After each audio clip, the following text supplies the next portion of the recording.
Right, we're live. Hey guys, how's it going? Welcome back to the Kiwi Lads channel. We are here for yet another match of the KFC Big Bash. We do know already that the Brisbane Heat, they won the toss. They have decided that they are going to be taking on the batting surface at the SCG to see whether or not they can pull off an upset as well, because the Sydney Sixers, they are sitting second on the table. If they win this game, they promote themselves into first, as we did see the first loss of the season for the Perth Scorchers in their last game. We have got there David the Mod in the chat, as JJ's Dave. Welcome into the live stream, mate. We've got Aiden, we've got Nathan, we've got Patty, we've got Robert as well, we've got Novmum there, and also Benjamin and Mr. Cookie Boy. So we've got a whole heap of you already here for this matchup. So I hope you are all doing well and hope you are all excited for this match of the KFC Big Bash. Once again, we are going to be flying straight into the action. We've got two games on tonight.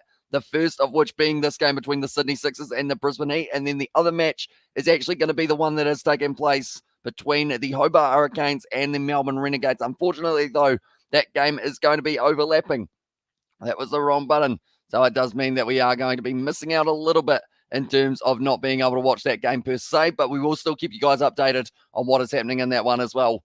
And yeah, be sure to get your predictions in for this one. Anyone who is new to the channel, be sure to leave a like and subscribe. We are back with pretty much every single KFC Big Bash game that there is, including these ones that are taking place tonight. But pretty much we have a prediction system. If you guess the runs before the first ball, first place gets 3 points, second place 2 points, third place will get you 1 point. And then whoever's got the highest points at the end of the KFC Big Bash will be rewarded with the full points available. But do let me know who you think will be winning this match. Like I mentioned, the Brisbane Heat will be going first. We have got the identical, and I did actually have a think about it, and I realized that having all of them being identical, it does mean that it is going to be interesting to see how the points end up. So we might have to add a rule that does say that you're not allowed to have the exact same as another person, just so that it doesn't come down to the wickets kind of side of it as well, because I see we've already got a double up in it this early on in it. So do let me know what you think of that rule, ladies and gentlemen. Should we have it that you can't actually have the same exact number as someone else? So it is pretty much in first served, I guess you could say, in that regard. But the Brisbane Heat, like I mentioned, they won the toss. They decided that they want to have a bat here. It does have them at the home side, but I believe this game is being played at the SCG. I hope it is anyway, because they have got it behind me as well. My 191 for 7 Amish as well says Kevin there. And the chat for who he thinks will be able to get a decent total. Yeah, the Brisbane Heat, maybe. If they can work their way towards the 200, it would be very impressive indeed. But also, do let me know who you think will be the leading run scorer into this game, ladies and gentlemen. We have got Chris Lynn at the moment. He will be hoping to fire at the top of this order, because we've seen yesterday, or the day before, sorry, he actually had a decent performance. He looked good as well. Amish, I got a $50 multi on the Hurricanes to win. Wait to get 10 runs, and Ellis to get a wicket in Brisbane. Will make 170 as well. Says Aiden there. And also we have got there 201 for David the Mod, and also we will find a way around the same but if you remove that, then make it that no one can trade or give points as well, says Paddy Wigan. Pretty much already I have got it, that all of the points that have been traded and everything along those lines, I've put them in a separate section, and they will not actually count possibly towards the whole kind of situation as well. We have got there, yes, different runs as well, says Novmum. Because or else then we may end up one day just having 10 people go 200 so that they can all either get the points, or there'll be weird alignments that do end up opening up as well. But they are just showing at the moment. Chris Lynn, couple big old shots from that man that we did get to see last week. Hello as well, says Varesh there in the chat. And also we've got there 165 for 6 as well, says Music Kiwi there. And in the chat, there's a nice shot down the ground from Chris Lynn that we did get to see in his last innings as well. He did actually hit a 6 about 107 meters or something along those lines. So I'm hoping we do get to see a couple big shots from the SCG from that man, Chris Lynn. We know that he has got the power. We know that he has got the skill as well. And also hello, says Varesh there in the chat. Once again, welcome in to the live stream, mate. The Brisbane Heat, they will be the team who are batting first. And the lineup that they have got, they've actually made a bit of a change here. Max Bryan, he is not going to be opening this match. Instead, it will be Jimmy Pearson, Chris Lynn, who are the opening two batsmen. Then from there, they have got Ben Duckett at number 3. He had a phenomenal game last week, so I think I changed my mind to 165 there. Is that okay, Amish, says Eliels? Although that is the exact same as Music Kiwi now, I guess, in that regard. So it may have to be something a little bit different there. And so Ben Duckett, he is going to be the man coming in at number 3 as the left-handed batsman. And then Sam Easler, also left-hander, he will be coming in at 4. Tom Cooper, he's been playing very well so far for the KFC Big Bash. Max Bryant, they have actually got him written down at about number 6. So perhaps trying to change up the order a little bit here. Unless, of course, they do decide that they do want to maybe just change that around because I believe it would be weird that we do end up having Max Bryant move from being an opener to going right down to about number 6. Is 170 available as well. That is how many Aiden has got for himself there as well. And at the moment, Chris Lynn, he'll be open to fire at the top of the order. Also in their lineup, Xavier Bartlett, been looking solid recently with the ball in hand. Gets a bit of swing, but also can be a little bit expensive at times there. James Basley, Mark Stickery, and Majip is going to be there as well. And then Kuderman will be the other option for the Brisbane Heat with Wildermouth and also McSweeney as the two who do end up slotting in as the other two players that are the X-Factor players that may be able to get an opportunity later on. But the SCG is looking very nice at the moment, Chris Lynn. The most Big Bash runs out of any man. He's still 400 ahead of Aaron Finch, 600 ahead of Glenn Maxwell as well. That is extremely impressive from Chris Lynn to just be able to keep on going and going, try and get himself as close to that 3,000 as he can as well. Hi, bro, as well. Great. Let's go with 172 as well. And there says Ali Els, and also we got there. Hi, bro. And the chat from Ryan. So welcome into the live stream, mate. Hope you are doing great. And I hope you are excited to see this matchup that is going to be taking place. So what I'm going to do is I'm going to get my prediction, and I'm going to be a little bit harsh here on the Brisbane Heat, and I'm going to say they get 150. I feel like with the lineup that the Sydney Sixers have gone with in this game, they've got some very strong bowlers, such as a Sean Abbott. He is going to be one to watch out for. And also Shadab Khan is coming in with the spin deliveries alongside Lloyd Pope as well. Ben DeWarshis and Hayden Kerr. I'm going to say that they're going to bowl very nicely. Dan Christian also there with them alongside, and also we've got there whereas playing Brisbane Heat as well, or who is playing Brisbane Heat, it is going to be the Sydney Sixers who will be taking on the Brisbane Heat here. Both of these sides, I'd love to get the win this game. I won't say it's a must-win for the Brisbane Heat as of yet, but they are getting relatively close to the kind of games that will shape up where they are sitting at the end of the season. The bat flip, it went the way of them, so because of that, it does mean that they decided they want to have a bat first on the service, and depending on how many runs the Brisbane Heat is going to be able to get, maybe we get to see the whole second innings for that Hobart Hurricanes game that is coming up in only a very short moment. But this game, it is going to be starting at 8:05, and the toss has already gone the way of the Brisbane Heat, like I mentioned there as well. But the table is sitting as follows. The Scorchers, they are sitting on 21 points with a total of 7 played, 6 wins as well, the highest out of anyone in the competition. The Sixers, they are sitting in second, sitting on 18 points. So if they win this game and get themselves a bash boost point, they will propel themselves into first place. Even if they win it and have a decent points differential, they will end up going through to first and overtaking the Scorchers, who have been sitting at the top since that loss to the Hurricanes there for the Sixers, and they are sitting in third. The Hurricanes, they are sitting on 14 points. The Thunder in fourth on 13, and then it is going to be the Stars on 10, Heat on 9, so they need this win, and if they get it, they will go right up to around where the Thunder are sitting. As I think Brisbane Heat to score 189, bro. What is the Brisbane Heat playing 11 as well, says Ryan. So they have decided for this matchup, they've got Jimmy Pearson, Chris Lynn, Ben Duckett, Sam Heaslett, Tom Cooper, Max Bryant, Xavier Bartlett, James Basley, Mark Stickery as well. So it is cool to see him back into their side as well for the way that he has been playing, because he has been going extremely well recently with the ball in hand, getting a huge amount of wickets in the last match, I believe it was. And then they've got Majip Kuderman as well for their two spinning options, alongside Wildermouth and McSweeney as the two X-Factor players. We have got Sebastian in the chat. Hello, over everyone's well. That was almost what you said, Sebastian. I ended up rolling about 3 of those words together, but you said, I hope everyone's well, and I hope you have had a decent sleep as well. Of course, with the Ashes being on in the middle of the night, it does mean that you would have been a little bit sleep deprived, I would think, as well. And Nellis, that's my score as well. And it there says, wait, who's Nellis? That's my score. And it there says Music Kiwi there for 165, I believe Music Kiwi was, if I'm not wrong. And there's Jad as well. Now at this stage, I'm going to see, I would think, tell you what, we will do a prediction as well. We won't go for the runs in that other matchup, but we will ask the question, who do we think is going to be able to get the win in that Hobart Hurricanes versus Melbourne Renegades? I never mind as well, says Music Kiwi there at the chat, and I'm predicting 175 for the Heat. Hamish, what about you? I believe I said 150 for them as well, and Ellie, but then they changed it again. It says Music Kiwi there, and I think Brisbane Heat will win because Majid Rahman will get the wickets, and he is certainly a player who is an exciting prospect for them in the future. The thing is, he's only just turned 20, I believe, and he is already out there playing extremely well for his side. And I think Kuderman also, with that left arm leg spin that he does offer, it's just a completely different style to what we see from Majid, and it does mean different angles. And also, it's just a little bit more excitement for them as well. Renegades will be winning that game, says Ryan. And indeed, Hamish, I'm surprisingly well rested today, says Sebastian. I was expecting for myself to be able to get a big old sleeping, but I ended up waking up earlier than anticipated. And I believe tomorrow I have got something on in the morning, which does mean that I probably won't end up catching up on my sleep just yet as well. David the Mod has become a new member as well. Wait a minute, David. Did you make a whole new account, David, other than your David one? If I'm not wrong, one moment, we better check that one, because if that is the case, I better give your new account the Modder Spanner as well. I thought it was actually the same account, but you had just changed your name on it. But if it is a different one, I will quickly get that sorted out for you. One moment, ladies and gentlemen. Also, we have got the support Finch today as well, says Ryan. Yeah, back from injury, the captain of the World Cup side that were able to get themselves the big old win up against the Kiwis in the final. It will be awesome to see him back in action after seeing a decent performance from him last week. And we will go like that. David the Mod is there as well. Oh, no, it's still got the spanner as well. I thought you were still a member, David.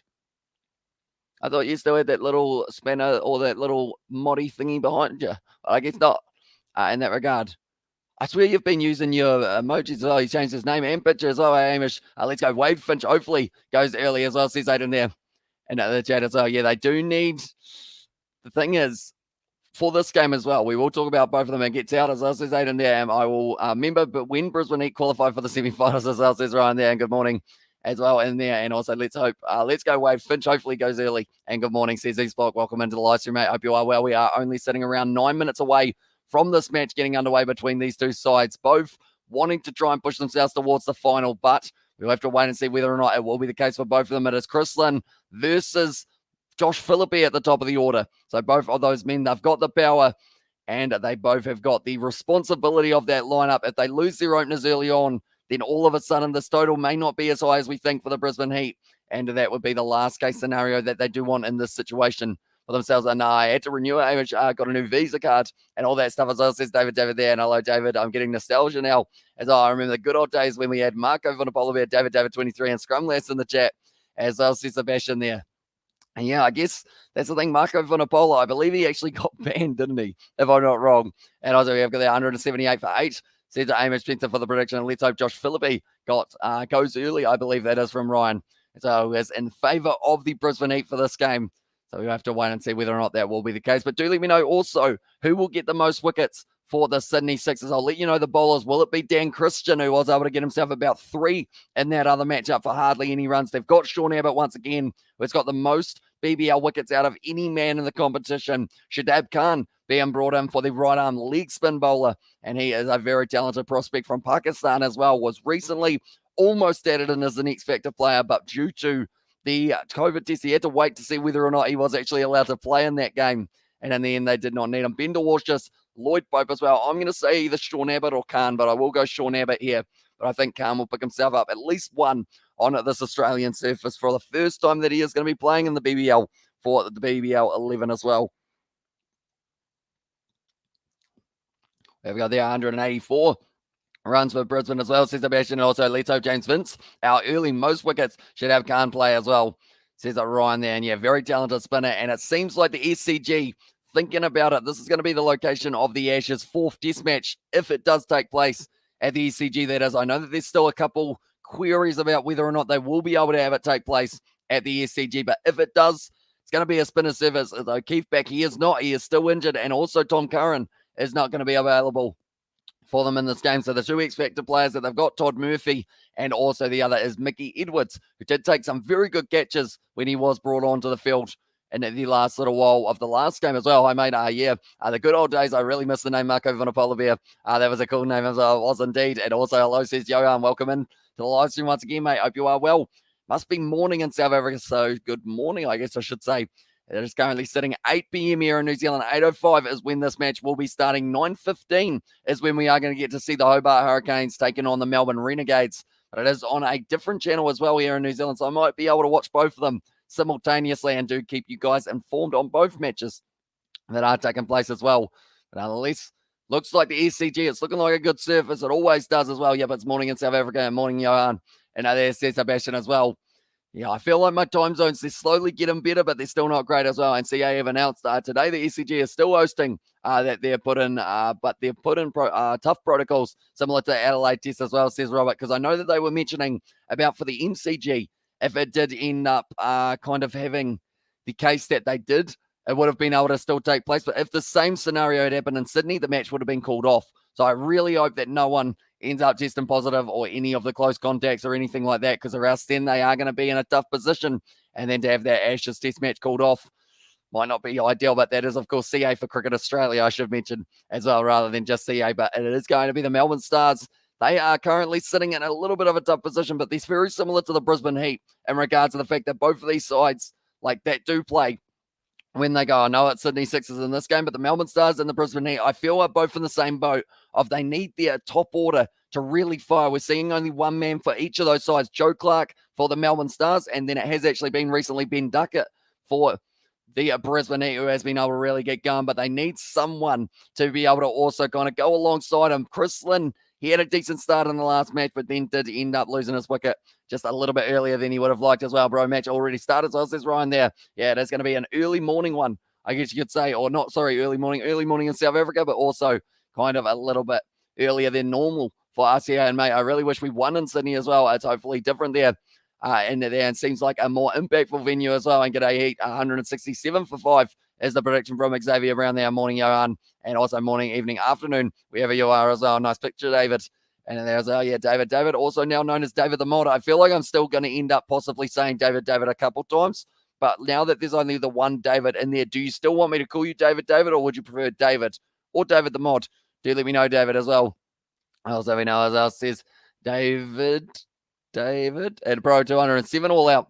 As well as the prediction from Ryan. Tell you what, that would be a good effort from the Brisbane Heat to be able to get themselves 200 in this first innings. We saw it yesterday from the Sydney Thunder, and it was actually enough to cause the scoreboard pressure that stopped the Perth Scorchers from being able to get themselves yet another win in the competition. They are now sitting 7 games played, 6 victories, and just the 1 defeat at the hands of the Sydney Thunder. Oh, I said Cindy, I think Sydney Thunder. Josh Philippe at the moment, he has got the golden cap for the most runs in the competition. We actually saw the wicket taker who has the golden cap, Andrew Toy. He ended up getting taken out of the bowling attack last night. And call me whatever you want, mate, as well says David there. And the chat, and also we've got the in Romania morning here as well. We're only an hour ahead of South Africa, says Sebastian. So you guys must be sitting at 9 p.m., I believe. No, sorry, 9 a.m. Still time zones. Even when I know what I want to say, my voice still doesn't work out what AM or PM we are going with there as well. But Ben DeWashis, he has always got a very good mustache, I believe. Injuries, though, have been a big thing for the Sixers. Another man with a mustache, Manetti, he is going to be out for the rest of the season, more than likely. And then also Tom Curran, he is not back from his little injury that he did have. They've also got, is it Chris Jordan as well that they're missing at the moment for the Sydney Sixers? I'm not too sure whether or not that is an injury as well that he has got, but I believe that is why Shadab Khan has it been brought in as well, just get a few more internationals. And also imagine the Rugby Championship takes place during the December holiday. That would be epic because of the Box lose. And then I don't have to go through another painful week of school, of studying and tests as well. And eyebrow LEU says Roman there and the chat. But I do see that the Box, they are going to be playing up against England in the next year's kind of end of year tour, alongside New Zealand versus England as well. And either in there from Mr. and also highbrow. I'm doing very well, mate. It is an earlier game than we normally see, which does mean that it is going to be very exciting. And also 213 is the highest score at the SCG and the BBL. It was the Stars and Sixers last year, or this year, same as the Hurricane Thunder as well. Says it Robert Miller there as well. That game between the Sydney Sixers, Melbourne Stars, of course, hugely going in favour of the Sydney Sixers. They love the SCG. Josh Philippe loves hitting the ball onto the roof of the SCG as well. But now the Sydney Sixers, they are making their way out onto the ground here. The home crowd, they are still, I would say they've got a decent attendance for what has been happening in Sydney as of late. And also very nice commentary, bro, as well. Says Roman, thank you very much, mate. Hugely appreciated. Anyone who is new, be sure to leave a like and subscribe to the channel. It is hugely appreciated. And we are going to be back tomorrow with some more BBL. Although that game is going to be starting at 9:15, but it is a big one. It is the Perth Scorchers taking on the Melbourne Stars. There's also a game at 9:15 tonight, and that is going to be the matchup between Renegades and the Hurricanes. We will also be keeping you guys updated for that fixture as well. And also we have got their soy back as well. Says X there, welcome into the live stream. And also bro Shadab Khan knows how Chrislin play, because Shadab Khan play before for the Brisbane Heat as well, says Ryan. So that's the thing. Maybe a little bit of inside knowledge. We have got a new member as well, and it is Ali. So thank you very much for adding that membership button there. It is usually appreciated. Now you've got access to those emojis in the chat as well. We have got there who are all coming to the South in June for a 3-match series against Southern Hemisphere opposition in 2022. I know that Ireland are going to be coming down to face New Zealand. Australia, I think, I want to say it's Wales or Scotland and a 3-match one, but I could be wrong for those ones as well. And then I think England, hopefully, they have got a 3-match one up against either South Africa or Argentina, something along those lines. As well, we have their Sixers 50, Heat 50 as well. Says Roman at the moment for the odds. It is sitting at just a little bit more in favour of the Sydney Sixers for this matchup. I believe it is sitting about 60% chance that they will be able to go on and win it. And welcome to the member family, Ellie, as well. Says there's a Bastion there. And also good evening. 156 with me, Amish. I want Sixers to smash them. As well, says Victor, but all the players drop into a knee. And then we are going to be rearing to go. It is going to be Jimmy Pearson at the top of the order. So it wasn't a typo when they did have his name down as number 1. Max Bryan will be coming in the middle order of this one in India. Come back with Mohammad Shami, destroying South Africa batting, taking 5 wickets and bowled them out for 197. And now it will be an important day for, as well, says Cody. Yeah, very nicely done by the Indian batting lineup and also the bowlers who were able to really regain that momentum for them. And it feels like a justice. You can't have an Ashes in Australia and not play a test at the SCG, exactly right. And also you'll win SCG Seba if you play spinners as well. I hope to see Don Bess. I hope to see Jack Leach as well. And now Ben DeWashis charging in. Nice ball, a little bit of in swing for him off that very first delivery. And that is going to be the very first ball of this match. It's going to be flying by. That's the thing. I love T20 cricket, love test match cricket, but these games, they're always a little bit shorter than those test matches. But 61% chance for the Sydney Sixers to be able to win this game. The Brisbane Heat, they will want to set a total of around that 170. What is the average on the surface, Robert? Do let me know. And also, we have got their Heat bat first, says Roman. They did indeed. They won the toss. Jimmy Pearson at the moment, he hasn't really had a big innings so far in this BBL, but he will be hoping that will be about to change for him as well. It is once again going to be forward defensive from Jimmy Pearson, though. Good bit of shape for Ben DeWashis in the early stages of this one. My voice has actually come back not too bad, as I do like that because of the fact that it was pretty much gone yesterday night. I just want one win as well, either Sydney or Hobart. It doesn't matter, just something to enjoy out of the series as well. It would be great to see England get themselves one win in that Ashes series. Ben DeWashis, he is a left arm quick. Nice bit of in swing once again, and that's going to be 3 dot balls in a row for Ben DeWashis, and it's looking like, I feel like Xavier Bartlett will be looking at this game and licking his lips because he's going to be batting a little bit later on for the Brisbane Heat, but also he gets a huge amount of swing as well. So someone like a Mahmood, even though he's not playing in this game, he will be sitting there going, I wish we have a few more Sydney derbies. He's at the Sydney Thunder at the moment. He wouldn't mind getting a chance at the SCG, I would think. And also, how are your family as well? Says a Roman there on the chat. And also, we have got there Hamish, why Australia don't play Test series in New Zealand. Last series was 6 years ago, 2016, and they beat them Black Caps. And it was only series NZ in 8 years. It's up in the air. That's going to be the wicket of Pearson, and he continues his little bit of a lack of form with the bat in hand, and Jimmy Pearson goes for the duck, and that will be the first wicket down now for the Brisbane Heat. Ben DeWashis just putting it in the slot about 3 or 4 times in a row. And is able to get the wicket as well. Good. How about yours as well? And come and get him to 9K subs. We are close as well, says and we certainly are. That was going to be whipped off the legs of Jimmy Pearson. Straight out to the man, James Vincent, the deep, the Englishman, who was able to take the catch. And Pearson goes for the duck. Is that a duck as well, says Nov Mum? It is indeed. He is going to be on his way. And Jimmy Pearson falls for naught here for the first wicket falling for the Brisbane Heat. It is going to be 1 wicket down, 0 runs on the board. And Pearson facing 4 deliveries for getting himself the duck as well. Pearson out as well. And now there's Sebastian. It's a shame for Jimmy Pearson because he has got a lot of skill with the bat. He was actually a couple of the times the match winner for the Brisbane Heat last year. Definitely in those semi-final games that got them through to being relatively close to making their way through to the final. We have got there, quack, as says David the Mod there. And now Tom Cooper making his way out to the crease. So they've decided to go with him before Ben Duckett here. And at the moment, Chris Lynn yet to face a strike of the ball.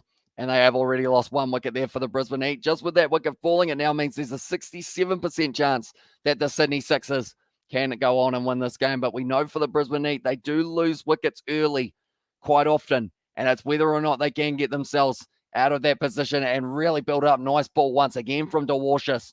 Brilliant over so far from Ben DeWashis. Only going for the 1 run. In fact, not even going for the 1, just the 1 wicket, I should say, from there. And also, we've got the Imagine getting 0 for 10. There will be no point in the other team batting as well, says Nov Mum. And yeah, that will be the last thing the Brisbane Heat want here, that is for sure.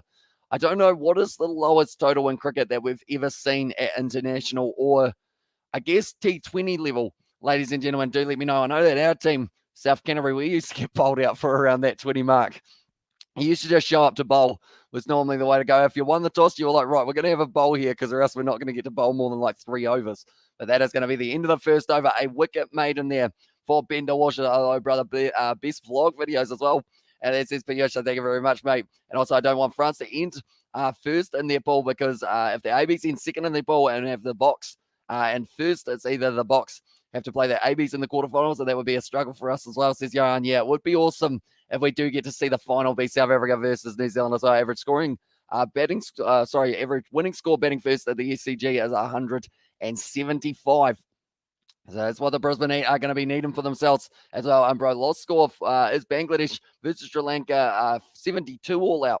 As well, and I give you that. What do you think total as well? I did say 150 for my prediction, but we have had them all ranging from, I believe I'm actually the lowest with the 150. Some people have said 200. Well, this one on BBO said I as well. Welcome into the live stream, mate. Sean Abbott now bowling the next over of this match for the Sydney Sixers. Already, that is 1 wicket, ladies and gentlemen. That is not a run that has been scored in the first over. It was Jimmy Pearson who did fall for the duck after 4 deliveries. Tom Cooper now on strike. Outside the off stump, that's a good shot. Little bit of a misfield, and that is going to get Tom Cooper off the mark now. And now they are sitting 1 for 1. Isn't it sad how the English can take a great team on paper and make them lame on the day as well. Then they do the same in rugby and soccer as well. And the lowest ever T20 score was this past World Cup. West Indies all out for 55 against England. And tell you what, seeing that from a side that were able to win the previous T20 World Cup, it was almost like unbelievable to watch kind of thing. Like we didn't expect to see the West Indies struggle in that competition. We knew they had some good players such as a Chris Gale at the top of the order. And Andre Russell actually playing for the Sydney Thunder at the moment. That's going to be Chris Lynn trying to hit that out through the cover once again. Dot ball here. And very good bowling so far from the Sydney Sixers. Not really giving them too much to be able to get away with. I know that so far Sean Abbott's been going a little bit further outside of the off stump, whereas DeWashers was just swinging everything back in.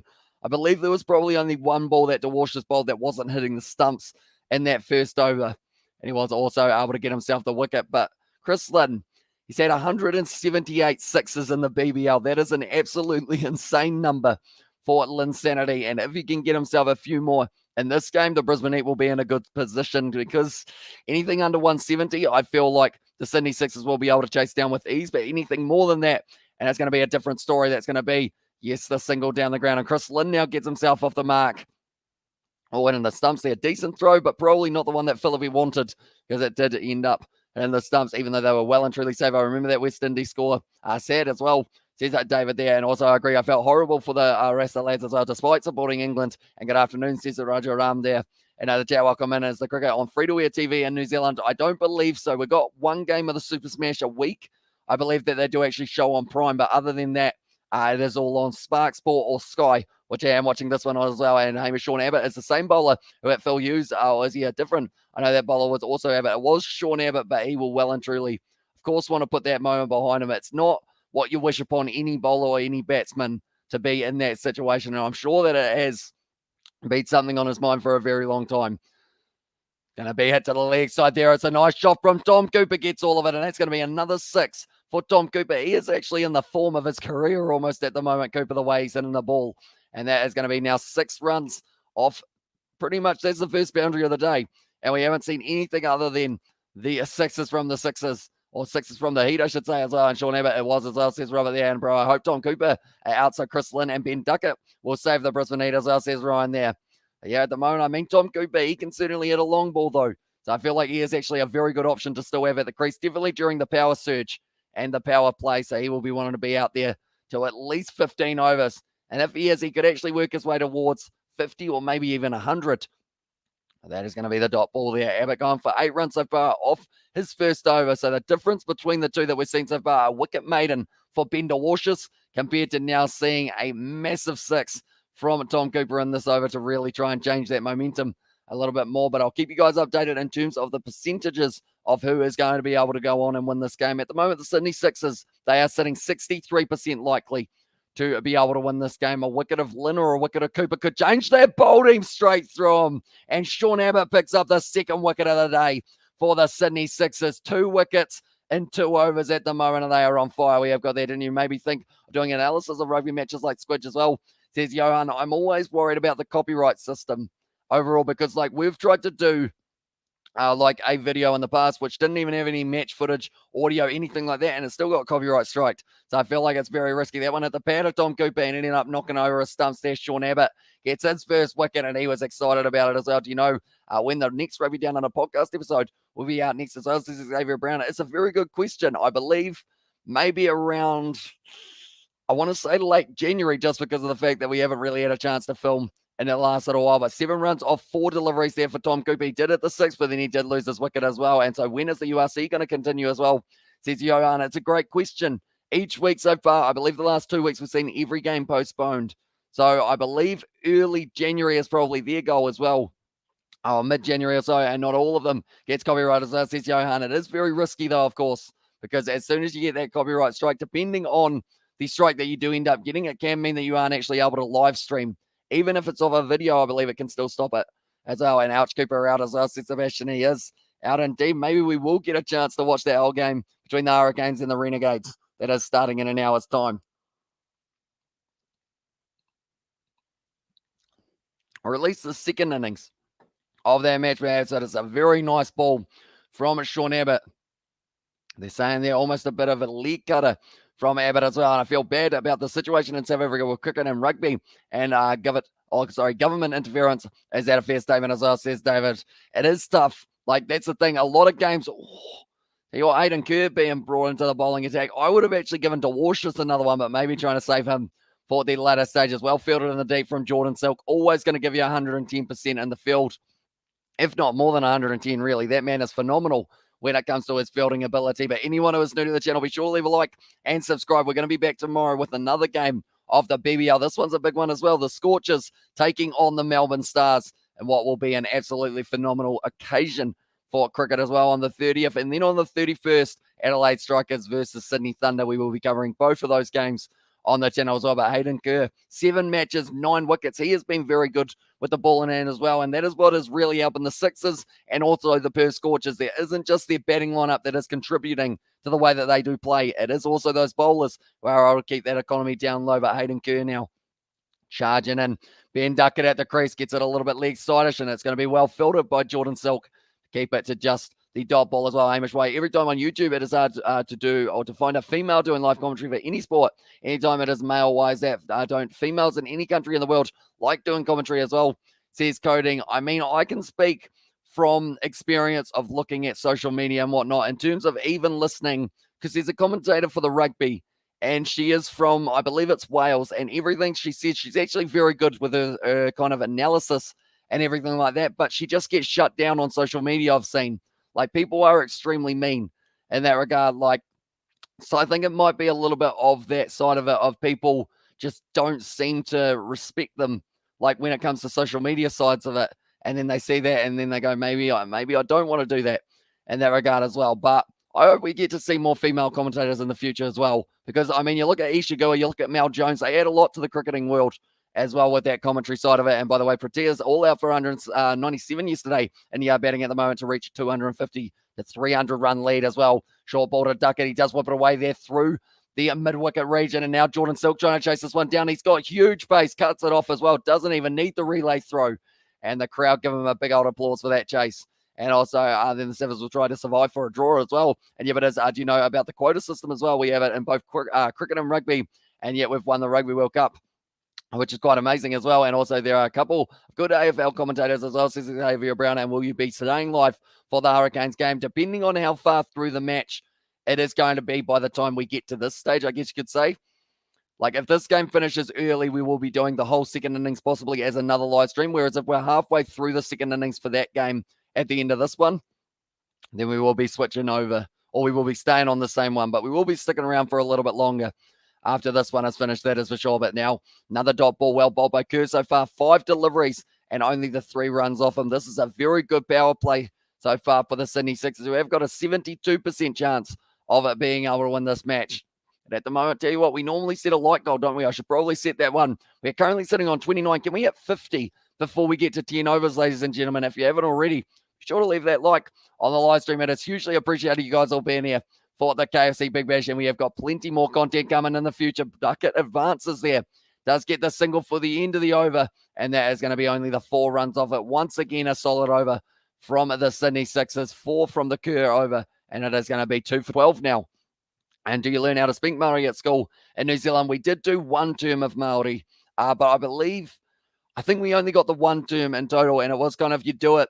One term was Māori, one term was art, and one term was music, I believe, or something along that split. So we did have one term of learning it. I learned a couple sentences, including kaki te koe e tira wiki, which means see you next week, and also homa e rima kotahi tono kata kata, which means high five, just kidding. So one of them's probably a little bit more useful than the other, I guess you could say as well. That's horrible. I really hope Katie, against the courage and motivation, do some MLR commentary as well. I bet she would knock it out of the park as well. Yeah, she has got plenty of personality, Katie, so I hope she does go for it. And the thing is, there's always going to be those people who kind of try and send hate your way, but it's the way, if you ignore them, you will see kind of through at the people who do end up supporting you. Like these live streams, you guys are always just 110% behind me. No matter what we do on the channel, you guys are here, and it is hugely appreciated, and it does make it just even more motivating. Just keep on bringing you guys plenty of content. It's going to be Duckett now. So DeWalsh is actually bowling from the other end. He's decided that he does want to switch ends. See how he goes from the other side. Why would you? He was getting a wicket, made him from one side. Feel like it would have been a good idea possibly keeping him at that same end. But now Chris Linney is still going to be at the crease. And as long as he is at the crease and Duckett is at the crease as well, the Brisbane Heat have a fighting chance. But Lynn in his last match was able to get 57 off 34. And that was showing a little bit more of the old Chris Lynn that we had seen. Probably not too much of in the past year or so for the Big Bash. Advancing down the wicket, smacks out. Oh, what a catch that is. And it's going to be Sean Abbott gets Chris Lynn out. And that is going to be the third wicket falling now. Lynn can't believe it. The Heat are falling at the moment in the power surge. And that is going to be 3 for 13. What a catch as well. And it's also a friendly community as well. It is indeed. He's remember the controversy it caused with the box as well. So here we go. Great sportsman race. I should not come into it as well, says David DeWarshus. Bowls it up there. Lynn gives it a go. And diving one-handed catch there for Sean Abbott. And I mean, when you're in form, you're in form. And Sean Abbott, he is in form. My voice, it's decided to almost disappear after that one, but that was an absolutely phenomenal catch. Chris Lynn, he just has a smile. He's going, what am I supposed to do? He just nailed that one. And it was Abbott who was able to take the catch. Females are also more shy. So in general, doing live streams requires a lot of mental strength. Also sitting hours in front of the camera, talking non-stop as well. So going, although it does depend, of course, on the live streams that you are doing, how you, my friend, Sixers will win as well.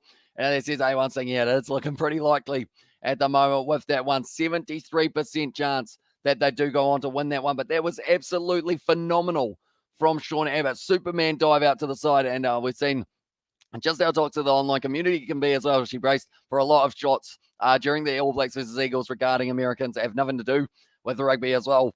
Says it was there in the chat from Sebastian. And it was rough for her in that one. She did stick around throughout the whole one, and perfect stuff for Sydney, says Kevin. But yeah, I have actually talked to her outside of that one as well, and she was kind of saying about how she did know that there was going to be a little bit of it, but she said that it was all good as well. But now Abbott, what an absolute pitching beautifully delivery. That was from DeWarshus. Is he available for the test matches for Australia? Although to say that he's going to have to try and get past the likes of Bolland and whatnot, which is going to be tough after he did become almost a cult hero at the MCG. And I like you lads. Yeah, the news is also says Brandon. I did indeed with the strike, unfortunately. And also we have got there, if you were the Heat coach, Amish, would you give Lynn captaincy back as well? Who's got it at the moment? Pearson has it, doesn't he? It's a tough one because nice delivery. Going to be a single once again. We have got the idea to swim from the South Island to the North Island in New Zealand as well, says Johan. How far is that? Because I probably can't even swim 2 lengths of the local pool, which is about 25 meters or something along those lines. And also, like your commentary mate says A1 Singh. And also Super Smash tomorrow, or Super Smash winner will be the Northern Braves, says A1 Singh is the prediction there.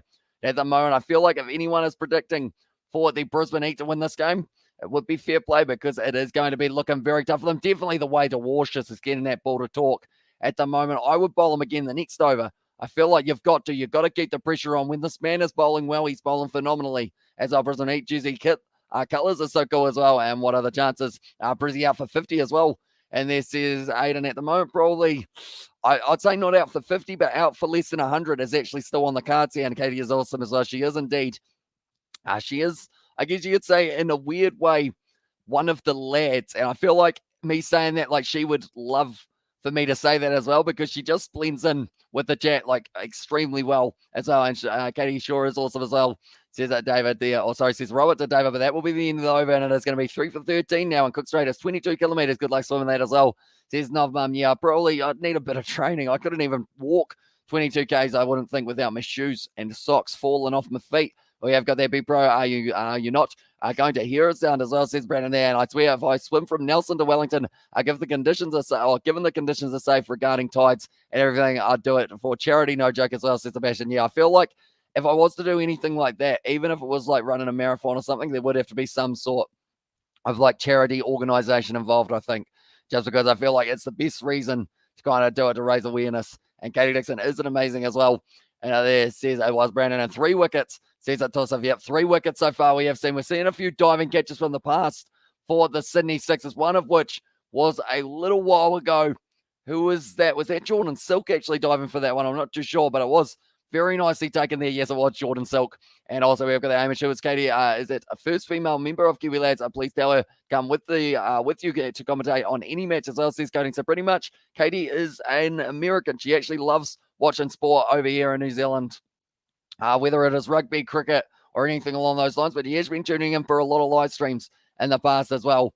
You might have seen her name as Scrumlass, although I think more recently it has been Katie Dixon. But Shadab now have been brought into the bowling attack. A little bit of leg spin, a little bit of a full toss there for a bit of a loosener, I guess you could say as well, for Shadab Khan. We have got there 22 kilometers as well. And I'm useless at running, but I've seen quite some time in pulls, season and whatnot as well. Says Sebastian there. Wait, is Katie your girlfriend as well? Says Music Kiwi. She is not. She is just one of the loyal subscribers of the Kiwi Lads. And where can we watch BBL in Fiji? Says Annika.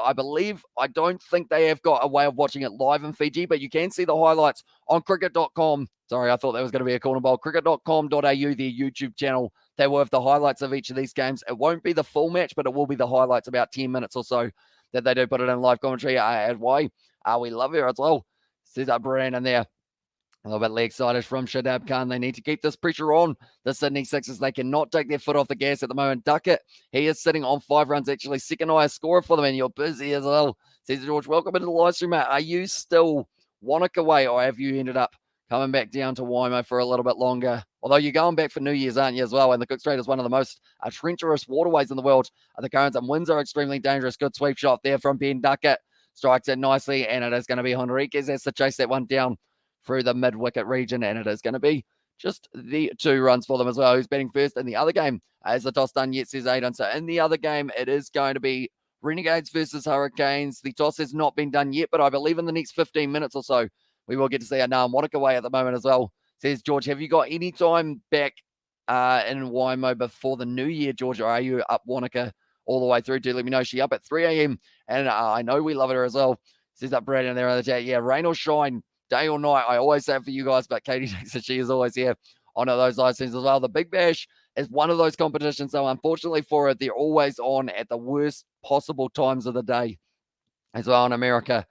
Going to be a whip to the leg side. Eastlet finding a bit of a gap out mid-wicket. That's going to be the single, and that will be a very good over from Shadab Khan, only going for the 6 runs of his very first over of the match, and his first one of the Big Bash for the Sydney Sixers. But that will now make the score 18 for 3 here for the Brisbane Heat. 19 for 3, and I should be there here till first or the second as well. And David the Mod, right, then the deal is off. I'm not risking my life in dangerous waters. 22 kilometers, you need to have you need at least 5 sessions of a break and float as well.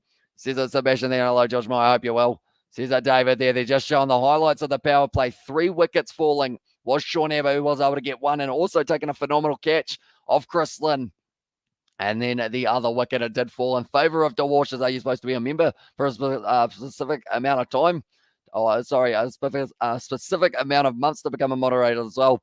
Says, yeah, not really. It is just more of the case of the ones who are the members have been here like pretty much every single live stream. So I think that is why they get that slight little bit of, I guess, priority in terms of if we do need any moderators. It is normally the members who we look to as well. Shadav Khan is a quality leg spinner currently playing as well. Says going, yeah, he did only go for the 6. Now, Dan Christian and his matches, he had actually 3 for 8 so far in the BBL for one of the matches here. But when you do it, Shark will eat you too, as well. Shadav will finish off the Heat as well, says Umar. I feel like he will get himself at least 2 wickets here.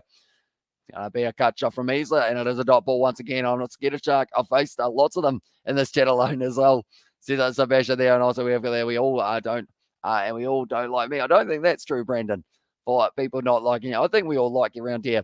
As O&A says, George Meyer there, and the chat to David. But at the moment, Dan Christian, he's actually one of those players that no matter how many matches he has, I believe so far he's had about 110 in the BBL. He's just going to keep on going and going and going. It's pretty much until they tell him, right, we're not signing your contract. He'll probably find another team to play for. That's going to be Heaslett. Does try to pull it away, and it's going to be falling just short of James Vince. Misfield in the deep as well. And I believe that will lead to an extra run there from the Englishman. Just getting it a little bit wrong. I believe they still only got the 2 runs there as well. I don't like Brandon as well. Says Music Kiwi. I'm sure that's not true. And also we have got there are a lot of mountains in New Zealand as well. Says and we do have quite a few mountains. In terms of Mount Cook, very nice mountain. A lot of tourists do enjoy going up and having a look at it. We know they do get the chance as well. How many nature reserves are there in New Zealand as well? Ooh, it's a good question. I feel like maybe someone such as a bowling. Dan Christian gets the 4th wicket of the match now for the Sydney Sixers. They are on fire. And with that wicket of Heaslett, we're getting further and further down the order. They've got Max Bryan, who will actually be in next. I just joined up. You've been here on here ages now as well. Says David there. That's very nicely done by Dan Christian. Like I said, if he doesn't get to play for the Sydney Sixers, he'll find someone to play for, and he will continue to take wickets as well. Nicely done by Dan Christian. That is the 4th one down. At this stage, the Heat are not going to reach 50 as well. And what Sports Channel do Fiji get as well? And there says Robert.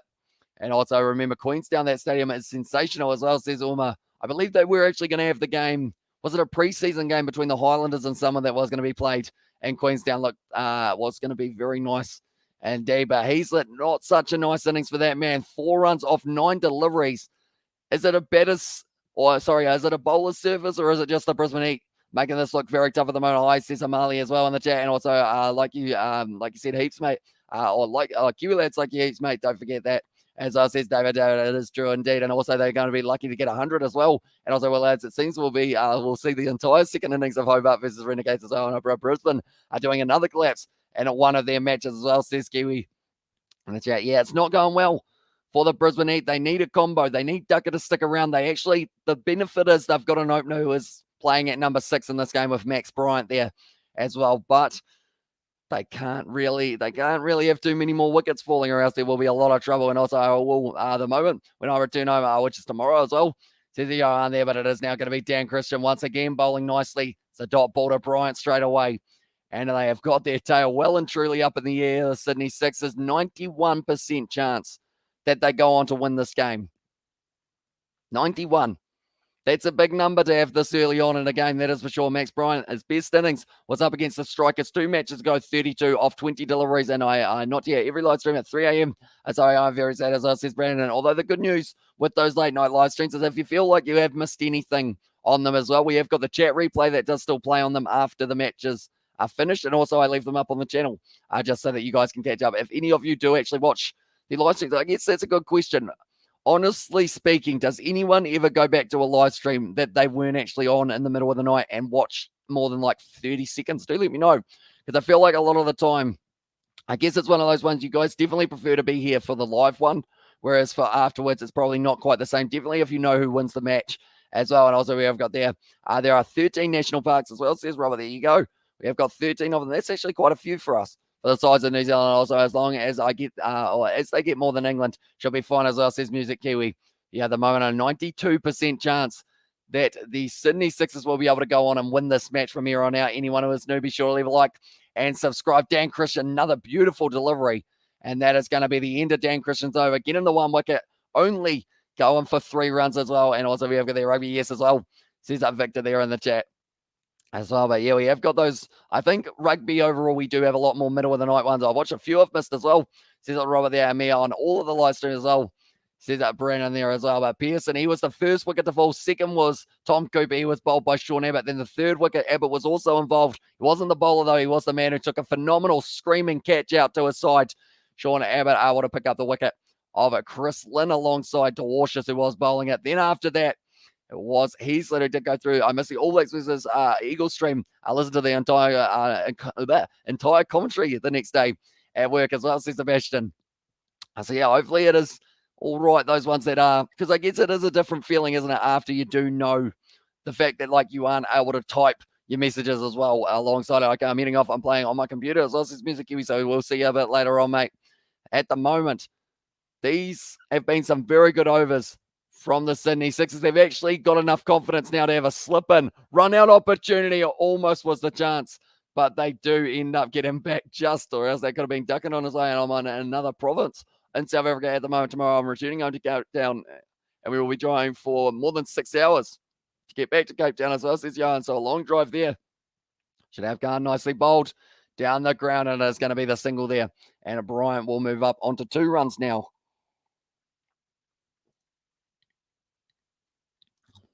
We've got there, I'd like to see who gets the points based on the run rate.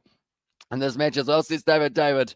I believe, if I'm not wrong, was I the lowest? I think I'm actually the lowest, which will mean that anything under 150, I actually get all the points for. So I feel like I've picked that one not too badly overall. But now it's going to be Shadab Khan there, a little bit of spin to the leg side. Although Duckett is certainly a man who can change it. That's a boundary there, hitting it for the 4 runs. And the Heat now receive that extra 4. As well, Hamish, do you like iPhones and Apple devices as well, says Johan? I do have an iPhone and I do have an iPad, so I guess I do like them a little bit. Like, I find them a little bit easier to use in terms of syncing them up with my kind of computer and everything along those lines. And if I came back, my prediction is Sixers will chase it down with 34 balls left as well. And then if I don't come back, I should say, and also Kiwi Lad says, leave a comment. Are you going to read it as well? Says that Brandon there in the chat. I assume that is on your video, Brandon, so I will give it a look after this one. Do you think a rugby YouTuber will ever, I believe that's 1 million, from Xavier Brown. I mean, I know that World Rugby's YouTube channel has just hit the 1 million, which, I mean, it will be tough for that, but I think 100,000, like we've seen Squidge is probably the highest subscribed rugby YouTuber around, and he has done very well for himself, so maybe he will be the first to reach the 1 million as well. We have also got there, we'll read your comments as well. And it says David, and also we have got there, May my man, or maybe man, under the helmet isn't a bad idea. Giving it the Heat up 4 down as well, right under the batsman nose here. Give him a bat pad, perhaps. See how he likes it. And at the moment, Shadab Khan, he's gone for 7 runs. The spinner has been the most expensive out of anyone, but that is only really because of the fact that they are able to work it around the field a little bit more. And also out as well, says Raj there. And the chat, it's well bowled. And that is going to be the end of the over now for Shadab Khan. And it is going to be 29 for 4. Yeah, as well. You mean the keeper as well. Says Robert there in the chat. And know the video and the live stream are what I missed as well. Says Brandon there. And also David. And I think 2 cents says 100K. He is getting there. I believe he's almost halfway there at the moment. 2 cents rugby. If I'm not wrong, I think he's up to 48 or somewhere around there. So I feel like he will be able to bring it up. Perhaps before the Rugby World Cup or somewhere around that Rugby World Cup time. Random question, what is your favourite song as well? Says Music Kiwi. Oh, that's a good question. I don't know whether or not I've got a favourite song. I kind of just play a Spotify playlist with about 1,000 and something songs, and Duckett will be out next over 100% as well. Dan Christian here is going to be bowling at the moment to Max Bryan, and if they get this wicket and Duckett, then it's only a matter of time until the Sydney Sixers are able to bowl the Brisbane Heat out. It's a bouncer there. He decides to leave it alone there. And a good bouncer is the call. Never mind, it's been called as a wide from it. Dan Christian just got a little bit too much height on that. Can you leave a comment on my video as well there for Brandon to David. At the moment, Dan Christian, just the wide. So actually, it's the thing. He's gone for a quarter of the amount or a third of the runs that he did go for in his first over already here. Dan Christian also support the Sydney Sixers as well. So you will be very happy at the moment. That is for sure. The fact that they have been able to get Chris Lynn, Jimmy Pearson, Tom Cooper, and also the other man that they were able to get out was Sam Heasler, who has been a bit of a pain for some of the sides that face off against the Brisbane Heat because he just sticks around at the crease and also has a lot of power. And also it costs like 18,000 rand as well. But my parents would never buy something that expensive for me. I had to buy it with my own money as well for the MacBook Air. And I bet you it's a Barbie Girl song as well, says Music Kiwi. And also we have there the video sent me, Brandon, as well says Robert. And Renegades are bowling first. Let's go wait. Please wait as well. Says it was there from Aiden, but that's going to be nicely played once again. Going to be a dot ball, though, well worked in the field. And also, as Rugby Pass, the second highest subscribed rugby YouTuber under Squidge as well. I believe so. I believe he is the second highest. Or sorry, they are the second highest. I should say, well, we have also got there your commentary really super. I'm from Tamil Nadu. Hopefully I pronounced that correctly. But Raj, welcome into the live stream, mate. I hope you are doing fantastic at the moment. The Renegades, they won the toss and they decided that they do want to have a bowl in the other match that has taken place alongside this one. But at the moment, their current run rate is 4.09. It's not huge. Oh, that was a little bit close to an LBW, but they are going to be getting their leg by as well. And yes, Robert as well. And there says Brandon.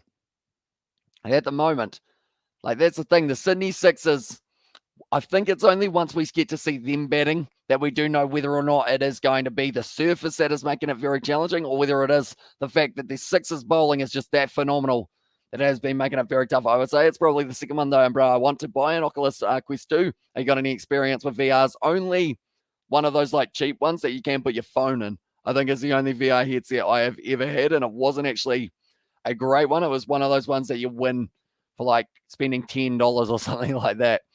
There's going to be the single once again there. Duckett moves up onto 14 off 14, and Heat bringing the Heat as well. And doesn't Squidgy dissect a game down to the nitty gritty. He's meticulous, to a fault as well. That's a good word, David. Meticulous, loving it as well. The Sixers at the moment, they are sitting second in at the table as well after game 25, which this one is. It's been flying by. We're already over a third of the way through this competition. That came back a long way, hit Brian where he didn't want to be at, and that is going to be the single for them. And once again, Dan Christian, very good over from him. He's still got another one delivery left, I believe it is going to be, yes. And your favorite BBL team, says Anko. I would say either, I normally say Sixers, Stars, or maybe Scorchers. So anyone starting with an S, I guess, but then that would mean the Strikers as well. There are a lot of teams starting with this. I believe half of the teams, and why don't you maybe try to do reviews of matches like Gareth Mason and 2 Cents Rugby as well, says Johan. I probably, that's the thing, when I do end up doing the live commentary, it's normally straight after my voice is almost completely gone, but I do hope to do something kind of based around it. That's going to be up in the air there for Ducker, and it is going to be him keeping his head down. It's actually decided to freeze right at the wrong time, and it is going to be racing close to the boundary, but it is just going to be the single once again by the looks of it to close out the over of Dan Christian. No, they do get back for 2. Nice running between the wicket from the Heat, and that is now going to make it 4 for 35 here for the Brisbane Heat after 8 overs now. And can you leave a comment on my video after the live results? Brandon, I will try my best, mate. And I love Cricket 19. Looking at buying Cricket 22. I actually played Cricket 19 today with my dad. We decided that we would try and recreate the Ashes match at the MCG. Except we were taking part as Australia.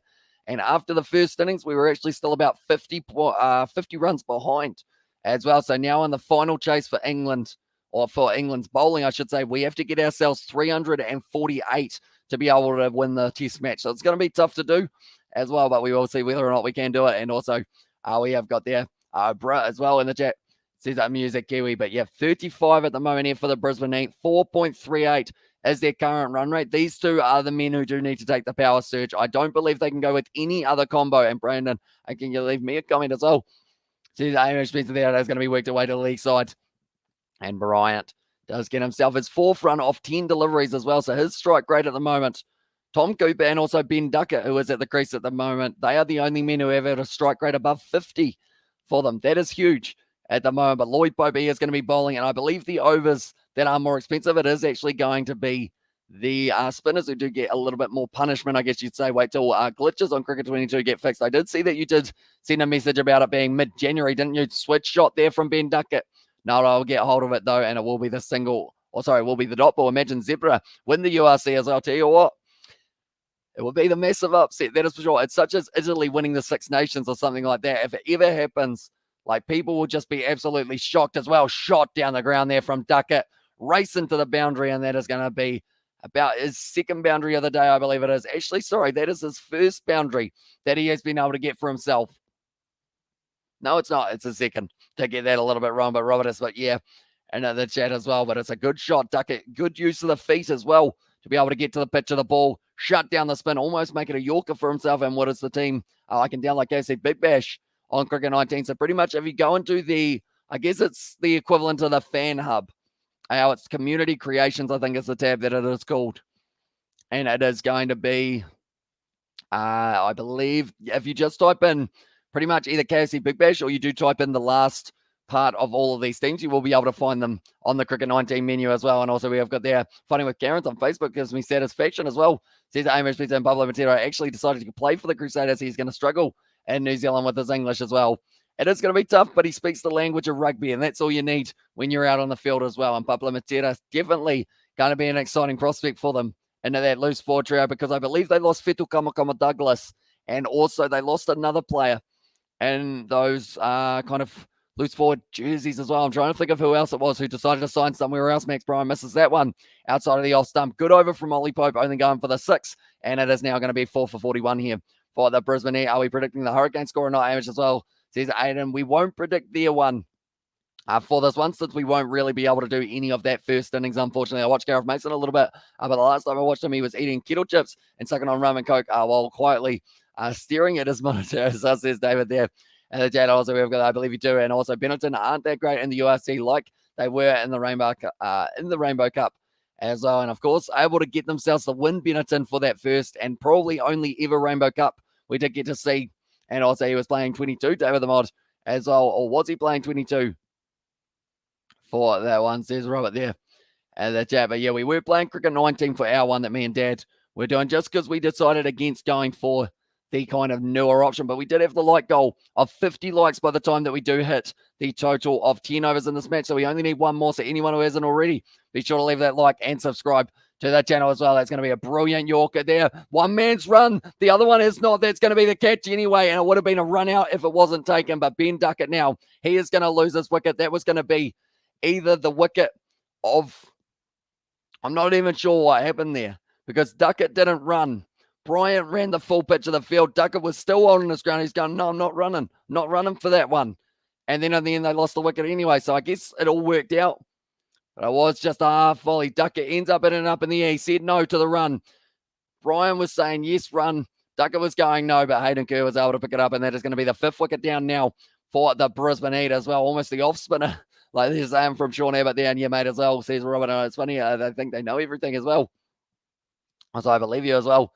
And then I just liked the stream as well, says Xavier Brown. So thank you very much, mate. And we are currently sitting, we've hit 50 likes already at this stage. So that is absolutely phenomenal. I appreciate all of you for showing your support on this live stream. At the moment, the way that the Heat are going, like we mentioned, we might be able to see the whole of the second innings of the other matchup between the Hurricanes and the Renegades. I have got a thumbnail, mate. I have got everything prepared for that matchup, just in case this live stream is going to be over just a bit earlier than anticipated, which at the moment, unless the Brisbane Heat can get a good combo going, Xavier Bartlett, I am excited to see this man in action, though. He's been phenomenal in all of the matches he has been playing. He's almost got an average of 30 or so. Duckett not out. So sad as well.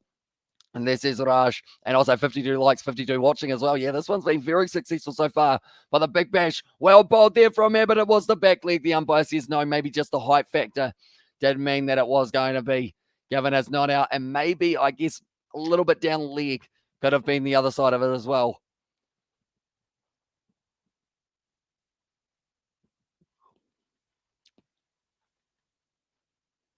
Just a little bit high.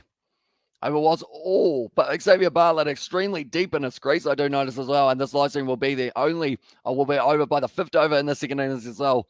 Says Amish Spencer, there is a good chance if they don't end up getting themselves up to around that 100 mark here, the Brisbane Heat, the Sydney Sixers will just go out there to smash the ball around, and Philippe should be able to do so as well.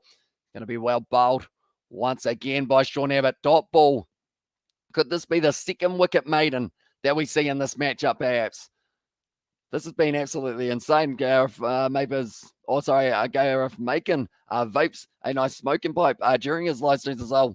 Says that Johan there and in the chat as well. But the umpires at the moment, they have had to do very little at this point in time. I believe we've only seen one wide and only a couple boundaries. I believe there was 1 6 and 1 4, and that's about all they've had to do. The Renegades are bowling Amish as well. Says that David, they are indeed. So they are going to be bowling up against the Hurricanes, and they will probably need,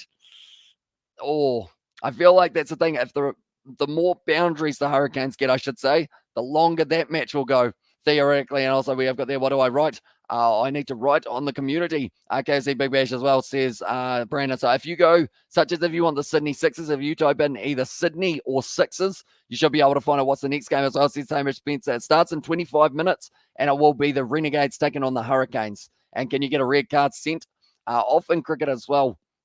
Kind of, or almost in the air, and Bryant could have almost been on his way as well, but you can actually end up in that situation almost a run out, because we saw Andrew Tye last night.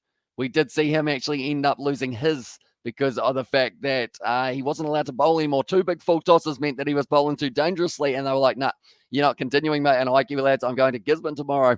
And Monty says, Monty is staying at the moment. Says Ollie there on Duck It Out, dude, as well. Says Raj, he is indeed. And he was smoking a cigar one stream as well, says David. Also says it was, oh no, that was David. And also Hurricanes predicted prediction 188 for 4, although we are not predicting for that game, unfortunately. But we might be for the second innings, depending on how much of it we will be able to cover as well. But that is going to be 10 overs down for the Sydney Sixers to get themselves the Bash Boost point. They will only require 46 runs of their first 10 overs, going at not even a very big rate at all, I guess you could say there. So can you still bet on the Sixers? Probably not as well. At the moment, they have a 94% chance. So I believe so. I believe that's still let you can bet it, and it would be $1.01. So, I mean, it's a money-making opportunity, I guess you could say there. But at the moment, it seems like it is going to be, it's going to be tough. It's going to be very tough for them to be able to win this game. But if they can somehow get Philippi out, Hughes out, Vince out, Dan Christian out, and Enriquez out, if they get all of those wickets extremely early, maybe there is still a chance here for the Brisbane Heat. But at the moment, Xavier Bartlett, he's actually been one of the best players for them so far with the bat in hand. I call him almost a all-rounder, the way that he does bat. Been very impressive indeed. That is going to be 10 overs into this game, and they are sitting 45 for 5. We have got there just my prediction. And anyway, okay, as I said, alrighty, I will actually mark it for you, just so that we can have a look at it. And Matthew Wade, in my opinion, is in my opinion, the man as well.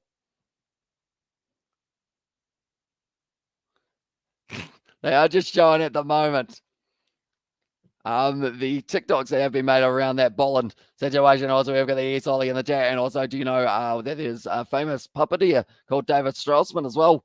Says Ollie there. The name rings a bell, but I can't quite think of what he looks like as well.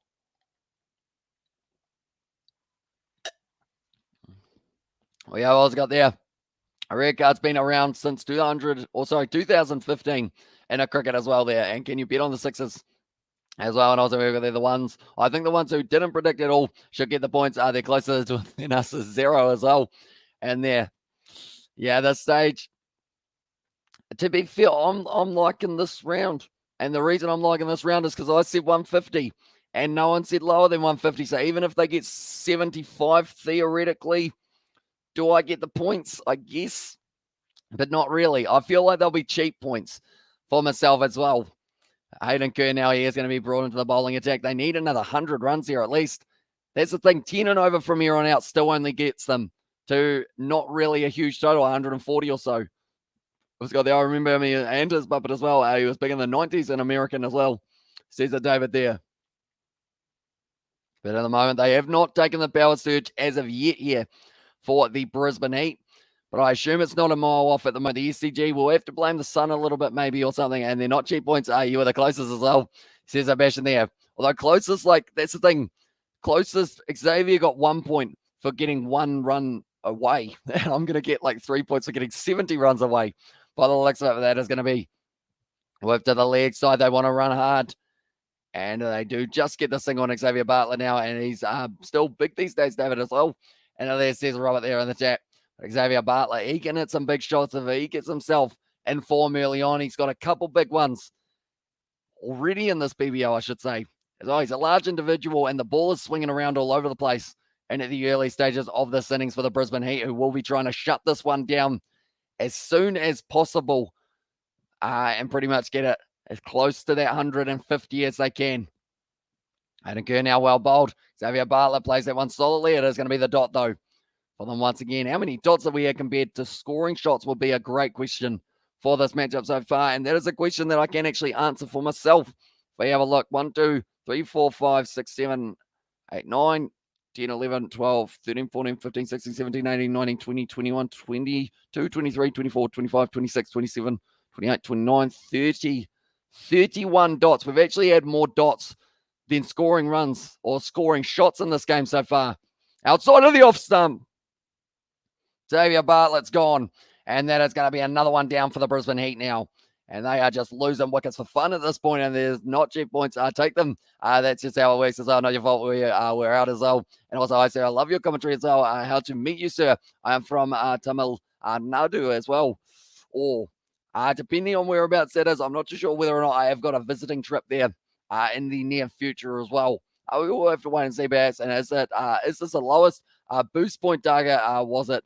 What was it? 65 as well. Yeah, so it's not exactly going to be huge for them And that one, and 46 for 6 now for the Brisbane Heat. And I always remember my terrible birthday this year when the Box lost to England at Twickenham a month ago. Plus, my birthday was during exam as well. If only Eddie Jones would make England lose on my B-day as well. And an Aussie Roberts, says that David Dale, but Xavier Bartlett, he has lost his wicket as well now. And they are going to be sitting in a very awkward position. Wildermouth, they actually decided to make an X-Factor sub here as well. They decided to bring in Wildermouth, and that is just to have some sort of batting available for them. They know that they haven't got enough points on the board.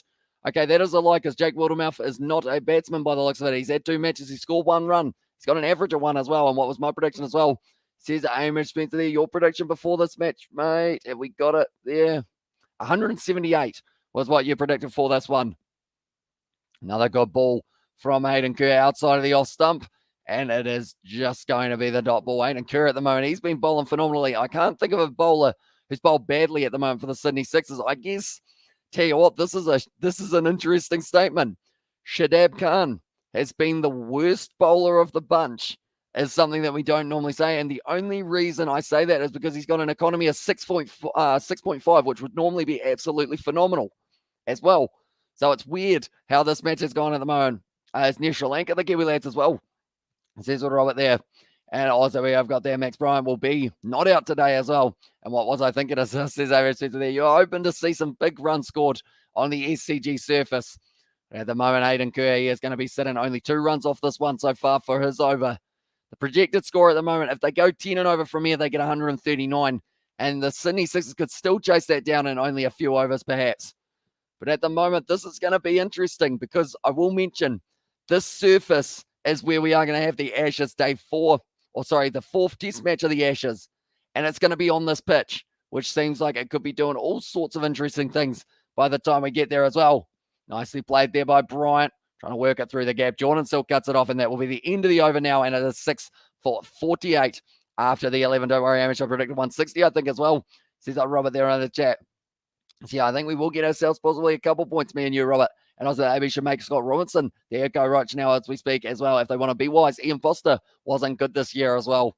Says that Ioane at the moment. It's a struggle for New Zealand, because it seems to be about 50-50 at the moment. Some people are going, leave Ian Foster. Some people are saying, get Scott Robinson. And yeah, it's going to be interesting to see what they decide. But as we can see there, they lost 3 wickets for the first 13 runs. They've lost 2 wickets in the last 5 runs. They're looking at a score of 96 as well. Says that David there. Also next Wednesday as well, says Robert there in the chat.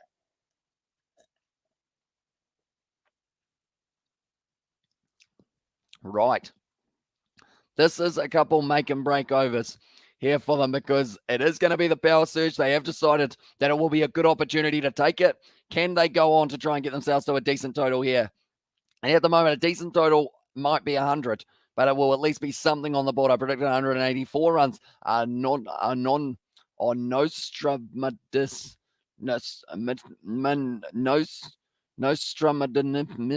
I must be ashamed at the moment. Nostradamus. I feel like I didn't pronounce that very well, did I, Sebastian? Not even close, probably, now that I think about it. But Dwarshus, yeah, he's bowled 2 overs. He has got 2 wickets, and he's only gone for the 1 run. He's bowled 2 wicket maidens. So that's a lie. If he's gone for a run, he has not bowled 2 wicket maidens, but he has got 2 wickets nonetheless. And that is going to be the single there by Max Bryant. Now it will be Wildermouth. Will be back on strike as well for this one. He's sitting on 1 off 2. Bryant sitting on 10 off 17. But the good news for Bryant is he is still at the crease. He is still fighting for the Brisbane Heat, and they are going to need him right to the end of this one as well. I hope. Any wicket taking, anyone can take a chance. I Pope. L Pope. That will be Lloyd Pope. Any wicket taking chance. So I don't believe he'll get too much of an opportunity. Maybe he gets 1 at the end, just because at the moment it seems like the pace bowlers are going to be the main option. It's going to be up in the air, and it is going to be the dot ball once again. Well done. Very nicely done by the men in the field for the Sydney Sixers. We have got their 5 losses out of 21 games. Johan France has always been bogey team for the ABs as well, and Lloyd. And there's Robert there. At the moment now, Wildermouth, he is the X-Factor player, so they had to sub someone out for him to be able to come into that lineup. I'm not sure whether or not that is the extra bowling option that they have decided, and also maybe a little bit more ability with the bat than the man who did get swapped out. It's going to be outside of the off stump, and once again, it is going to be the dot ball from Dwarshus. I'm not sure what his best figures are, Ben DeWashis, but he is certainly working his way towards them at the moment. 2 wickets, 2 runs off 2.3 overs. That's kind of Scott Boland numbers at the moment here for DeWashis, who has been looking like he's getting his line and length absolutely perfect throughout this whole matchup. He's only had one ball that almost got hit to the boundary, and that was the one that he picked up the wicket early on of Jimmy Pearson. Now DeWashis, 3 balls left on the first over of the power surge. Be running in. Does he get one wrong soon? He's actually changing the angle, which is an interesting choice, but it's going to work out for him as well. Tries to get the run out now, decides against the throw there for DeWashis, and it is going to be the single Wildermouth keeping the strike ticking over. Bryant back on strike here. He's got the power, and he was French seer from the 16th century. He foresaw a lot of freaky events, the master predictor of history as well. How is it pronounced? Nostradamus? No, Nostradamus. Nostradamus. I feel like that's not how you say it, is it? As well, Ireland are the AB's new bogey team after the French as well, says David there. Yeah, a couple not so great losses for them as well. In the last little while, Bryant strikes that one nicely, and that's going to be the first boundary we have seen for a long time here for the Brisbane Heat. We have also got their lovable commentary and lovable voice as well. Says Raj, thank you very much, mate. Usually appreciate you being here for this live stream. And yeah, anyone who is new, be sure to leave a like and subscribe, because we have got plenty more content coming tonight. We're sitting on 53 likes at the moment as well, so I feel like our century could be on the card. So if you haven't already, be sure to leave that like and subscribe. We've got the game tomorrow night. Perth Scorchers, they will be taking on the Melbourne Stars. And what will be, I was going to say, it will be Maxwell taking on Mitchell Marsh. But then I'm thinking of the other names. Colin Munro, he will be slotting himself in there nicely as well. Andrew Ty taking on the quick bowling of the Melbourne Stars as well. Of course, but that's going to be the end of the first over of the power surge, and they're doing themselves 7 runs of it as well. You read it as it is, Nostradamus. Is Moose or Mus? It might be Mus, is it? Nostradamus. Nostradamus. Look him up, he'll freak you out, mate, as well. Says it, David there. So a little bit of late night reading perhaps before bed. End up reading all about someone who does end up. That's the thing, like he's probably got that gene of predicting that I do not have any sense of at all. Like I'm going to get the points for this one, but that's only because I wasn't very generous towards the Brisbane Heat. And I expected them to kind of get a lot more than they are sitting on at the moment. But like rugby predictions, I'm normally like a mile off. Like if I say that a team's going to win, more than likely it's actually better for you guys to pick the other team, because they have more chance of being able to get there as well. What do you think? Or who do you think is the best fly half in the world at the moment? Finn Russell or Marcus Smith as well? Says Johan. They both got the unique skills. I would say for the factor of age on his side, I'd say Marcus Smith, but then Finn Russell, he has got that kind of unorthodox style shot there from Max Bryant. Hits it over the head, and then it's going to be, is it all the way for 6? I believe that's a brilliant shot from Max Bryant. And it is 6 runs down the ground, and they move up to 56 runs now. In fact, they go up to 61. And also, nice one. And Mass as well. So it is Nostradamus. I don't know why, but those parts in front make me get my tongue in the wrong place, and then it doesn't want to come out properly. Nostradamus as well. That's nicely bowled. Or nicely played, I should say, by Max Bryant. Did it back over there to Sean Abbott. Does end up getting the single, taking the quick one. And now they're up to 7 runs off this power surge. This is useful for them because they did get 7 off the first as well. So 14 runs off the last 8 balls for the Brisbane Heat. They need to keep on going. They need to keep on building towards that 100 runs just to give them a little bit of a chance. And in this matchup up against the Sydney Sixers, and also the last part is pronounced moose as well, like a cow, Sebastian. So it is Nostradamus as well. And 3 for 7 has been DeWash's bowling figures, BBL. So, can you speak Maori as well? I can only speak 2 sentences, which is ka ki te koe e tira wiki, which is see you next week, and also homa e rima kotai kono kata kata, which is high five, just kidding. Because I spent my time wisely at school learning how to say high five, just kidding, because I knew that I would always need it. But the thing is, I have always remembered it because of the fact that it is such a weird saying to say high five, just kidding. Like if I ever give someone a high five, the first thing I do is not this, because then the next thing they normally do is that. So you don't normally combine the two. And also I think Scott Robertson is too young to take over the ABs as well. Says David there. I like Finn Russell. He's such a good playmaker and he has more experience than Marcus Smith. Marcus Smith is also a good playmaker. But I do like and trust Finn Russell more. Yeah, I feel like Marcus Smith, like give him 5 years or so and he is going to be probably right up there as well. But for now, Finn Russell is definitely like up there in terms of like, I guess it's kind of the prospect versus the veteran type thing. Can you sing the Māori part of the New Zealand anthem? Though, as well, says Johan. I believe I do know a majority of it. We used to have to do it for the national anthem at school as well during assembly. We have got there, but yeah, it's worth checking out his work. The guy knew everything before it even happened as well. Says Sebastian there as well, but Abbott at the moment. I wonder if the guy knew whether or not there was going to be a wicket off the spool. Tower, it's gone straight up in the air. I don't know whether or not it's clear on the boundary, is it?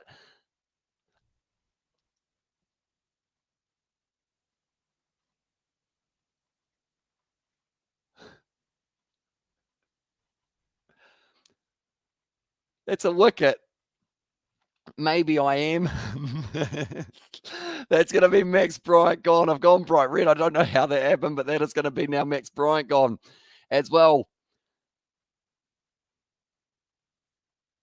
I don't know what to feel about that, but Max Bryant, he tries to hit that one up in the air. Ends up getting it wrong, and it was taken by Jordan Silk in the deep. I thought he had it all the way for 6, and I was about to say that I was pretty much in that situation of going like pretty much, and that is why I don't predict things, but it went straight up and straight down. And you spell Tamil there as well, one of two words, a small request. I'm a big fan of Tamil Nadu as well, and do you know they are Rugby Ascendant, a live stream with Victor Matfield as well.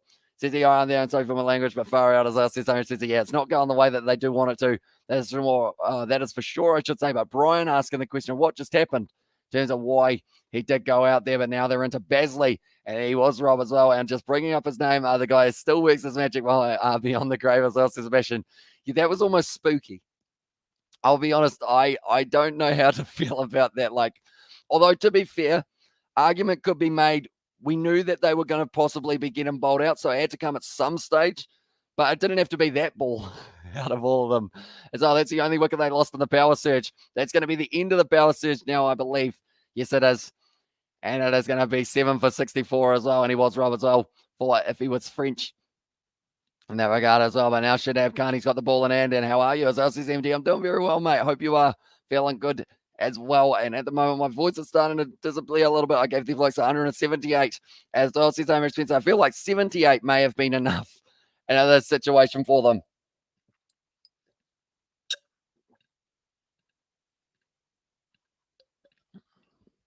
That's gone now. Right, I'm not going to jinx it, but I might consider halfway through in terms of when the next innings does start, or while it's waiting for the next innings to start, I might schedule my other one so that we can get going for the next match that has taken place, which is going to be the Hurricanes versus Renegades. It actually starts in 6 minutes. We're going to get to see at least the whole last innings of that one by the looks of it.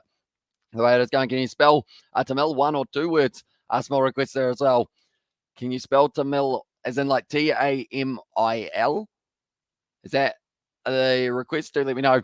And Shadab Khan at the moment, he is going to be bowling, which could talk slow as well. It's going to be really too fast paced now, particularly in his greatest or his last video where he made 63 greatest rugby moments of the year. But otherwise, check that video out. It's fantastic as well. Says Johan there. Nicely bowled by Shadab Khan. It is going to be worked down the ground by Wildermouth for just the single. And also over there, this game is done in 7 overs in the next innings. That's my Sixers prediction. Yeah, that's the thing. Everyone's going to have to do some big maths to try and work that out, because that's probably going to be like 78 balls left or something. Speak, not spell, mate. He wants you to speak it as well. And there, can you speak to Mill in 1 or 2 words? So would that be Mill? I guess, maybe. Hopefully that's correct. I'm not too sure what he is after. Ollie Hoskins, London Irish prop, might come to the Rebels next year to make the Wallaby squad for the World Cup as well. A little bit outside of the off stump, and that is going to be no run there. No, they do get through for the single. Nicely run by them as well. And Irish after the World Cup, it's not a reliable source, but thoughts as well. Says Xavier Brown. I mean, if it means we get to see more talent in those Australian sides, it would be pretty awesome to see how they do go. Ollie Hoskins, he's actually quite good, isn't he? For the London Irish front row, and also Sixers win heat losses as well, says Shannon there. And I feel like that is pretty much confirmed at this stage. 98% chance for the Sydney Sixers, and they're still fielding extremely well. Like, they're not having any misfields or anything. Were you in the live chat with Gareth Mason when it did a live stream, or when Gareth Mason did a live stream with Squidge Rugby last year, I said, Squidge would do more live streams. I wish Squidge would do more. Is that going to be the run out? No, it's a missed opportunity, not the best throw, and it could have been gone Philippe's disappointed with the way that one went. The gloves are going to need change from Basley. They'd have to scamper through to get the single for that one. Ollie Hoskins, a beast as well, says David there. Yeah, we'll be interested to see how he goes if he does go to the Rebels up against some of the Southern Hemisphere boys in Super Rugby Pacific. Should have Khan at the moment. It could have been the run out. That's off the edge. Almost taken. It's going to be racing away close to the boundary, though. Looks like it is going to be Aiden Gert. Cutting it off does nicely. Is able to field it, and he will now be throwing it back in as well. We have got there, something else media. Johan, South African that lives in New Zealand. I think I have heard of him more than likely. I don't think I've watched too many of the videos, though. Maybe I've seen one or two in a recommended, maybe, if I'm not wrong. Is he quite a new YouTuber, or has he been around for a little while? We have also got to imagine going to the boogies with Nostra Damuz as well on the 16th season. The lads were sweeping the house as well, says Sebastian. So was it like sports predictions, or was it more like actual like life event predictions? Sebastian, do let me know. Good over and the infra Jadab Khan, and that is going to be the 6 runs off him as well, sitting 7 for 70 here for the Brisbane Heat after the 14. What was your thought? What was going through your head when the Box lost to the ABs 57-0 in 2017?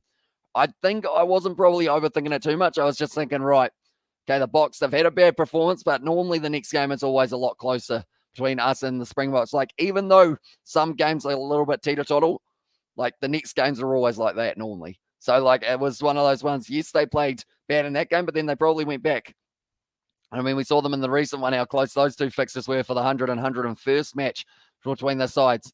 It's going to be Hayden Kerr once again getting another opportunity, only going for the 7 runs so far and getting the 1 wicket for himself as well off the 2 overs.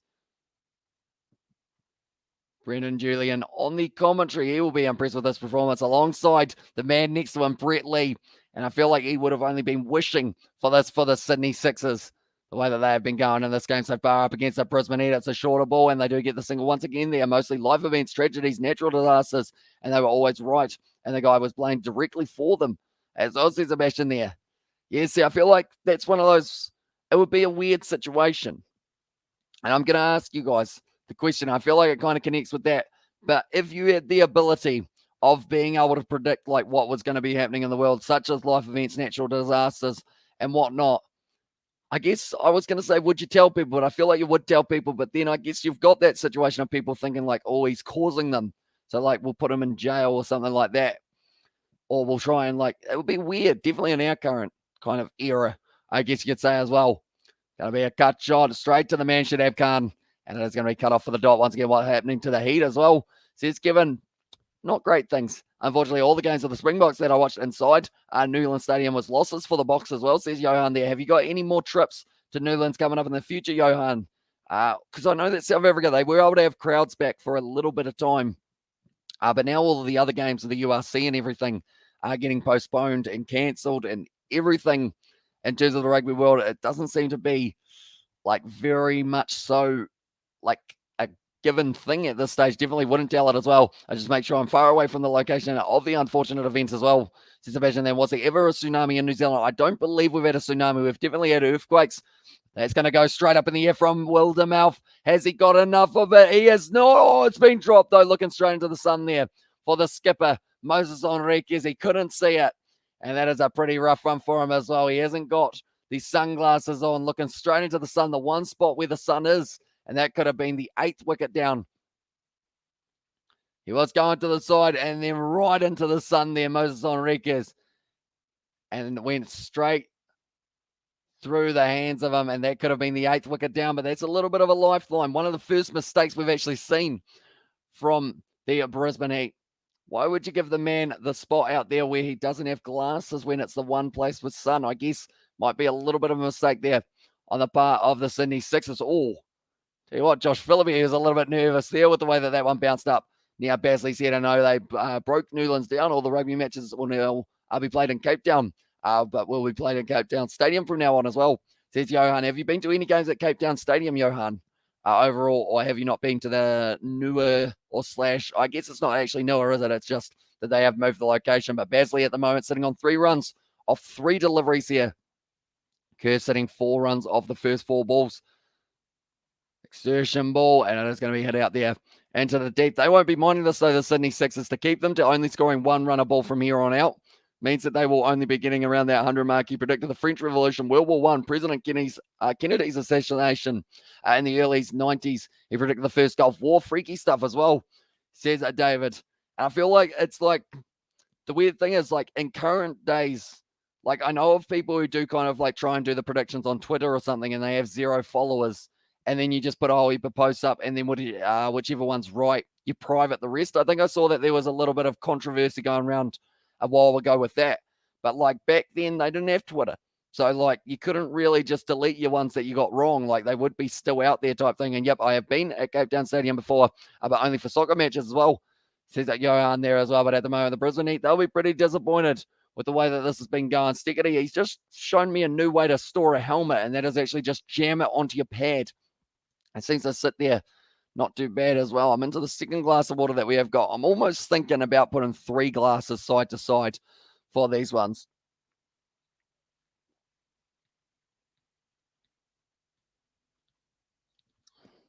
Also, we have got the Hamza in the chat. Welcome in, mate. Hope you are doing well at the moment. The Brisbane Heat not doing so well, but they have been rebuilding slowly. Watermouth hits it down the ground there of Shadab Khan, who has yet to pick up a wicket. He's gone for 20 runs so far off the 3.1 overs that he has bowled. So I believe he is actually the most expensive bowler other than Sean Abbott, who did actually go and bowl a couple overs in the power surge, but he picked up 3 wickets as well, Abbott. The Shadab Khan, I feel like he is only one big match away from getting a whole heap of wickets as well, but he was an awesome guy. He helped treat the bubonic plague, which killed a third of Europe's population. He took care of the ill and provided prevention advice as well. And then also we've got their Bondi, as I said, some are there in the chat. And at the moment now, the predictivist says that they will be able to get up to 107 runs. I think if they saw that midway through when they had lost so many wickets, they probably would have taken that well and truly. But at the moment now, seems like they're just going to keep on ticking over those runs as well. Do you know that the biggest soccer stadium in South Africa, in Johannesburg, the FNB Stadium, is bigger than Twickenham and Wembley Stadium? They use it sometime, or the stadium sometimes for rugby matches.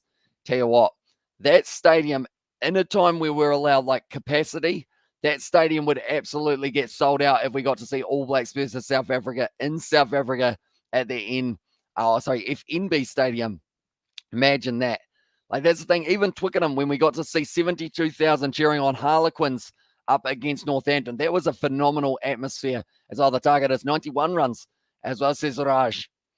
Going to be nicely bowled by Shadab Khan, but once again, it's going to be the single. So they are just keeping that one ticking over and getting run for run, which are all going to add a bit more to that total that they are trying to work their way towards. And I guess the question now, ladies and gentlemen, with 25 balls left in this innings for the Brisbane Heat, do we feel that they are going to get bowled out? Do let me know yes or no. And at the chat as well, I would say, I think no. I think they're going to be able to survive. That's in the air. Has he just tried to jinx me there? No, it's going in the gap, and that is going to be the boundary there. Well, as well, and Shadab Khan, that is the end of his spell, and he has ended up going for 27 off his 4 overs as well. And also, oh, by the way, he predicted the plague, and shortly afterwards, it broke out as well, said Sebastian there. And yes, he did. The sad thing is he remembers. He's remembered for predicting catastrophes as well. I know you're looking forward to the January first test as well. And I assume that will be the one between Bangladesh and New Zealand, and I certainly am. I'm looking forward to seeing what we can do on home soil, and also testing the vocal cords once again. We'll see how they go for that regard. But at this stage, that is going to be the end of the over. They move up to 84 for 7. So they are doing not too bad to be able to slowly rebuild here, the Brisbane Heat. They can't afford to lose a wicket now, though. But Wildermouth, the X-Factor player, the point of an X-Factor player is supposed to bring the X-Factor.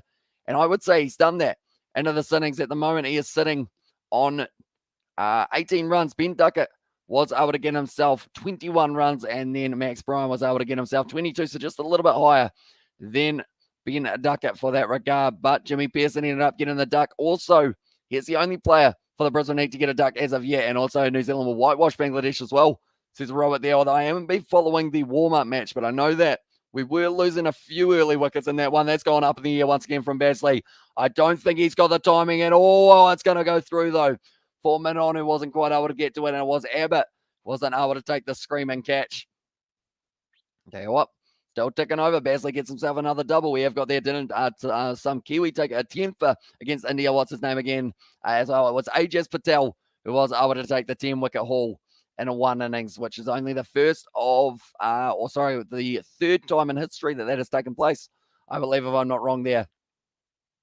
But Sean Abbott trying to cut that one off, not quite able to. At the moment, the Hurricanes, they are actually batting first. They've already lost a wicket. Ladies and gentlemen, I will let you know who that is in a very short moment as well. Or Basley, this time he's decided, right, Abbott wasn't able to get to it last time. This time he gets to it, and that is going to be the wicket now for Sean Abbott as well. He will be happy enough with that one. James Basley now going to be on his way, and the Heat are going to be in just a little bit more trouble for themselves, sitting 86 for 8. But the wicket that they did lose in the first innings, it was actually McDermott. No, sorry, it wasn't. They've actually lost Matthew Wade already.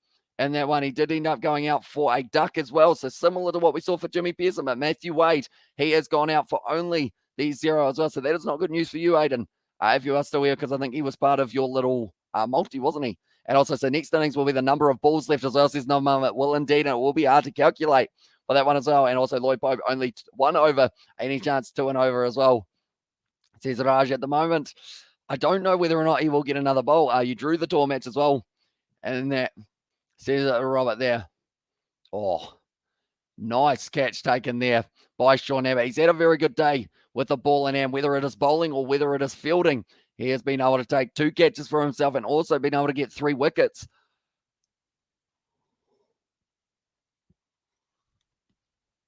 Big yawn from myself there. But at the moment, the Hurricanes, they will not be happy with losing Matthew Wade in the early stages of that game as well. But the Strikers, they are going to be playing off in only a couple of days' time, and they will be sitting relatively similar at the moment to the Heat. They are sitting on 7. The Heat are sitting on 9. So the Strikers, they actually have the potential of being able to go up after their next game, which is going to be up against the Thunder, which won't be an easy one for them as well. But now Hayden Kerr, he's been able to pick himself up 2 wickets as well. Hit to the leg side. He's going to be cutting it off for just a single there as well. But at the moment, can the Heat bring up the 100, ladies and gentlemen? Please be sure to let me know in the chat whether or not they will be able to get 13 more runs with 2 wickets in hand and work their way towards that 100. It is going to be Stickety now on strike for him as well. He hasn't really had too much time to bat overall, I guess you could say, but he can hit a long ball. And what is the mindset of these batsmen for Brisbane now? Do you go out there, do you try and just bat out the over, or do you keep on going 8 and 8, wait to get 10 as well? Says it Robert there in the chat. So that is not ideal for him getting that duck early on. And we bowl well. That is going to be just the dot ball from Hayden Kerr. Once again, nicely done. But Stickety, he will certainly have to step up with the ball in hand later on in this game. But Abbott, the celebrations at the moment. When he got Chris Lynn, he ends up having a massive celebration with that screamer. And then for that one, that he did take a little bit later on, cool as a cat, and just ended up just giving him a little round of applause to the bowler there.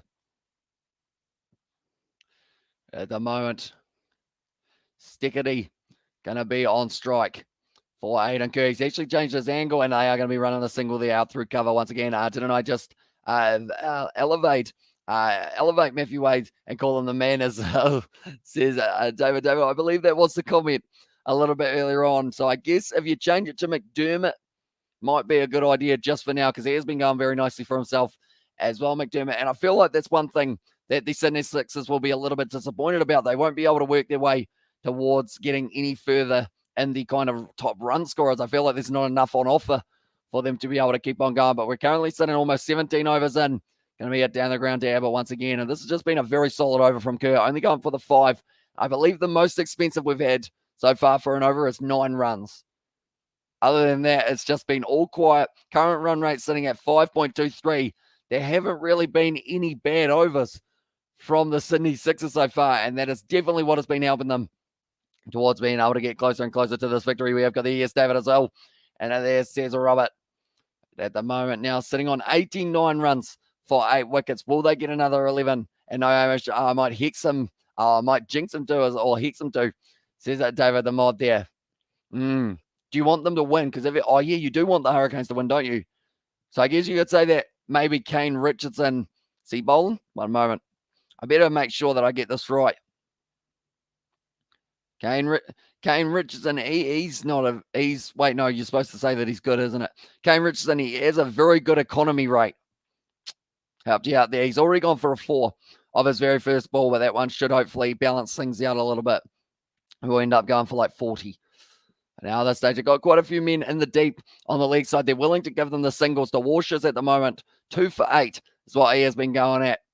and he'll be hoping to clean up the final 2 wickets of this innings as well. We got there the scorecard, makes the English look like legends as well, says Sebastian there in the chat.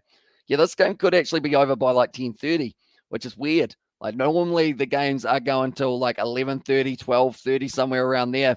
This one's looking like it is going to be finished maybe relatively fast, unless, of course, maybe the Sydney Sixers do have the same issue. We always got their weights out, and I'm furious as well, says Aiden there. And in the chat, it's, yeah, I don't think anyone was expecting Wade to go out that early. McDermott, I feel like he was probably due to lose his wicket early just because he has had so many good innings in a row type thing. And also over there low on the chat, says David to Robert. But at the moment, 9 wickets down is just around the corner, I would think. They have still got another total of 17 balls to survive here for the Brisbane Heat. They do not want to get bowled out, or else your net run rate will get absolutely just cut in half, I guess you could say as well. Going to be whipped off the legs there of Siggety. Cut off there at fine leg, short fine leg for Daniel Hughes. And they haven't actually had the opportunity to talk to him on the microphone yet, just with how quickly this one has been going between the two sides. Their first innings is almost over. Okay, now they're going to be talking to Dan Hughes. And also, we got there goes my multi, and I'm incredibly mad and angry as well. Says Aiden there as well. At this stage, Daniel Hughes, he is saying that they started extremely well in this game. Bender Warshus bowls it beautifully, and it is going to be whipped away. And I tell you what, they must build a new stadium in Cape Town, specifically constructed for rugby, which must be double the size of Twickenham as well, says Johan. Do you think they would consistently sell it out, Johan, as well? Although I know that in current times, depending on when it is finished construction, because I don't know whether or not you are allowed full capacity, because I know the MCG, it can hold about, I think it's the 85,000 or something along those lines, but with current times, they aren't actually allowed to fill it right up. That is a brilliant slow ball from DeWash. It's only going through at 106.7 as well, which is very impressively done from a big Ben DeWash, who's really made an impact in this game, alongside Sean Abbott, alongside Hayden Kerr, and alongside, I guess, we better give him a shout out as well, and that was Dan Christian bowling the 2 overs, only going for a 3.5 economy. I wouldn't be surprised if he gets brought back into the bowling attack very soon with only the 2 overs left now. Another dot ball, well bowled by DeWash. It's good seam on that one, and it is just going through. Actually, if they were going to, the Springboks defeated England, as I see Sebastian there in the chat. But at the moment, Hurricanes are sitting 17 for 1 after 3 overs. For anyone who is curious about that game, and if this game is finished relatively quickly, we will be covering the second innings of that other game on a separate live stream for this one as well. But I feel like that will be if the Brisbane Heat get themselves less than about 110. So the Sydney Sixers get going very quickly. And efficiently, Daniel Hughes here going to have to get this one well fielded as well. Oh, it was almost good for them, but they don't quite get through. Daniel Hughes working hard in the field.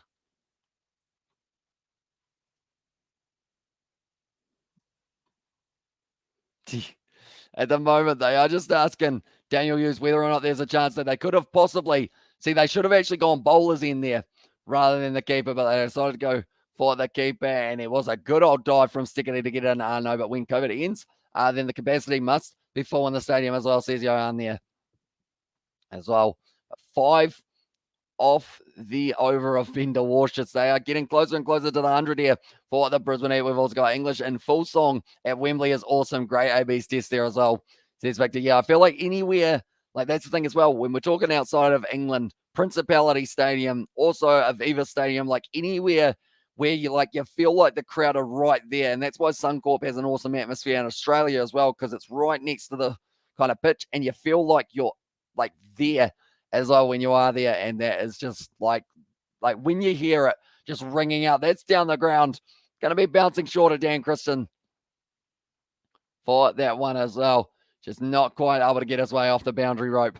Get to that one, but 23 off 23 for Wildermouth. X-Factor play. He is actually the highest run scorer for that team as well so far, so that is very impressive. Wildermouth's in for Kuhneman as well. They swapped him in the X-Factor, as says Robert. Okay, so I wasn't sure who actually came in for that one, so they decided that's actually a very good switch, because we've seen that spin so far on the surface doesn't actually offer the same, I guess you could say, breakthrough ability. Shot down the ground from Stickity, and that is going to be 4 runs, and he heard the oh wow from Daniel Hughes there as well. The Scottish at Murrayfield are incredible as well. Exactly right. When you hear the bagpipes playing at Murrayfield, you know it's going to be a good day. And well, at least we won the match against England. That mattered as well. The Rugby World Cup final, that victory for England this year against the Box doesn't give England the World Cup back as well, says Johan there. So very passionate by the sound of it about that one. And at the moment, it was in the slot, and he decided to straight back over the head of Sean Abbott. He's actually gone for 26 runs so far. And in that regard, but Curry has got himself 11 wickets. Sean Abbott also sitting on 11, and is going to be whipped off the pads there once again. Stickety going to be able to get the single. James Vince cuts it off in the deep, and that is actually going to bring up the 100 runs here for them as well. So nicely done. And Lloyd Pope, last over spell, 50% chance as well, says Raj there.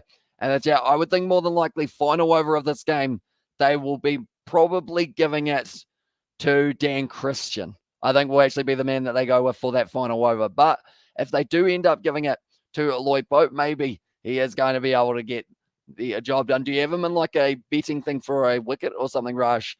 Gee, let me know. It's gone straight up in the air. Who wants it at the moment? Is anyone going to get to it? No, they don't, and it does fall safe once again there as well. Sean Abbott just not quite able to get to that. Still thinking, you're showing the World Cup in France. That's actually sweet as well. And there's Sebastian there as well. But 25 of 24 deliveries here for Wildermouth. Straight up, straight down, and I'll go Christian, or I'd go Christian as well. Says it Robert there. Would have been a phenomenal catch if he could get to that one, Sean Abbott, but just in the gap. There's been a little bit of luck on the side of the Brisbane Heat, and I feel like without that luck, they could have been sitting all out for about 20, or not 20, sorry, probably about 60 or so. And then also the thumbs up, says Raj there. It's a good shot. It'll be at least 2, and it does stick over. I say at least the Box and the All Blacks never makes a foreigner. The head coach England couldn't win with their own people, so they took Eddie Jones from Australia, and the same with Australia's Dave Rennie as well. Says the eye on there. And at the moment, the launch speed off the bat, 138 Ks. Boom, just smacks that ball nicely down the ground. Bowling, Sean Abbott has got him, and he had a relatively expensive over up till that point. Went for the 10 runs, but also got that as well. Remember that the All Blacks mauled the Springboks in the group stage as well. And there's Sebastian as well. But now that is going to be the end of the over of Abbott. The end of his spell as well. Gets himself the 4 wickets. I thought SIXERS were batting as well. Says that Nathan Simon. They almost are. Unfortunately, the Brisbane Heat, they are sitting 9 wickets down for 104. They've got 1 over left. And then it is going to be switching over. And I believe the SIXERS will just go out there and try and dominate from start to finish. But Wildermouth, a good innings from him, getting 27 runs of 26 deliveries, which was very nicely done indeed. Now he is going to be gone. And it will now be Majip who is making his way out to the crease. So whether or not they do survive this final over, we will have to wait and see. It seems like they should be able to get there, but there's also the chance that maybe it does go downhill at the moment. The Hurricanes, they have lost 2 wickets early on in that game up against the Renegades, and it is going to be Harry Brook now making his way there. So it's Darcy Short. They've lost Darcy Short, and they've lost Matthew Wade here, the Hobart Hurricanes. And what did you predict as well, says Nathan Sim. So he did predict in the earlier stages 183 for his prediction there as well. But at the moment, Stickety, it is going to be Dan Christian who will be bowling the last one as well. And there goes my money for my New Year's Eve drinks as well. And SIXERS won with 48 balls left as well, says Novmum. As the prediction there as well, it's going to be nicely bowled. It is a pitch-up delivery as well. It's pretty annoying that the Severs still think they're the greatest at rugby. Everyone can see it. Apart from there as well, was that a run out? I think that might be the run out there of Majip. He might not have been able to get back. He should play in the BBL World Club. Would he go to as well? Oh, I feel like I can see Virat Kohli. Oh, that's actually a very tough one for who he would sign for. I'm trying to think of who I see him playing for. Maybe I kind of see him as maybe a Brisbane Heat man. Dan Christian takes it. That's going to be the run out, and that's going to be Brisbane Heat bowled out.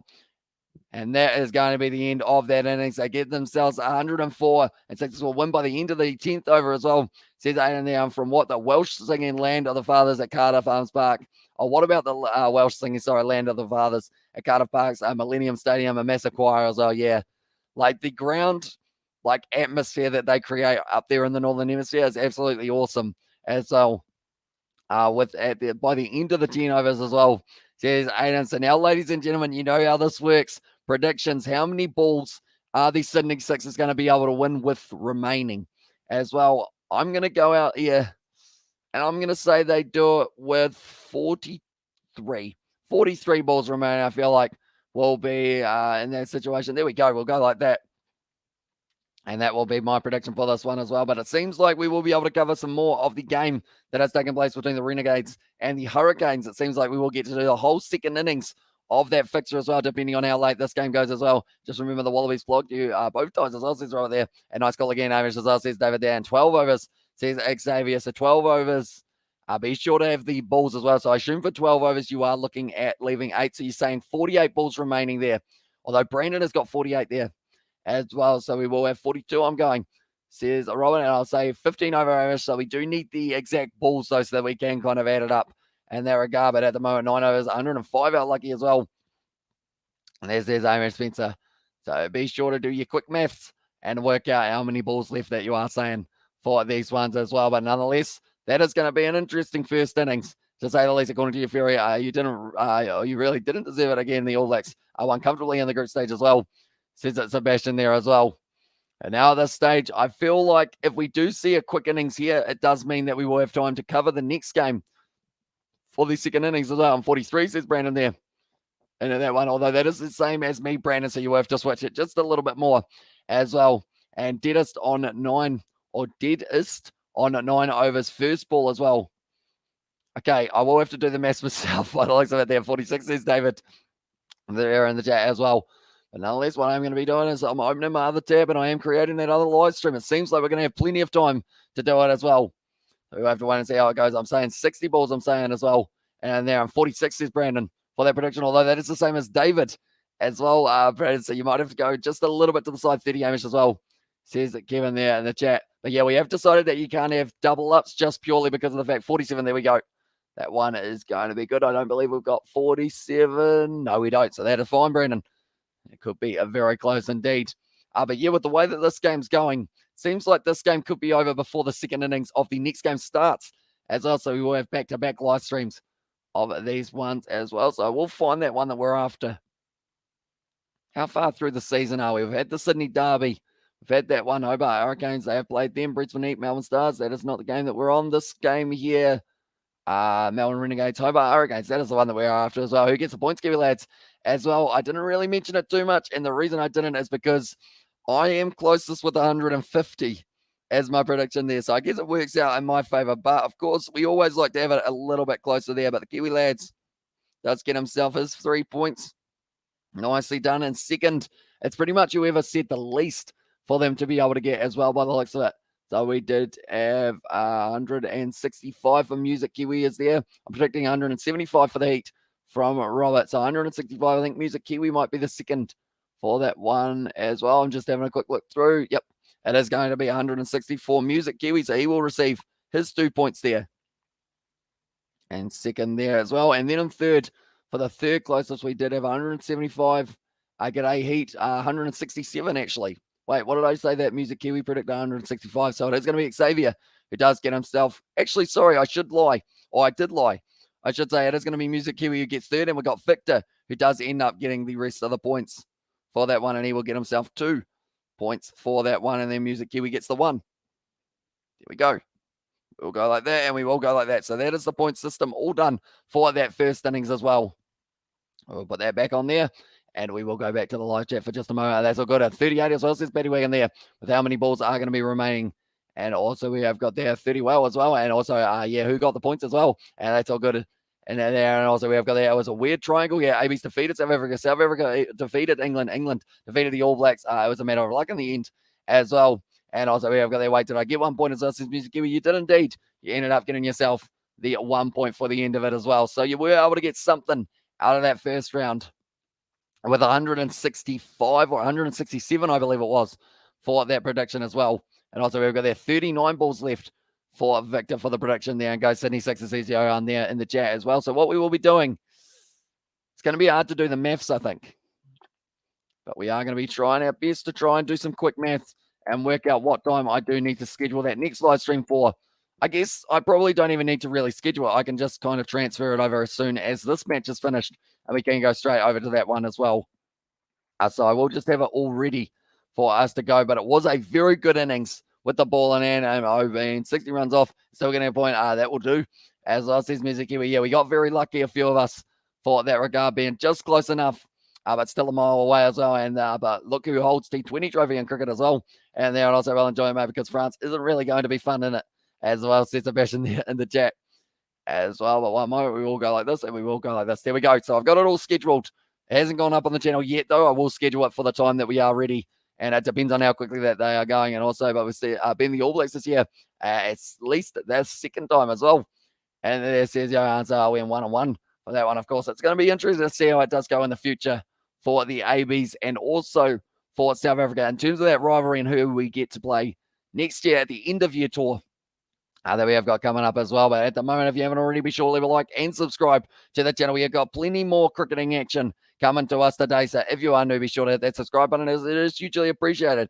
And all your support does help us towards just bringing you daily content almost at the moment for the Big Bash. Currently 6 overs down, and the Hurricanes, they are sitting on 28 for 2. So they have had a little bit of a slow start at Marvel Stadium as well.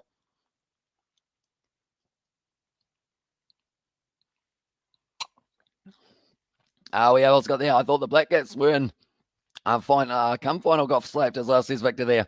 Yeah, it didn't go too well for us in the final of that World Cup as well. World Cup finals, they don't seem to be our bread and butter, it's fair to say as well. And also we have got there, since the cricket stream hour, the Proteas faring as well, because I can tell you that the Indians are enjoying themselves in Protea as well. And I'm going to change my prediction to the Sixers are going to chase it down with 43 balls left. I think that sounds very familiar. 43 we have got there from, it's actually myself who has got 43 there. Music Kiwi, so you have to switch it a little bit more so that it does not overlap with someone else's prediction that we have got. Is another rule that has been brought into the table just to try and make it a little bit fairer as well. I downloaded it as well. And it says Brandon. Sean Abbott, he had a phenomenal first innings. I'll say 42 as well. And I believe 42 is also taken. 42 is what Robert has got for himself. It's on New Zealand and KFC. As well, says Brandon there. All on the Cricket 22, Brandon. So hopefully you do enjoy. I gave up on the Proteas years ago as well. Says that Johan there as well. And also we've got their 42s predicted as well, says Robert there.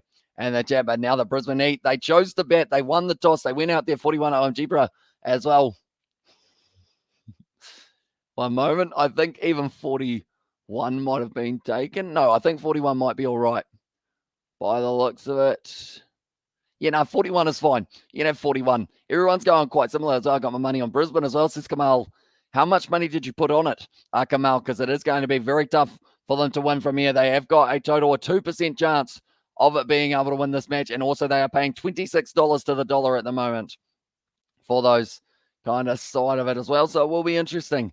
See how they do finish off. But yeah, it is going to be tough. It's not going to be easy, but they have still got an opportunity to cash out, Kamal, as well. Although cashing out's probably got like no money in it as well at the moment. Oh yeah, it's got their 35 US dollars, says Kamal. So yeah, it is going to be tough from here on out. Did you put it on them recently, Kamal, or at the start of the innings? Did they know what about that draw in New Zealand earlier in 2019? Also, we were there like a true South African career just for not supporting your side when they're going through a tough time as well. Says that Sebastian there as well. It's heated at the moment in the chat, isn't it? Bit of heat, bit of tension and whatnot. McDermott at the moment, he is bringing the heat. And that game up against the Renegades, though, sitting on 27 runs off 22 balls, 3 fours and 1 6 as well. And that 6 was actually coming in the recent over for him. He was able to get the 4 off Zahir Khan and then the 6 off Zahir Khan as well. And also the start, says Kamal there. So, yeah, hopefully they will be able to do something here. Although I think more than likely it will be the Sydney Sixers who will be able to get the job done. They have got a very strong side as well, 108. And this is Nathan Sim. Although at this stage, Nathan, we have actually changed the system a little bit. And if it is that you think they are going to be winning, be sure to let me know how many balls you think will be remaining at the time that they do win. That's actually our new way of deciding who is closest. No one has said the Brisbane Heat are going to win yet. So if you have said the Brisbane Heat are going to win, how many runs will the Sydney Sixers end up on at the end as well? Do let me know. So I'm still supporting them. I just don't have hope for them, honestly, as well. Says that Johan there as well. And also, wherever they are, change it to the Sixers as well. Says that Robert there. Although there be no money in the Sixers at the moment, by the looks of it, just because of the fact that they are 98% likely to be able to win this game. And in the New Zealand kind of odds and whatnot, you can't actually put any more money on the Sydney Sixers as well. Might be the ground. A bit of rain in Sydney the last week as well, Says Victor, yeah, it might just be a harder surface to bat on than anticipated because we did see 200 from the Sydney Sixers in their first innings at the SCG. Second ago, you said you've given up on them. It's not the same thing, man, as well. Says Sebastian there in the chat as well. But at the moment, 7 overs down. They're sitting at 6 runs and over here for the Hurricanes, so they're not exactly firing in that game at Marvel Stadium either. I changed it to 40 balls left remaining, as well as says Music Kiwi, so we can go like that. I can't. I wish I could as well. And there says Kamal. So we have switched that over for you, Music Kiwi, and we will have to wait and see whether or not it will be the case. But we have still got about probably about 2 minutes left before we get to the first ball of the Sydney Sixers inning. So be sure to let me know, Nathan, how many balls you think will be remaining for the Sydney Sixers for them to win as well. 40 is gone as well. Okay, he's not changing it to 40 there. 20 balls remaining. Says Shannon there as well for his prediction of that one as well. And now we're getting the 40 of a reserve, which means we are getting extremely close to the next little while as well. No, well, I meant what I said the second time, sorry, as well. And okay, I'm going by. I'll probably see you at the end as well, says Music Kiwi and the chat as well. But we are very close. It's going to be an exciting one. Who's going to be the leading run scorer for the Sydney Sixers as well? Do let me know. I'm going to, I want to say Josh Phillippe, but I feel like he is the easy pick at this point with the fact that the sunset has actually gone down. It's looking relatively dark at the moment there at the ground, so we will have to wait and see how it does go. And at the later stages, maybe a little bit of late swing available. And who got 40 as well as this Music Kiwi? I believe it was a little while ago that we did have 40 predicted. One moment I'm looking through. 40 was predicted in the end by, I don't actually have someone with 40. I don't believe. No, I don't think so. I think 40 is actually available. So do you want 40 instead? We've got 39, we've got 38, we've got 47, we've got 46, we've got 42, we've got 43. So everyone around that kind of same region as well. Kevin said 40 as well. Underneath one moment, he said 30. He has got for Kevin's prediction there. So it will still be 40 available if you do want it. But at the moment, they're talking to Chris Lynn. And now it is going to be Phillippe and James Vince. Yes, I want 40 as well. And okay, just for reassurance, I stick with my original statement that you didn't deserve that as well. And there says Sebastian, and also we have got the 48 as well says Novmum there. And like they're saying, something's better than nothing at the moment for Chris Lynn. They need to play well. And also for them to be able to get that bash boost point, they are actually only going to need about 44 runs here for the Sydney Sixers. So Phillippe might be able to bring that up before the end of the power play, depending on what they decide to go with, whether they go ultra attacking, try and get their net run rate. We can bet as well, says Kamal. Whereabouts did you bet last time, Kamal? Do let me know. And also we have got there, did the Abbies as well. It says that you are, but now at this stage, 295 runs is how many Josh Phillippe has been able to bring up so far. He has got the Golden Gap. McDermott at the moment, though, trying to change that up a little bit. The runs are sitting on 144 runs for James Vince as well. And what country as well says Robert there in the chat, but 105 was what the Brisbane Heat were able to set for themselves. 106 will get the Sydney Sixers a win, and not only just a win, they will go back to first place above the Perth Scorchers. They are neck and neck at the moment, those two sides, and it seems like they are jockeying for that number one position. And once these two sides play off, that will be when we get to see who sits at the top by the finals. It is going to be on the 4th of January, the 9th of January as well. Or sorry, the 6th of January and the 9th of January. 2 back-to-back games for the Sydney Sixers taking on the Perth Scorchers, and I will be absolutely loving it as they did the two previous 2 times. They felt bad for you as well, says Sebastian there. Nicely bowled by Stickety, and Josh Phillippe hits it out to cover, and it is going to be the dot ball straight away. They're going to need a lot of those throughout this one as well if they do want a good chance of being able to go on to somehow win this game. It's not going to be easy. It's probably going to be almost near impossible for the Brisbane Heat with the total of runs that they do have on the board. But if they get a couple early wickets, if they can get Phillippe, if they can get Vince, and also if they can get Moses Henriquez as well, that's the thing. I'm going through almost that whole kind of top order at the moment. They've also got Daniel Hughes that's going to be up in the air from Josh Phillippe. He's lost his wicket, and Phillippe goes for a second ball duck. See, is there something still on the cards here for this game back? But Josh Phillippe, he'll be disappointed with that. What was for dinner for you as well? Says Xavier Brown. I did end up having a burger as well, so I felt very happy indeed with that one. And of course, the AFL kicks off in January as well. Or the AFL Women's, kicks off in January. But does end up putting it up there. I think it's a bowler's paradise out there at the moment for the SCG. Phillippe, he is gone. And that now means that there is just a little bit more of a chance for the Brisbane Heat. In fact, with Phillippe losing his wicket, it goes up to a 5% chance for the Brisbane Heat to be able to win this game. And they drop probably lower than 26 that they were sitting on at the start of this one. Now they drop down to $14. And have to wait and see whether or not that will be the case. But the Sydney Sixers, they are a talented side. They should be still in the box seat, even though they lost that early wicket. But there's just a little bit of a chance that maybe this surface is a lot harder to bat on than everyone first anticipated. Is this what we're going to get to see for the Ashes? It could be over by day 2, if that is the case as well, if this is the pitch that they are going to be using, although I believe they will have a drop-in pitch for the Ashes. And oh, by the way, if it helps, we have removed the Springbok emoji as well, and exclamation marks and all, says Victor there in the chat. And so, and also we've got there, what my prediction? I'm confused as well, says Nathan Sim. So pretty much you did have to try and predict how many balls they would have remaining rather than 108, just because we would have many people going for the Sydney Sixers in this one. So pretty much do let me know how many balls you think will be remaining at the time that the Sydney Sixers do end up winning this game, if that makes sense. So you've seen people that have said 40, they've said 30, kind of 60 might be very high, but could be the case as Daniel Hughes like that ball that did get bowled to him there.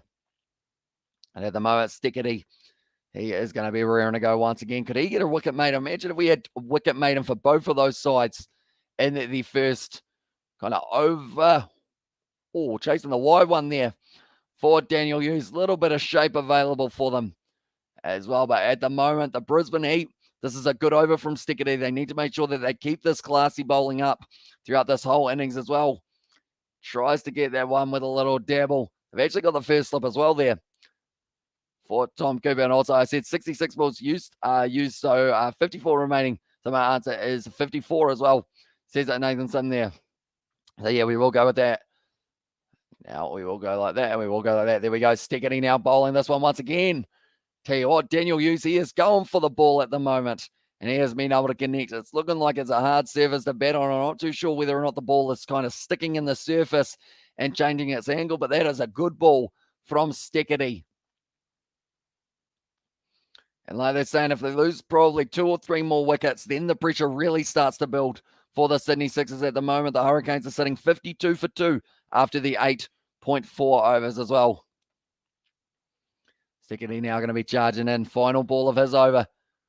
It's going to be no run and wicket maiden on this side of it as well. And I changed it. Oh, I changed it to 100 as well.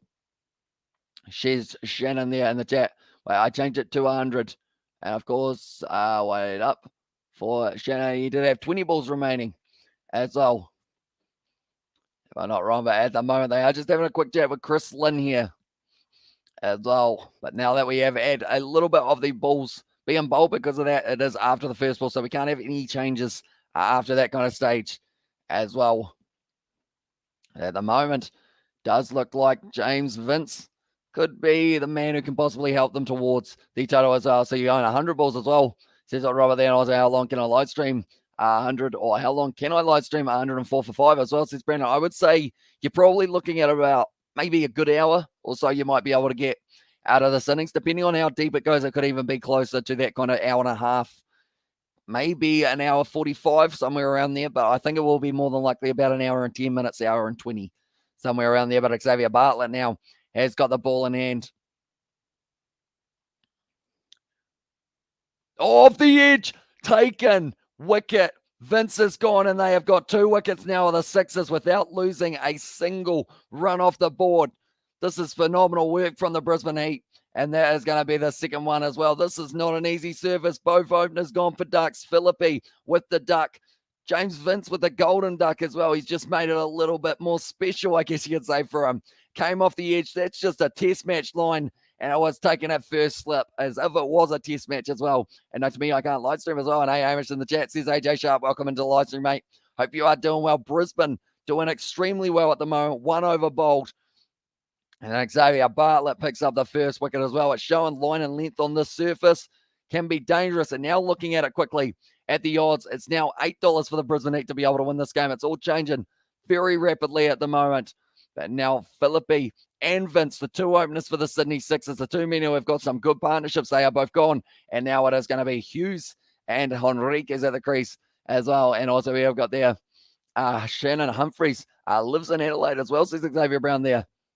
And the chat, at the moment, How many wickets are they going to lose without scoring a run on the board? I didn't expect to see this. That is for sure. This game is pretty unpredictable. Brisbane Heat still only a 10% chance of winning this one. But if they get these two men out, all of a sudden this game changes even more than what we have already seen. Could it be a quick game because the Sixers are bowled out? Well, Bob by Xavier Bartlett, whipped to the leg side there by Moses Enriquez, and he is going to be getting the single, and that is the first run of the day for the Sixers, and the crowd erupts there. They are happy to see that some runs are going to be ticking over for the home side. You do not want to lose your wickets early, though, on this surface.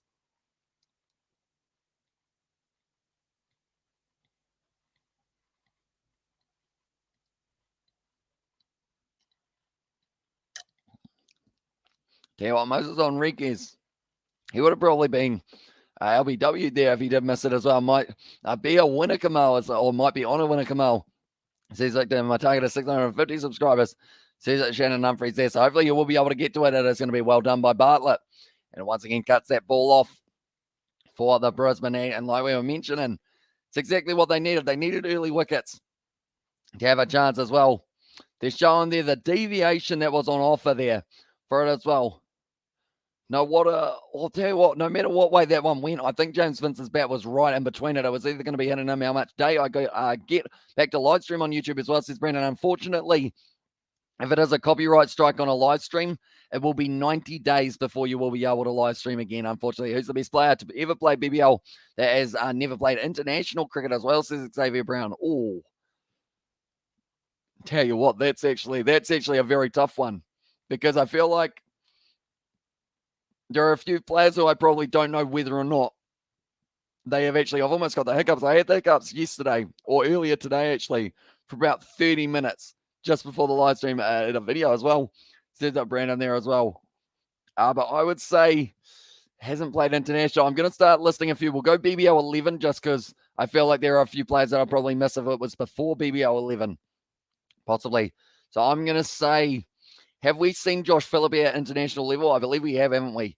For Australia. Nathan Ellis, I think we have even seen him at international level, because I feel like he is definitely a shout as well. Who else is very good? Tom Rogers. He goes pretty well for the Hobart Hurricanes at the moment. Alongside, I know that Ben McDermott, surely he has got a chance alongside the likes of a Darcy Short or someone like that. That was going to be close to an LBW. Stepping across his crease once again, Moses Enriquez. I'll say this is an awesome bowling game. Pretty cool stuff as well. And I would go with Chris Lynn as well. Has Chris Lynn never made it in international in the international Australian kit, Sean? Because if that is the case, then he is definitely right up there for it. But Xavier Bartlett, he's bowled well. 9% chance that they win this game from here on out, but it is going to be 2 overs down, 3 runs, 2 wickets, and 2 for 2. What is this as well, says Hamish Spencer? It's a brilliant start for the Brisbane Heat. That is what it is. They are hoping to keep this game alive for themselves, and it seems like they might be able to do so here, depending on how you're going. 3 for 2. Are you joking as well, says Hamish Spencer there in the chat as well. I've just actually had a look at my shoe, and unfortunately it's very broken. You know how like you end up, that's a shame. I quite like these. I'm going to have to buy new ones. Boxing Day, it's still Boxing Day. Might be able to get one today as well, but I might go like that so that I am a little bit more in the middle.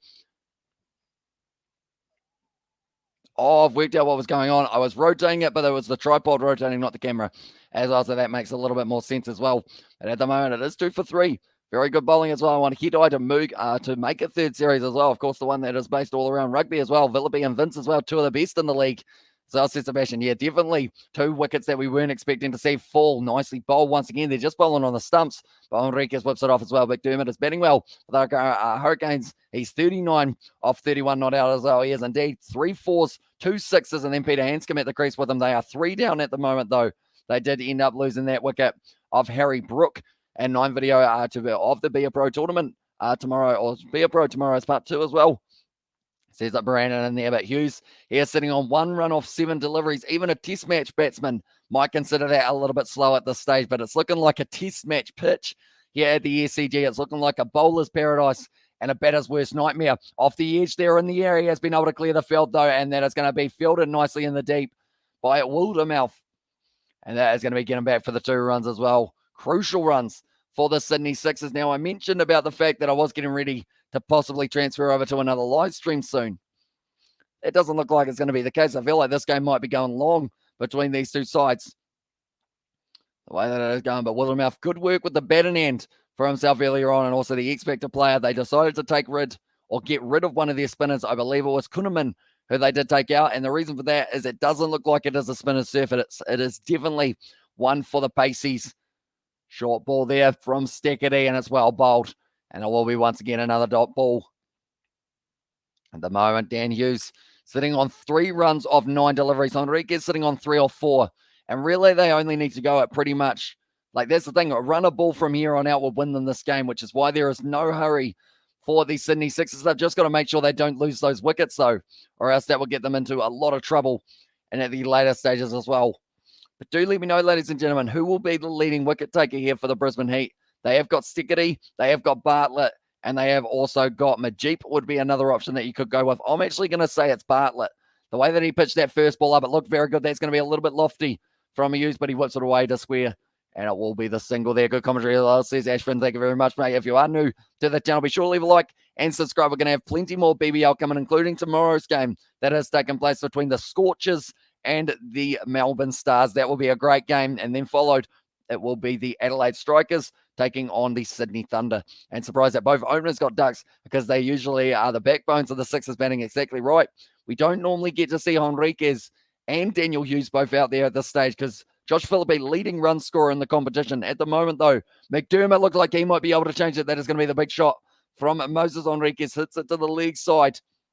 But my coverage has decided that it wants to freeze just before it comes down, so I'm not too sure whether or not it's going for 6 or he is going to be caught. I believe it will be a 6, though, for Moses Enriquez. Yes, it is. And he has been able to hit that one extremely well for himself. But McDermott, he moves up onto 42 runs. So I'm not sure what he was sitting on before the match started in terms of how far off the leading hat scorer was as well. Brett Lee, he was saying that one was gone for that shot as well. But McDermott, he moves up to 46. He's bowling, he's batting extremely well, I should say. At the moment, Momus Enriquez, I almost got him. Where are they playing as well? It is at the SCG, the same ground that we saw the Sydney Sixers in their first game bring up 213 runs. Your country as well. I am from New Zealand. So we have only got one Kiwi in the Big Bash, and that is Colin Munro, who has been going pretty nicely for himself as well. But James Basley at the moment, they're going to be getting a new ball. No, it is going to be all right. Looks like it's a little bit slippery out there. Maybe the dew coming in because of the fact it is relatively late over there. It's at 8, but the sun has gone down. And it's going to be relatively tough to be able to hang on to that ball. But James Basley at the moment, 7 matches, 9 wickets. And that wicket-taking kind of leaderboard is actually very close as well for these guys of who is going to be able to go through and get themselves the golden cap. I know it was Andrew Tye before this match. I believe it's going to be changing maybe after it, though, with the fact that we did see 4 earlier on. Oh, tell you what, I thought Daniel Hughes just hit that ball onto his stumps. He hit it onto his foot, and it bounced out the side. I heard the noise, and I thought that had rattled one of the stumps for him, but he was safe. And do you think they will get to play the next test? Asia test at the SCG. I believe someone mentioned earlier on they have actually confirmed that it is going to be taking place. They are just going to be taking plenty of precautions throughout that match as well. They are just showing that shot from Moses Enriquez goes 96 meters as well. And we've won the World Cup with the quotas. Do you know how hard that is to do as well? And Daniel Hughes hit 50 today, as well, says Himalayan there. And the chat, so welcome into the live stream, mate. I hope you are doing well. I can't believe we're still on the kind of rivalry battle in the chat as well. I thought that was fizzling out at halftime, but it is still going by the looks of it. Moses Enriquez whips it to the leg side, and that is going to be just a single. Currently 15 runs for the Sydney Sixers off their power play so far, and they have got another 4 balls left.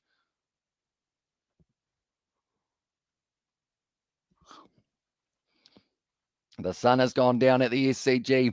McDermott, he has almost got himself to 50 runs. He's sitting on 48 off 36 deliveries.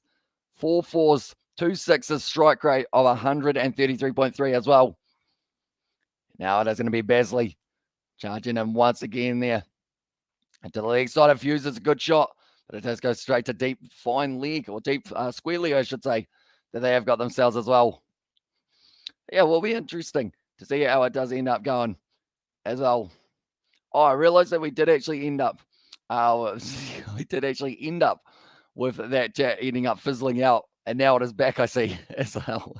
It did go quiet for about 10 minutes or so, where it was just about cricket. Enriquez now, he is going to be on strike, 10 runs of 6. I should really time you out for bringing racial stuff in the chat as well. That's going to be little bit to the leg side, and it is going to be whipped down to fine leg for the 4 runs as well, and now sitting on 20 for 2 here for the Sydney Sixers. So it's very nicely done. 90 more runs needed now, 86 required off 98 balls for them to be able to get it going and win this game. They want a good net run rate, and that's one of these fake accounts as well, says AJ Sharp. We do get quite a few of them for the 100% of the BBL ones as well. They are consistent, that is for sure. They tune in every single live stream. I'm not sure whether it's the same person or it is about 5 different people making the kind of BBL and 100% ones, but, you know, they just keep on going in that regard. So I guess welcome in again, because I assume they'll be back on their other account in about 2 minutes' time. Basley now pitches it up, nicely played by Moses Enriquez. That will be the single. At the moment, this is a good partnership building as well. We didn't really see too many partnerships forming for the Brisbane Heat up until that partnership between Wildermouth and I believe it was actually the batsman before Steckity, someone way down the order, was able to start getting it going. I think it was actually Max Bryant that those two kept on kind of being able to form a decent partnership. But speaking of a partnership, McDermott now, he has brought up 50 runs for himself off 37 balls. So he's just playing phenomenally at the moment. I've realized that I'm actually yanking the cable every once in a while, which is why my camera does keep on rotating. That's up in the air. This is going to be a catching opportunity. Who wants it? He gets it as well. And Tom, he is able to take it, Tom Cooper, and that is going to be the end of Daniel Hughes' 6 runs as well. Have you ever mentioned the quota system again? I'll tell you about from the channel. I understand. Oh, it stands for racism and intolerance. I hope you understand that as well. Says Sebastian there as well. That one went straight up and straight down as well. Brilliant from the bowlers at the moment. It just seems like there is still plenty happening on this surface. That's a hard catch to take from Tom Cooper and Daniel Hughes. He's a bit disappointed with that one. The Sixers, they are going to be 3 down now for 21. And Jordan Silk makes his way out to the crease as well. So they do just keep on going and going and going. And also Sixers are in trouble if they think they are going to win as well. But I think they are still going to win as well. And they're going to be tough. That is for sure. We will have to wait and see how it does end up going though. But anyone who is new to the channel, be sure to leave a like and subscribe, because we have got plenty more content coming in the future for the BBL tomorrow night game. It is going to be the Perth Scorchers taking on the Melbourne Stars, and what should be a hard-hitting affair between those two great sides. Then also the next night after that, New Year's Day, New Year's Eve, New Year, I guess you could say as well. New Year's, as it's called. It is going to be, while we are live on the BBL, Strikers versus Thunder matchup as well. But that was a good over for the Sydney Sixers, and they've been able to propel themselves to go on at 5.25 runs per over at the moment in the required run rate. Who's Smith's team as well? He plays for the Sixers when he does get the opportunity. Now they go with Majip. This is a big moment because Majip, he will need to get himself a couple wickets here if he does want a good chance of being able to bowl out his 4 overs. We saw so far 7 matches, 2 wickets he has been able to take so far, which is actually extremely low for that man. He's a very talented bowler. Does do nicely for Afghanistan. 105 looks far away at the moment as well, says Victor. It does indeed. Still a long time left in this match for both of these sides. Hanscom, he is building up a partnership at the moment with Ben McDermott. 29 runs from 19 deliveries. McDermott bringing up another 50. Maybe he goes on to get himself 100 here. 81 for 3 off 12 overs for the Hobart Hurricanes. Majip now playing that one nicely was Jordan Silk.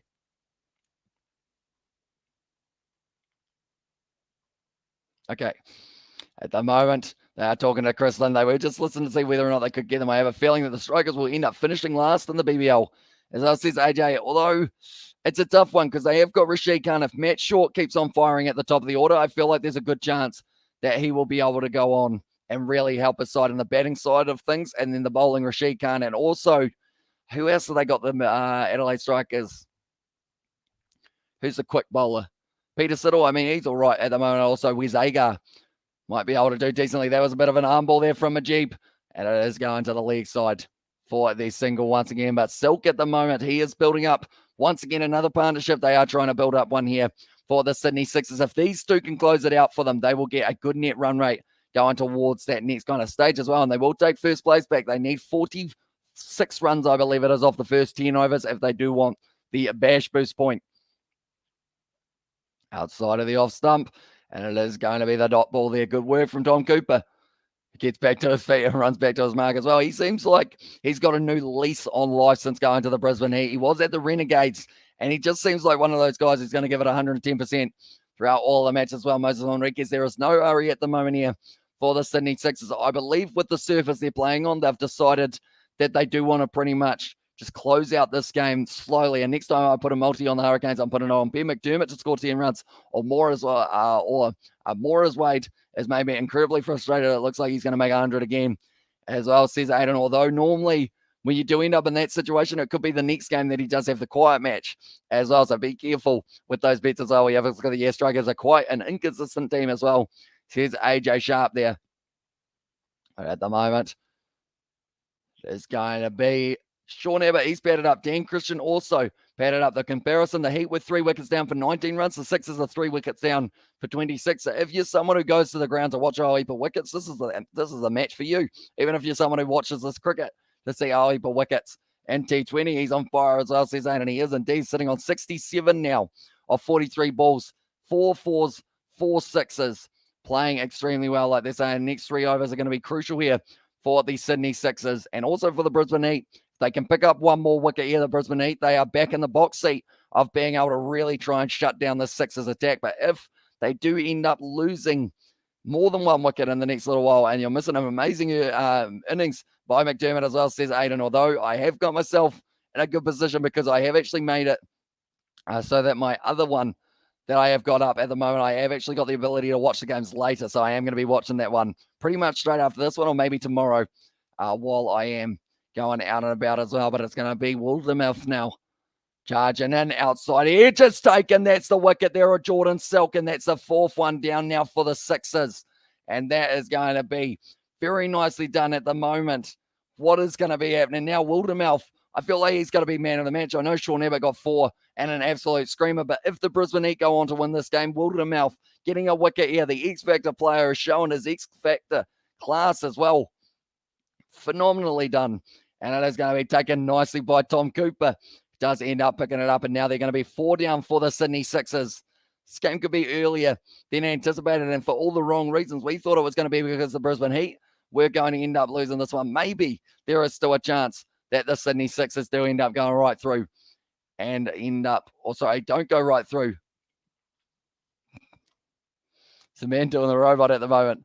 And the crowd as well sounds like it's a bowling pitch in Sydney as well. And as the BBL on Sky or Spark for you in New Zealand as well. We have got it on Sky, luckily, which does mean, although I do have both subscriptions just because depends on what kind of is happening in New Zealand, whether or not we get the Ashes on Sky. And then also we've got the Black Caps, any home games, I believe, are on Spark Sport as well. So it's a bit of a juggling one for them at the moment over here. But McDermott moves up on 68 runs now at the moment. Dan Christian makes his way to the crease. He's got an average of 15.75.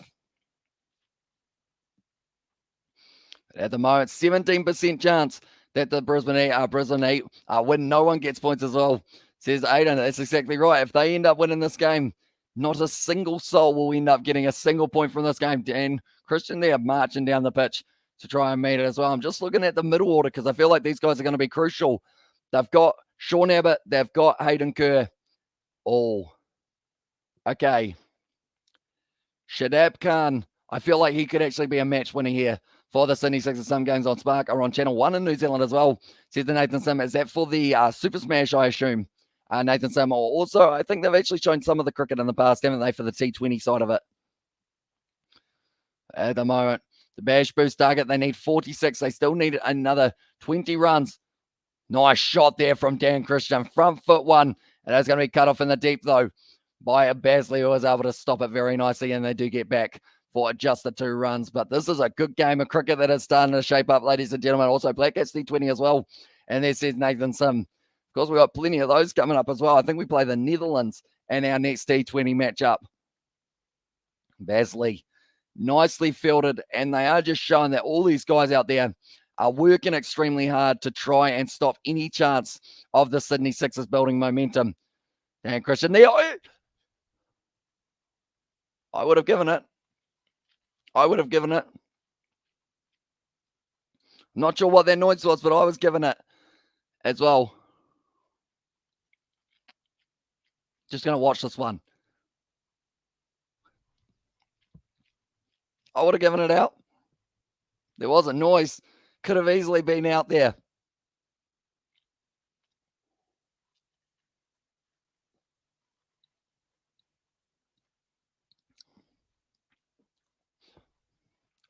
No, I'm too excited to put my finger up now.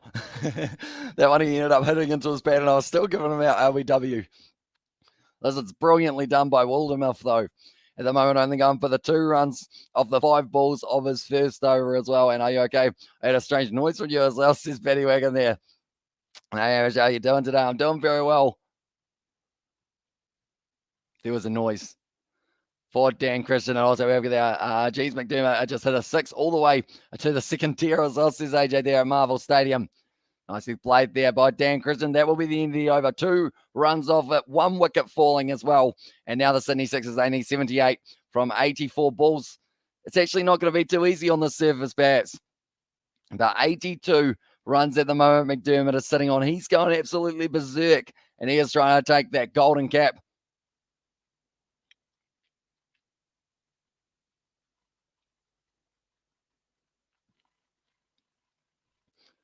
I'm not sure what that noise was, but there was a noise. I was going to say Sydney Sixers might win as well, says Carlos, and it seems one of our kittens like salmon. He was sniffing out the salmon I was eating as well, says Nov Mum there. I noticed actually Christmas, our cat, I don't know how often he has smelt ham, but something about the ham was the thing that like really just made him like go crazy almost. In terms of like, I don't think we've ever given him ham in the past, or he probably hasn't smelt like it was just a Christmas ham.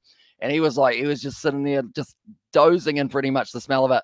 So good work there from Jimmy Pearson behind the stumps. And that is going to be the ball stop once again. McDermott moves up onto 88 now. He might be bringing up the next century, and Ben goes bang, bang as well, says Aiden, and he does indeed. In that over of Richardson. Who was it I was talking to about Richardson? As well, it was David, are you still here? Do let me know. But I said about Richardson, and I was like, oh, he has a very good economy rate because I wanted to jinx him. And he went for 4-6, 4-6, 4 as well. And we always got there. Salmon over pork every day as well. And there says Nathan Sim.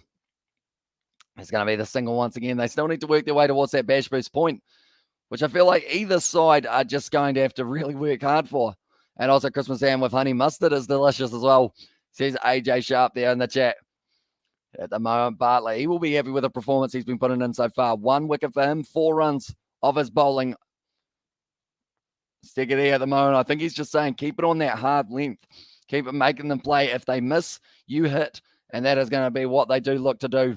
And that's on it as well, but it is going to be 92 not out there, Ben McDermott, of 49 balls. This is going to be an insane innings to get to watch on the replay. It seems like every ball's a highlight at the moment with that man. I mean, nicely played by Dan Christian. He's frustrated not able to get that ball through a gap. And for Christmas, we bought our cat Mischief, a cat toy, and she loves it. And when we use it to play with her, she attacks it and chews it and likes to wreck it as well, says Carlos. What's Carlos there? We actually our cat has a toy that was called Mousy, and Mousy pretty much just got ripped to shreds. So pretty much my cat would hold it there, like it's just a mouse. He'd hold it there and then just scratch it with his feet. Just kind of bang, bang, bang, bang, bang, like he was doing like a speed bag from a boxer. That's gone straight up in the air there from Dan Christian. It's a wicket. It's another one. And now the Sixers are going to be 5 down. Dan Christian loses his wicket. Hanscom also going well. And I actually don't eat pork at all, not a religious restriction or anything. I just can't be asked as well, says Sebastian. That's another wicket falling. And now looking at this, the Brisbane Heat, they have a 19% chance of winning this game. I want to see what it changes to now with the fact, they only still need a run. A ball just sticks to the fingers. And that is going to be another wicket down here for the Sydney Sixers. Hanscom here sitting on 15 at the moment in the Hobart Hurricanes versus Renegades game. Brilliant catch. And Xavier Bartlett, he is fired up at the moment. The big man. This game is well and truly on. 36% chance now for the Brisbane Heat. When they were paying $26, anyone who put their money on them there maybe has a big smile on their face at the moment. I got a Crusaders training shirt for Christmas. Go the Crusaders, as well, says Carlos. And at the moment now, Sean Abbott making his way out to the middle. Henriquez, he is wondering what's going on. Everyone is falling around him. He's got 14 of 13 deliveries. But they just keep on losing their wickets here, the Sydney Sixers. So we'll have to wait and see what happens for the next couple of overs as well. Xavier Bartlett, well bowled, whipped to the leg side by Henriquez once again. Gets himself the single, and he'll be worried that he's going to run out of dancing partners at the moment, the way that it is going for Henriquez. 5 down. I think he's just asking the question, how are we 5 down? As I never knew Big Tate McDermott played for the Hurricanes, or for the Hurricanes as well. I'll tell you what, it's a very good player if he was playing, that is for sure. 92 runs off 49 deliveries. Just brilliantly done as well. And he fell for that man to take the catch. I believe it was actually Wildermouth. He hasn't put a foot wrong so far today. It's a good ball from Bartlett, almost a caught and bowled opportunity there. Sorry, it was actually Sam Heaslett who was able to get that one. That is 7 overs done now. 30 for 5 here. I'm just, tell you what, I am just wondering here, what is the lowest total that has been defended in the BBL? I know that we've got our stat man Robert somewhere. They're going to just now go for the Rebels as well, or go the Rebels, says Xavier Brown, and the chat as well. And I'll be back soon, Amish. I'm just going to listen to Abba Chickachita, and does your mother know as well? Says Carlos, so we will see you a little bit later on. Brisbane looking good, says Kamal. They are indeed, mate. And I feel like your money is slowly starting to become a little bit more safe in that regard as well. I think if Moses gets out, the Heat should be the favourite as well. Yeah, exactly right.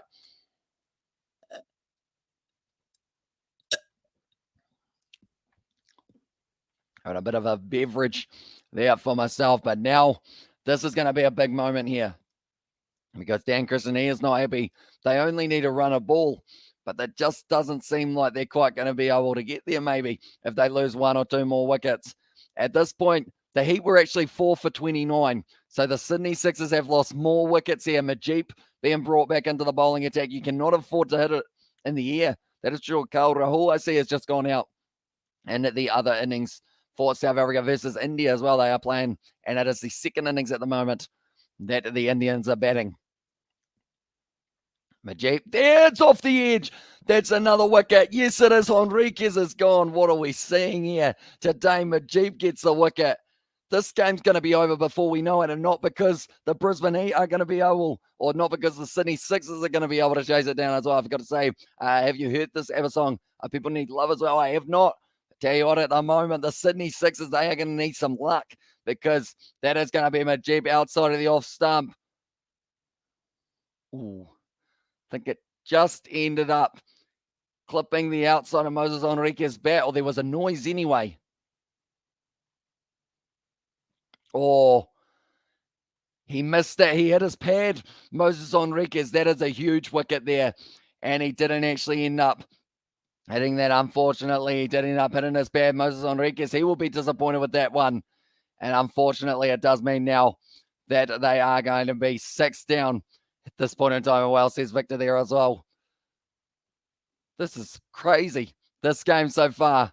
And he's gone, as us, says AJ Sharp. Yeah, he'll be disappointed on Enriquez. Didn't actually end up connecting with the ball with that one. He ended up hitting his pad. There was a clear gap, but it was given as out. And now they are going to be 6 down here for the Sixers. India 54 for 3 in the innings, building up that nice lead. Then it's time to bowl as well. Says the vision, he's gone, says AJ Sharp. Majip now.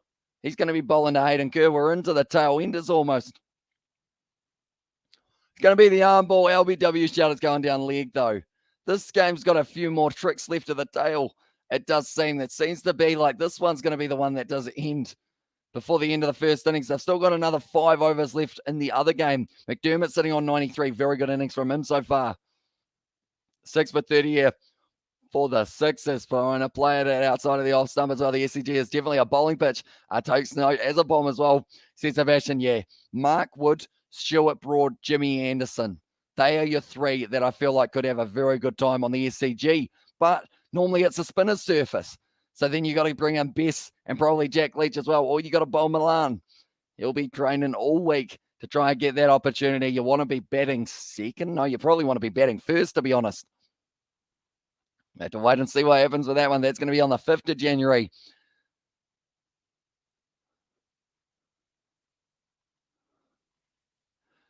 At the moment, Chris Lynn, he's saying about the fact that maximum points are actually on offer here because they could actually get themselves a bash boost point the way that it is going at the moment, which would be absolutely crazy to think that a total of 46 can be defended here. At the moment, Chris Lynn, he is loving it. He's got a massive smile on his face.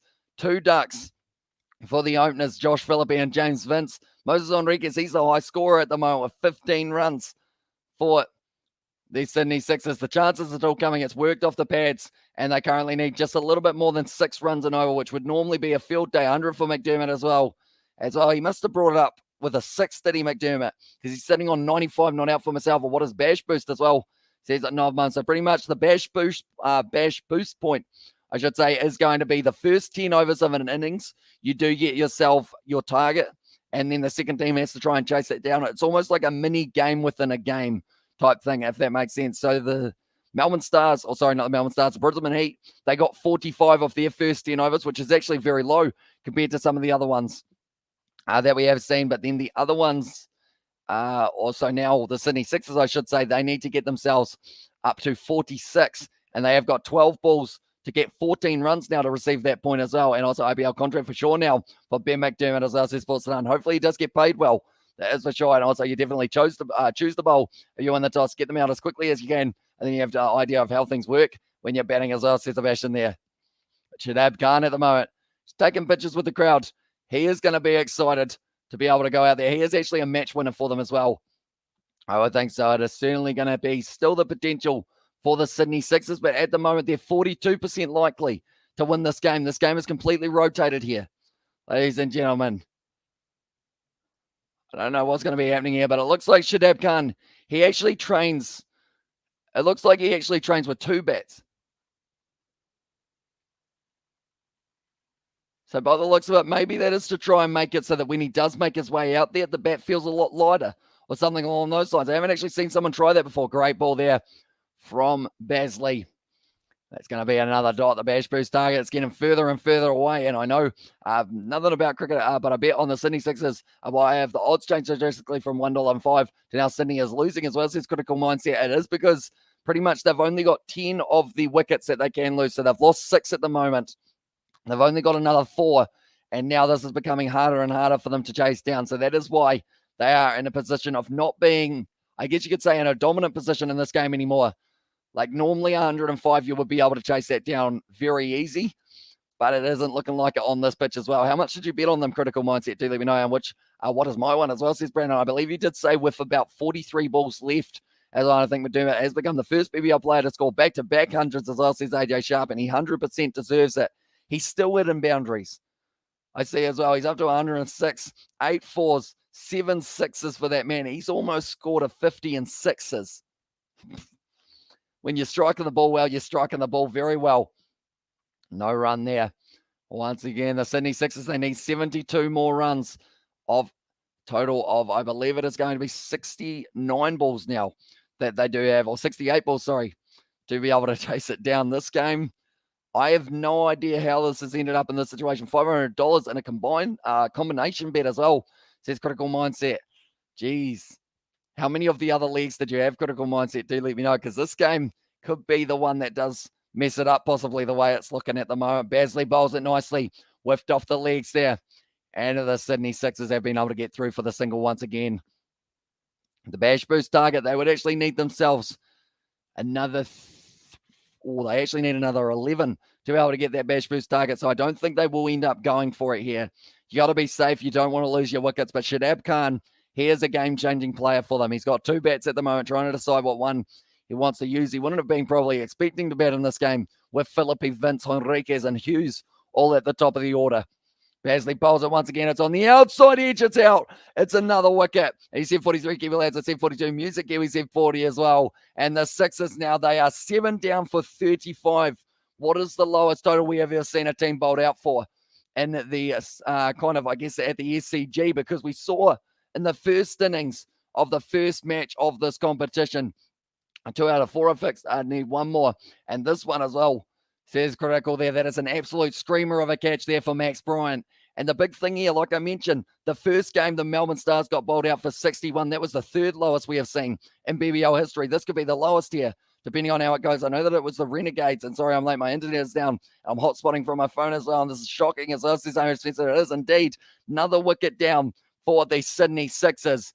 And they are going to be 7 down for 35 runs. He should win this game now. And also, am I drunk as well? Says Aaron Spencer. They've got a 21% chance of winning this game, the Sydney Sixers. Like I mentioned, anyone who put money on the Brisbane Heat when they were paying $26 is about to be a very rich individual. The way that it is looking at the moment. Brent Lee at the moment, he's just sitting there. Tell you what, that is a stat as well. Ben McDermott, he is now sitting on 113 runs, and he has scored more runs than the whole team for both of these innings. We'll be able to as well. And also, what total is it from the Heat as well? I thought Sixers would have won by now, as Aussies more cake. Everyone did for this game, but it is changing completely with the wickets falling well. Hamish, this is unbelievable. So it is indeed. It's still going to be a quick game by the looks of it. Sean Abbott, he's sitting on 2 runs off 6 as well. My cousin went back to Sydney as well. Said to Morke, I hope he's not a Sydney Sixers supporter, because he will not be too happy with the way that this one has been going for them at the moment. But 35 for 7 here. This is kind of looking like, I mentioned earlier on, how when I used to play a little bit of South Canterbury cricket, we used to get bowled out for about these numbers all the time. And it was always the case of when you won the toss, you'd be like, right, we want to bowl because we do want to bowl more than like 3 overs. So this is giving me flashbacks at the moment to my batting and bowling career. It was a lot longer with the ball in hand than it was with the bat as well, that is for sure. That is going to be another dot ball there for Majib, currently whipping them through at 100 Ks exactly for that delivery. And the Brisbane Heat at the moment, this is just an insane comeback that they've been able to create. It's going to be another dot ball. Majib might be able to get himself a maiden as well. And Bing Bong, another 4 for McDermott as well. Yeah, he's sitting on 117 at the moment by the looks of it. As on 60 was the lowest for the Renegades versus Sixers as well. And it was the Renegades who actually ended up with that loss, wasn't it? And if he win this, they should get a good welcome back in Brisbane as well. They should indeed. The Gabba, the next time they have a game at that location, it's going to be awesome. Which Heat game are you going to as well? And there says Robert. But Majib now. Whip to the leg side there. Just the one off it. And they have not got themselves a bash boost point. That will be the lowest total for a bash boost point that we have seen so far this season. Away it is McDermott as well. Heats versus Canes as well. Says I'm okay. No, for this game, it is actually the Renegades taking on the Hurricanes. And the Hurricanes, they are sitting 165 for 3 after 17 overs as well. So they've still got 18 balls left. This game, if it finishes at around that same time, we are actually going to be switching over, and we will be doing the second innings of that game as well. So be sure to stick around for that one as well if you guys are new. But at the moment, this is going to be very interesting to see how many runs we get to see from the Sydney Sixers. I'm trying to work it out in my head. I thought it was a given that they were going to be able to win the game. We all said it was a given. No one backed the Brisbane Heat to be able to win this game. Not a single person. I should have gone strategic. It said that they would have been able to do it, but it just didn't seem likely at the start of this game. But now it seems pretty likely.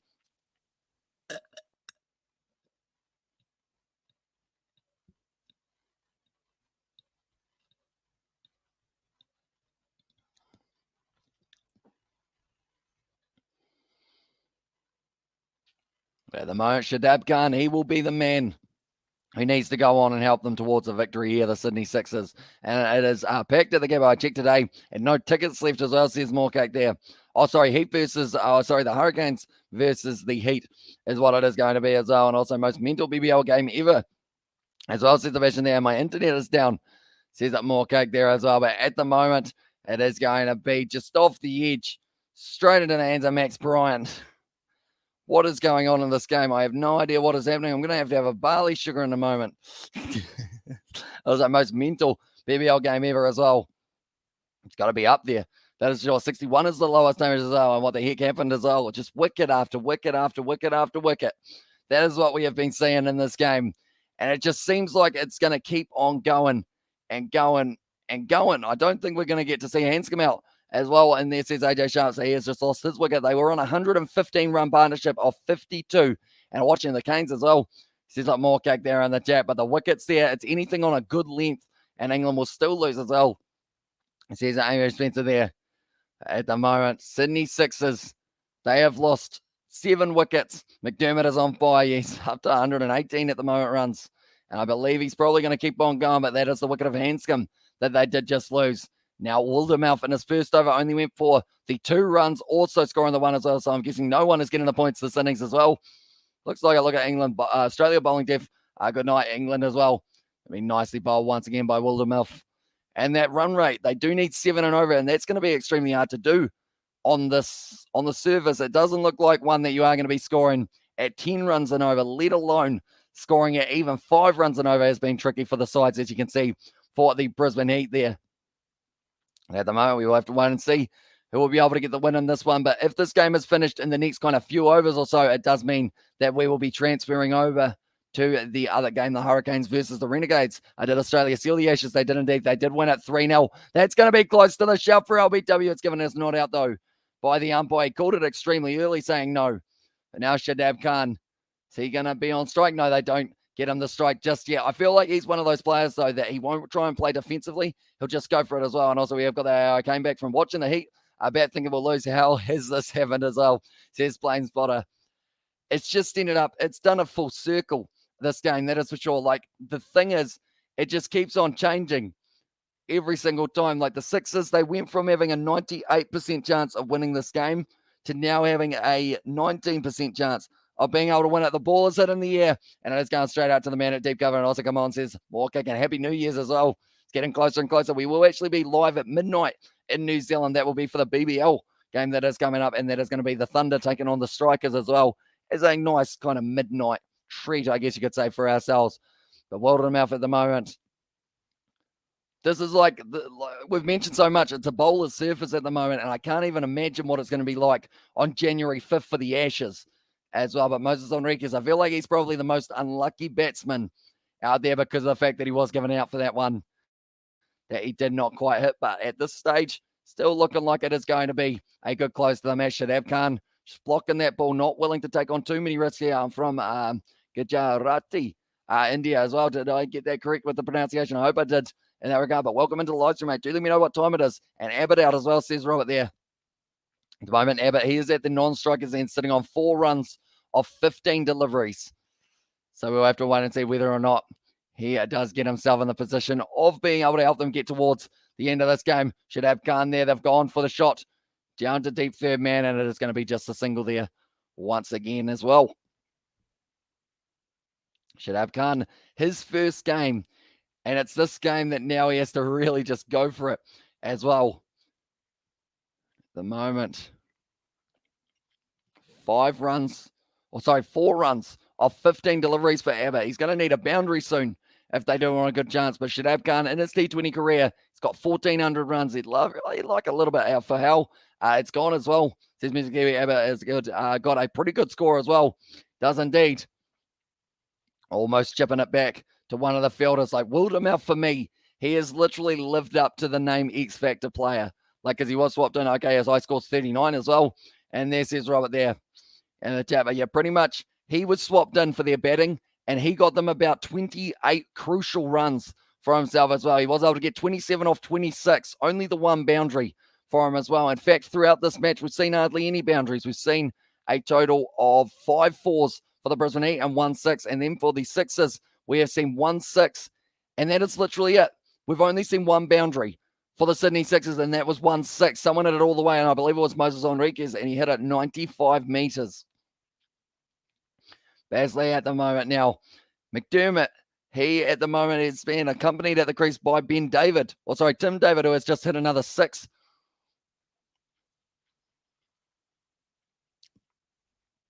Like they're saying there, they still need to try and bowl them out here. And how do you talk too much as well? And there, how do you talk so much as well, says Music Kiwi? Not sure. I think I just end up talking. My glass of water is running low, so I'll probably have to stock that up at some stage. I thought this match would be over by halfway through, to be honest, so I didn't think it would be much of a problem, but still going to keep on going.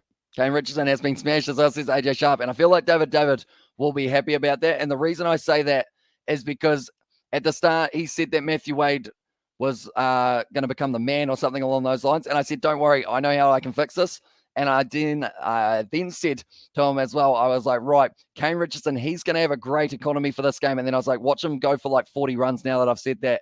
And currently, Kane Richardson, let's see how many he's gone for. Kane Richardson, he's gone for 52 runs of 3.3 over. So I nailed that one indeed. And match PXing as well, says Shiva there. And the chat is going to be almost worked to the leg side. They don't quite get through, though. And it is going to be the dot ball once again for Shadab Khan. Do you remember me from the Heat versus Scorchers game? I do indeed.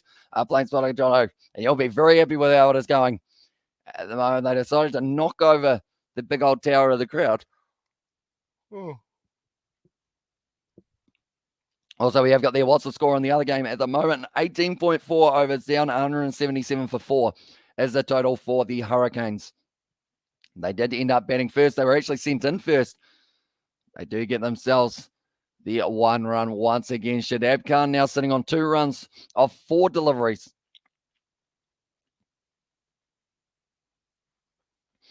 That's quite a large bucket pile that they have got going on. Also, the Sydney Sixers.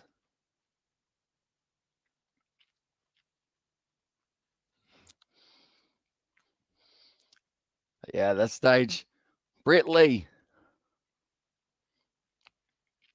He will be a little bit confused about this innings from the Scorchers. Oh, it's a yes-no call. Shadab Khan, he almost got to about halfway, but at the moment, the Brisbane Heat, they are just persistent with the line and length that they are bowling here. And at the moment, the Renegades, they won the toss in the other game and elected to bowl for that one as well. You can live stream the other game as well, says Music Kiwi. I did have the idea of if they were actually still kind of with an innings to go, I was going to switch over and do that other match. But if it gets to too shorter into that second innings, I might end up just missing it out as well. Okay, Richardson has done it. He went for 63 off his 4 overs.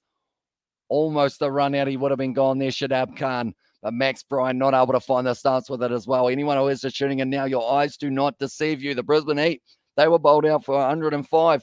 We thought it was a given that the Sydney Sixers would be able to go on and win this game, but now it is sitting 40 for 7 here for the Sydney Sixers as well. But Max Bryan, he was slipping over. He actually had so much time, so he could have almost got back to his feet and out of throw as well at it. If he absolutely nailed it, it would have been a very awesome shot right behind the ball there for Shadab Khan. And it is going 130 Ks at the moment for Basley. Anyone who's a bowler in this game is getting some very nice figures. There is only one batsman who has been able to go at more than a strike rate of 100. In fact, there are 0 batsmen because the highest strike rate is 100. And that was Moses Henriquez, was able to get 15 off 15. Everyone else, so Sean Abbott, man at the crease at the moment, sitting on 5 runs off 18 deliveries as well. 6 more for McDermott. He's moving up to 126 at the moment. Shadab Khan tries to glide it, and it is just going to be the single. Very good over from Basley there. And at this stage, the power surge is going to have to be the game changer. Sydney Sixers need some big fat Sydney Sixers as well. And there says Music Kiwi, or even they would take some Sydney 4s, I guess you could call them, at the moment, because if they can get some 4s here, they still have a little bit of a chance in this game because they haven't hit a single boundary yet other than 1-6. That is the only one we have seen. Just showing there the Brett Lee short ball that went to Brendan McCullum that ended up busting him open, went straight through his grill as well for Brendan McCullum. And since then, they have changed the helmets quite a bit, haven't they? At the moment. I wonder what Brett Lee says about that one as well. He said sorry, Baz, as well for that one. At the moment, Ben McDermott sitting on 127 runs. That's absolutely phenomenal.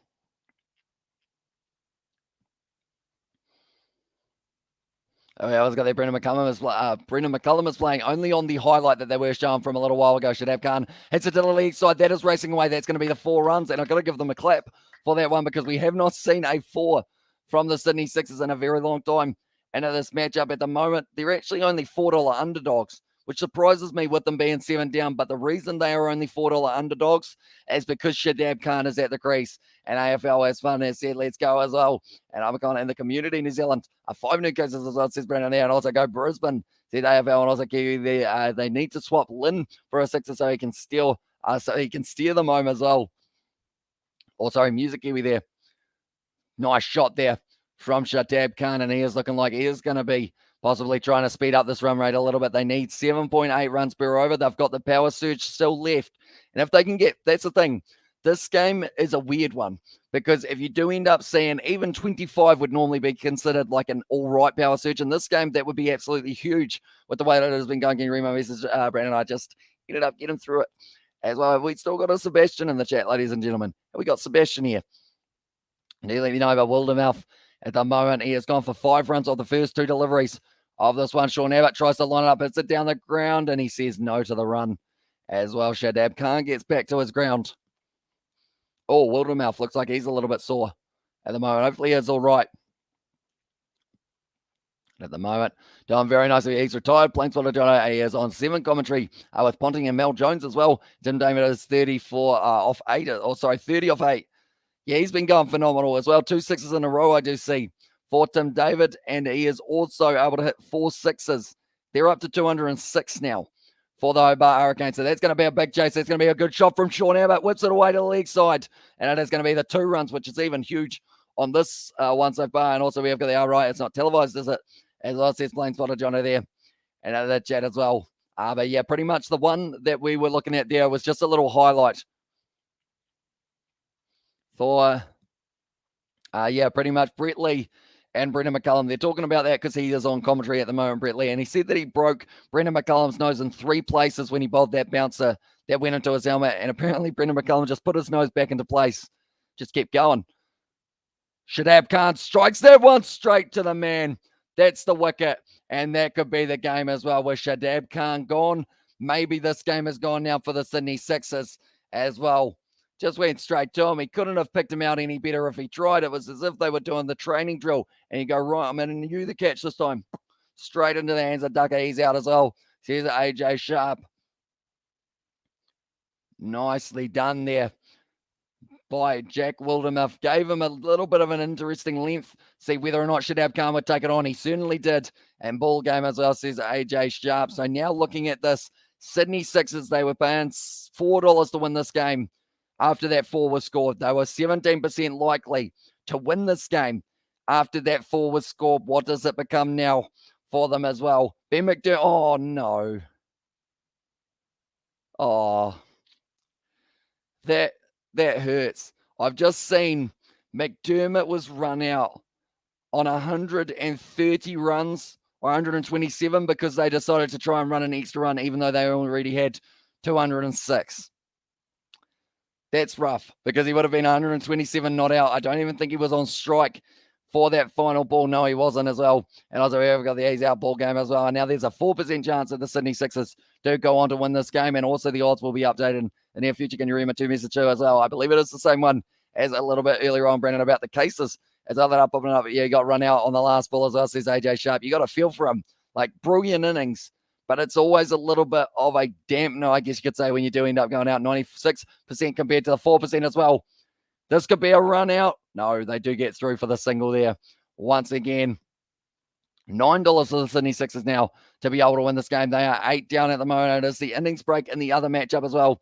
And as I wrote it said to Brandon that he did read it out as well. But the Washers, they decided to take it on. They need 8.2 and over. I don't see this happening here for them as well. I feel like this game is being won by the Brisbane Heat, unless the power surge changes everything for them throughout this one as well. But we, of course, have to wait and see. Oh, it was 11 minutes as well. And there says Brandon there in the chat as well. But now it is going to be 13 overs down. I was hoping to carry over to their other innings of the other matchup. They are taking the power surge. So if they lose the 2 wickets, this game is going to be over. And we will be switching over for the second innings of the Renegades versus Hurricanes, where they will have to try and chase down a total number of 206. Not easy for that one as well, but it's probably going to be, the weird thing is it's more likely to happen for the Renegades to chase that down almost now than the Sydney Sixers to chase down 105, which is weird. I feel like that is a very weird situation to be in as well, but the Washers now, can they keep him on strike? It's in the air, and it is going to be cut away to the man at deep point, and that will once again just be the single there. And what a joke as well. Says Amos Spencer there. Yeah, not going well for the boys from Sydney at the moment. And what seemed like a certain win for them has now disappeared as well. At the moment, Sean Abbott, he's going to be on strike. He's sitting on 6 runs of 20 balls. I feel like he is the man who can change it, though. If he does get a boundary here or a couple boundaries in this power surge, like I mentioned, 25 runs here could be absolutely crucial for them at this stage. But you've got to admire the bowling from the Brisbane Heat in this game. They have been able to pretty much see what the Sydney Sixers did well and copied it to perfection as well. Nicely fielded there by Ben Duckett. And they do keep it to the dot ball once again. And let's go Brisbane as well. Says Kamal there. And the channel also, what do you think about the Omicron as well? Says Brandon, I haven't really done too much investigation about it up to the stage. Extraordinary bowling or woeful batting as well, says Sebastian. A little bit of both. I think it's the line and the length. Like, we've seen a couple that have been caught behind, and normally when you do have caught behind, like, you've got to play at the ball in the T20. So I want to say that it's just down to a great line. Xavier Bartlett's been impressive, and also Majip here. He is about to finish his fourth over with only going for about 13. Geez, that one spun a mile there for Majip. That was a wrong one. Decided to take off as well. And also, let's go Brisbane, says Kamal there. And at the moment, maybe your money is safe there, mate. Seems like you should be all right in that regard. But at the moment now, Majip. A little bit of a bumper, they did say there. And it is going to be the single, just trying to get through this over. Keep on building up the pressure, and they are going to need 9. If Abbott gets out, I'll probably make the Sixers chance extremely slim as well, says Plain Spotter. Yeah, there's already 5% chance that they do win from here on out. So if they do end up losing one more wicket in Abbott, or they'll wash this. Oh, sorry, it was actually Abbott ends up advancing. And that is going to be 4 runs off Majip. He has only gone for an economy of 3 runs per over, gets the wicket as well. And he has done extremely well for himself there, Majip. And now it's going to be 52 for 8 here for the Sydney Sixers, and batting step as well. And there says Robert, yes, there have been some questionable shots being played as well, but it makes me wonder what's going to happen for the SCG one as well. Do you think the game or rugby game with Ultimate Team like FIFA ever happen, and would it work as well? Says Xavier Brown. I know that. I don't know whether or not EA will ever do it, but if someone did do it, I feel like it would be relatively successful in the rugby community, but it probably wouldn't, I guess, make enough money for them to keep on making it, if that makes sense, just because of the fact that, like, I guess it's a lot smaller of a sport than other ones, like, in comparison. The Power Surge now, though. Okay, now they're taking the Power Surge. I thought they actually took it on the last over.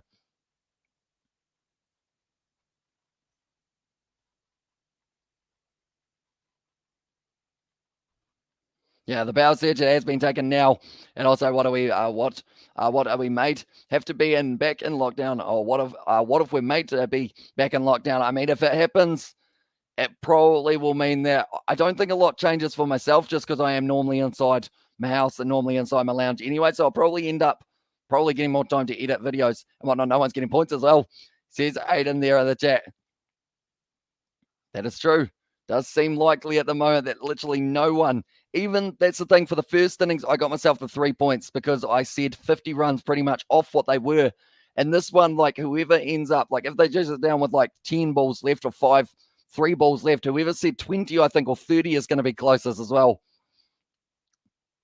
At the moment, Steckity going to be ready to go. That's my dream, mate, as well. Imagine making your own rugby ultimate team, having also Legends icon cards of 94 to 99 rated legendary players as well in all of New Zealand. Says Brandon there. It's a ram shot attempted by Abbott, and once again, it's going to be missing the outside edge. We've got there, sadly, Sixers have a slim chance this match as well, says R.R. King. They do indeed. 105 seemed like it was pretty much soon, and I believe they were going in 2% for the Brisbane Heat to win this game. And they were paying $26 for the Brisbane Heat as well. How's this happening as well, says Hugo? It's a great question. But I couldn't tell you at the moment. It is almost, shot there from Abbott, though. That's a 6. And that is a big one as well.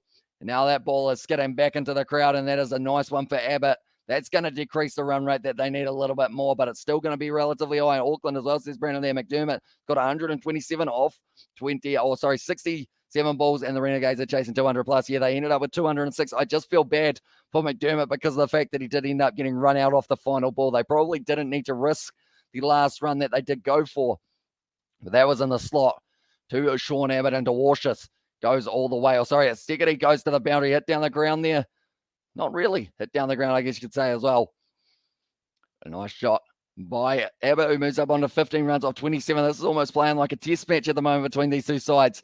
It is a test of endurance for both of them, and that's not happening. Heat about to win as well. And wicket next ball calling it as well.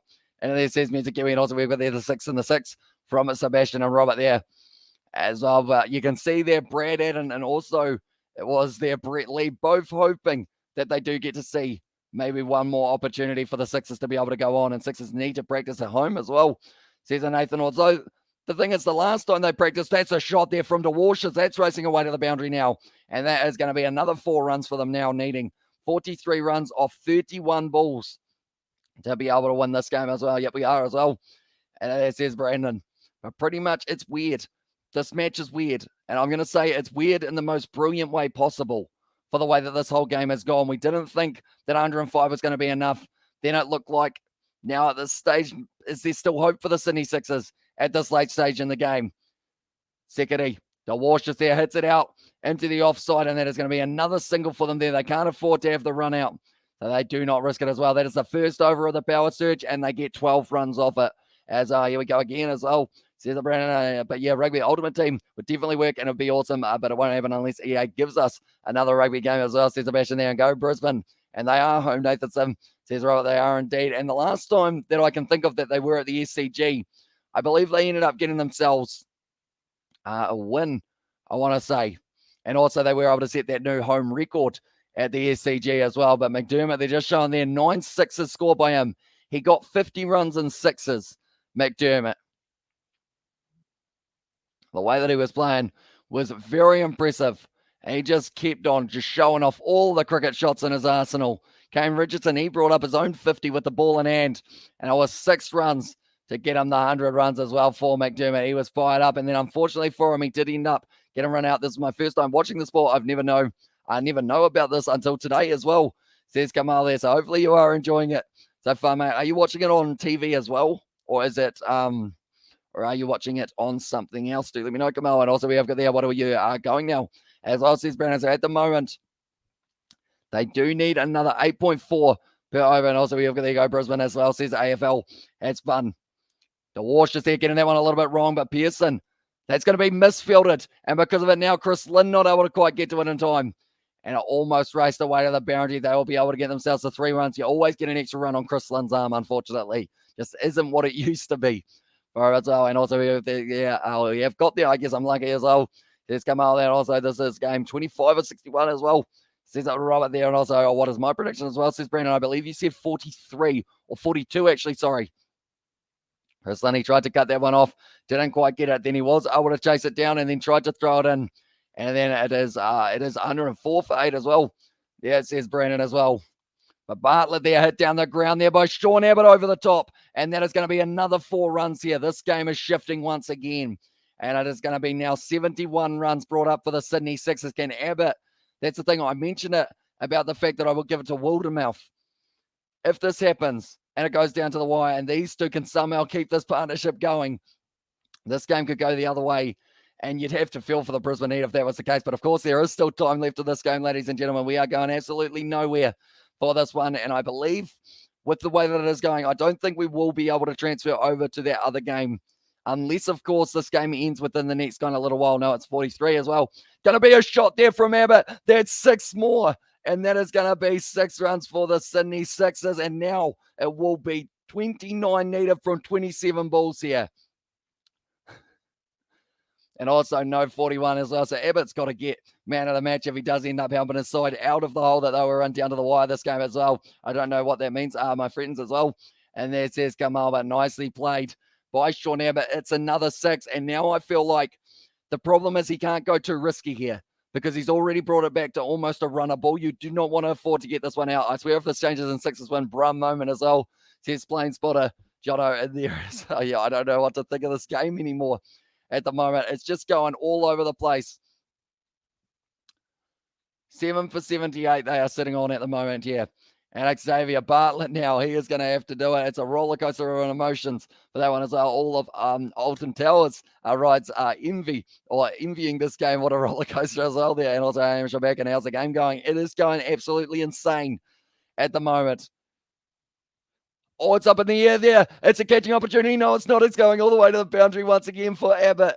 And this power surge has changed the game for the Sydney Sixers.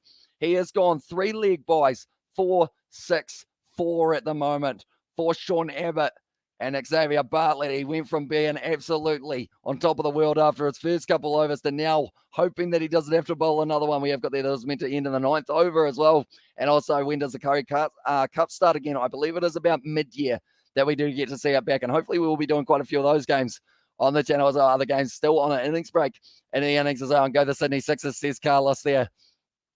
Why do I feel like they're going to do this right up till the end and then end up losing their wickets as well?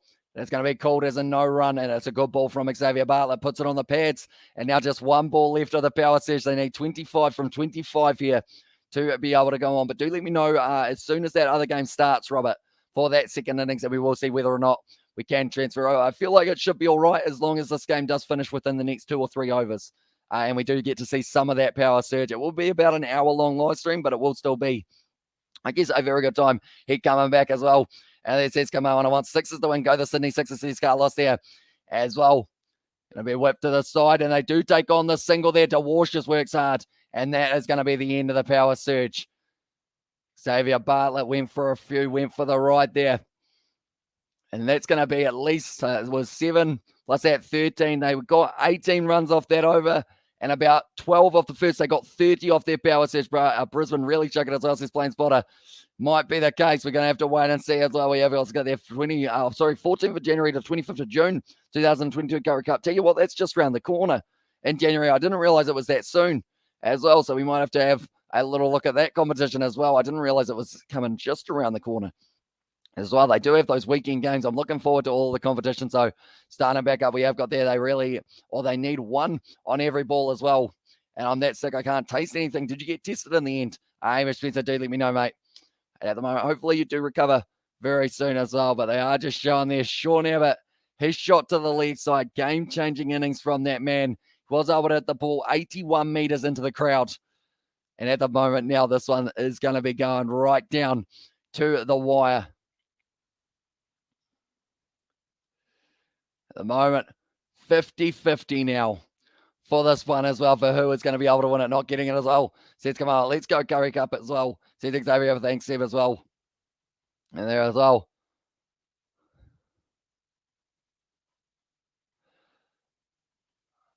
Like Brett Lee's saying, if they get Abbott out here, this game is pretty much over. 24 from 24. It's a slow ball. Abbott strikes it well, but is there a man down there or it bounces to him?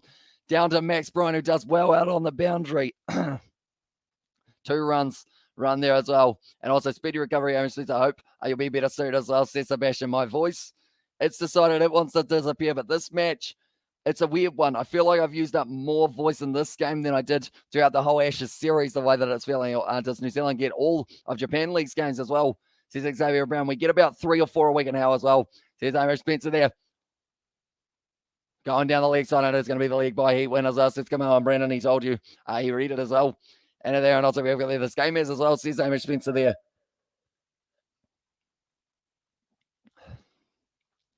Weird. Bro, Sixers are now 54%. They are indeed. This game has made me sick as well. Says Amish Spencer. It's made me sound like I'm sick when I do try and talk.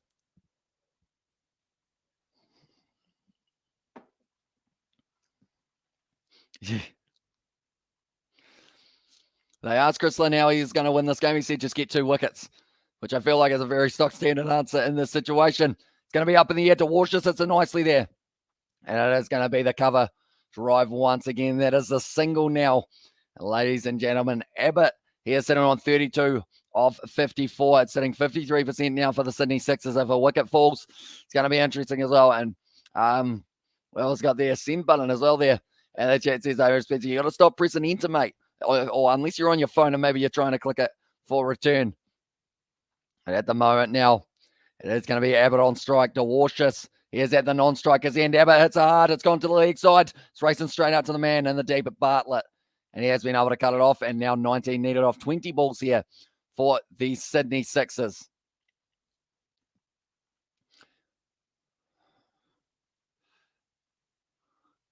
So Chris Lynn at the moment, they are just talking about him holding their nerve. This game has made me sick to the core as well. And 100 as well, says Brandon there in the chat as well. But anyone who is new to the channel, be sure to leave a like and subscribe. I can't guarantee all of the games will be as intense as this one, but they will certainly be exciting for the BBL. This is looking like 2 runs here. Abbott calls yes. Is he going to get there? The run out is on. Oh, he does get back for the 2 as well from the Sydney Sixers. Stickety not able to line up the stumps, but it would have been close if he had hit them as well. But at the moment, DeWarshus, he's sitting on 11 runs off 9 delivery. Sixers could still win as well. Says no, mum. There's a chance that they do get it done here. We will have to wait and see as well. But it is a good throw from the deep from Stickett. He really put the bullet arm behind that one. I think Abbott was going to be safe as well. I haven't been this nervous since the Richmond versus Port Prelim final. That's going to be a shot there. 4 runs for Ben DeWarshus. And the crowd erupt at the SCG And that is brilliantly done by the number 10 batsman. They've still got Lloyd Pope. I don't know how much batting he's had to do. Sixers are coming back, says RR King there. And also Hurricanes games on a break still as well, says Robert. They might actually be waiting till the end of this game, perhaps. They decided that they want to see who wins this one before they send them back out. My tongue is burnt from this stuff as well. Says Amish that they can win this, but damn, this they enjoy the tough path as well.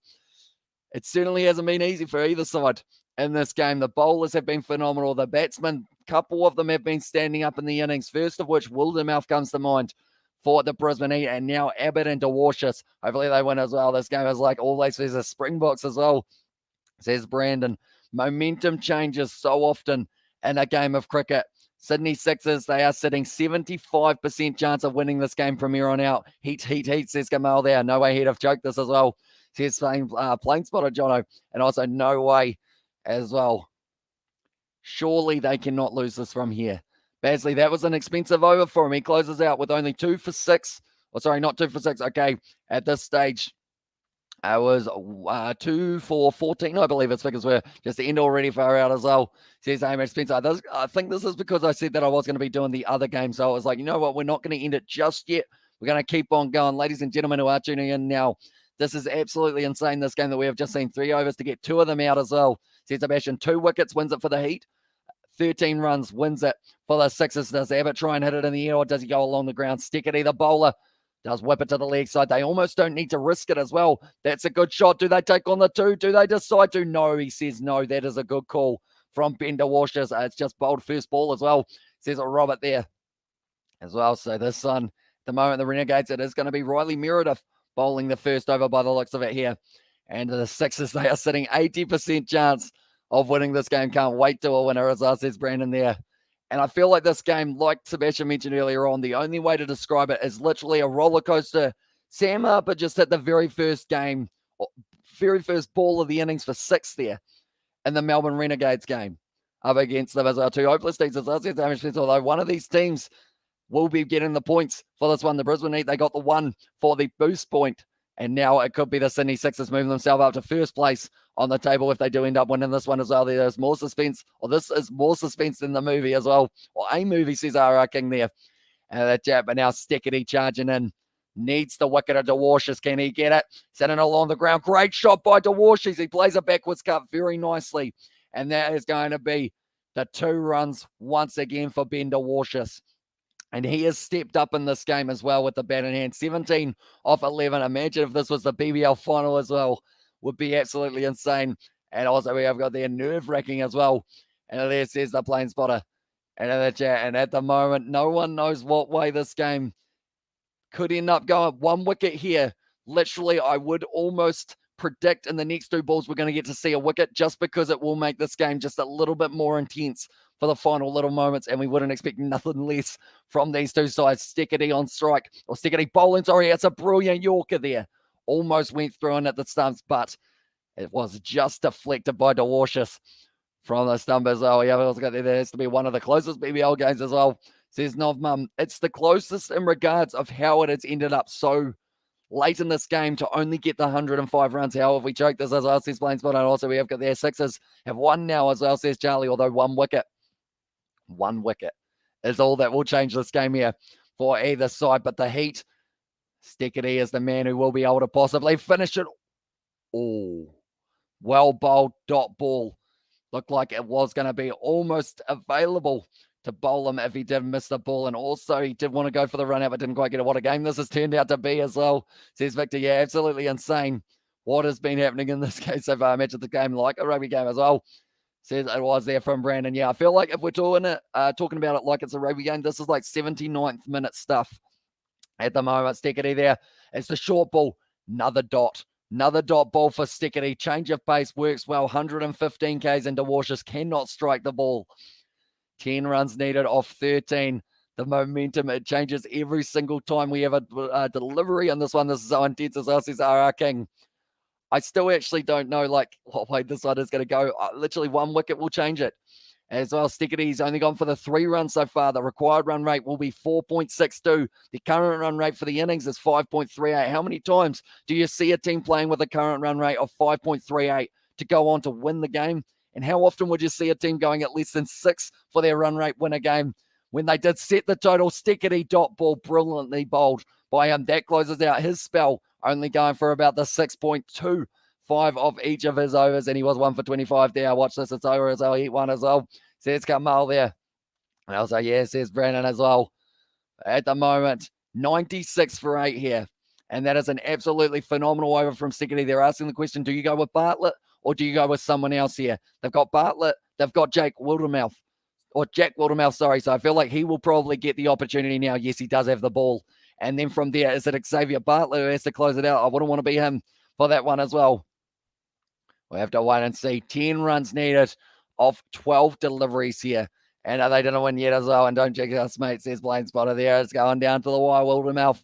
A lot of pressure on him, but he has handled the pressure so well throughout this game. He was the X-Factor player. He went out there, was able to get the top run scored for the Brisbane Heat. He's already been able to get himself 1 wicket. In fact, 2 wickets, going for an economy of 3.6. And please don't spoil anything, lads, if you're ahead. Just wait until Hamish reacts to it as well, to the delivery as well. And OMG, what is going on, says Music Kiwi. It's going down to the wire, mate. I'm very nervous for both of these sides. And how about you, beauty, bat and ball as well? Says Victor, yeah, sitting on 34 of 36 at the moment. Has been doing absolutely phenomenally. Wildermouth now puts it. He's missed the ball there, but and it is going to be the dot ball there. 10 runs needed from 11 deliveries. Oh, no. Wildermouth. Is it cramp or is it a serious injury? He has gone down at the moment here. He looks like it is just going to be cramp, and he is going to be steaming him once again to the crease. But straight away, did he end up hurting it as well? Hasn't finished the Google system, hasn't called it finished as well. And come on, Heat, you can do it as well. And there says Music Kiwi, but you can see the face of Wildermouth. He did have to work hard. Gets a little shot of energy juice, and he is going to be all good to go now. The moment here, it is going to be Wildermouth. 11 balls left. Bartlett will have to bowl the final over. If we get to a final over, that is. Short ball, Abbott strikes it nicely. Out to the leg side, goes straight out to the man at deep square leg, and that is going to be the single once again. Oh, this is not looking good for Wildermouth. He is powering through the pain at the moment. The umpire's asking him if he's all right. He says, hell yeah, I am. I'm still going, and I want to win this game. Come on, Sixers as well. Says R.R. King. Ended up falling over with that delivery there. And he seems like he is just stretching it out. He's going to keep on going here. He doesn't want to risk serious injury, but he doesn't want to give up his over for anyone else to be bowling it. Something about close, low-scoring cricket games are so much better as well. He is still stretching it out, and I feel like that's the thing. No one's going to say, oh, hurry up, bowl the ball, like stop stretching. I feel like in this situation, the nerves as well, says Charlie, and then high-scoring ones as well, says Music Kiwi. For the low-scoring game between these two sides, it's close. It's going down to the wire. It's probably going to go down to the final over. And now Wildermouth will have to bowl once again, even though his legs are hurting, even though the lactic acid will be building up big time. But he wants to finish out his over and see whether or not he can pick up the wicket or two and be able to win this game here for the Brisbane Heat. It's not going to be very easy at all for either side to be able to get the win here.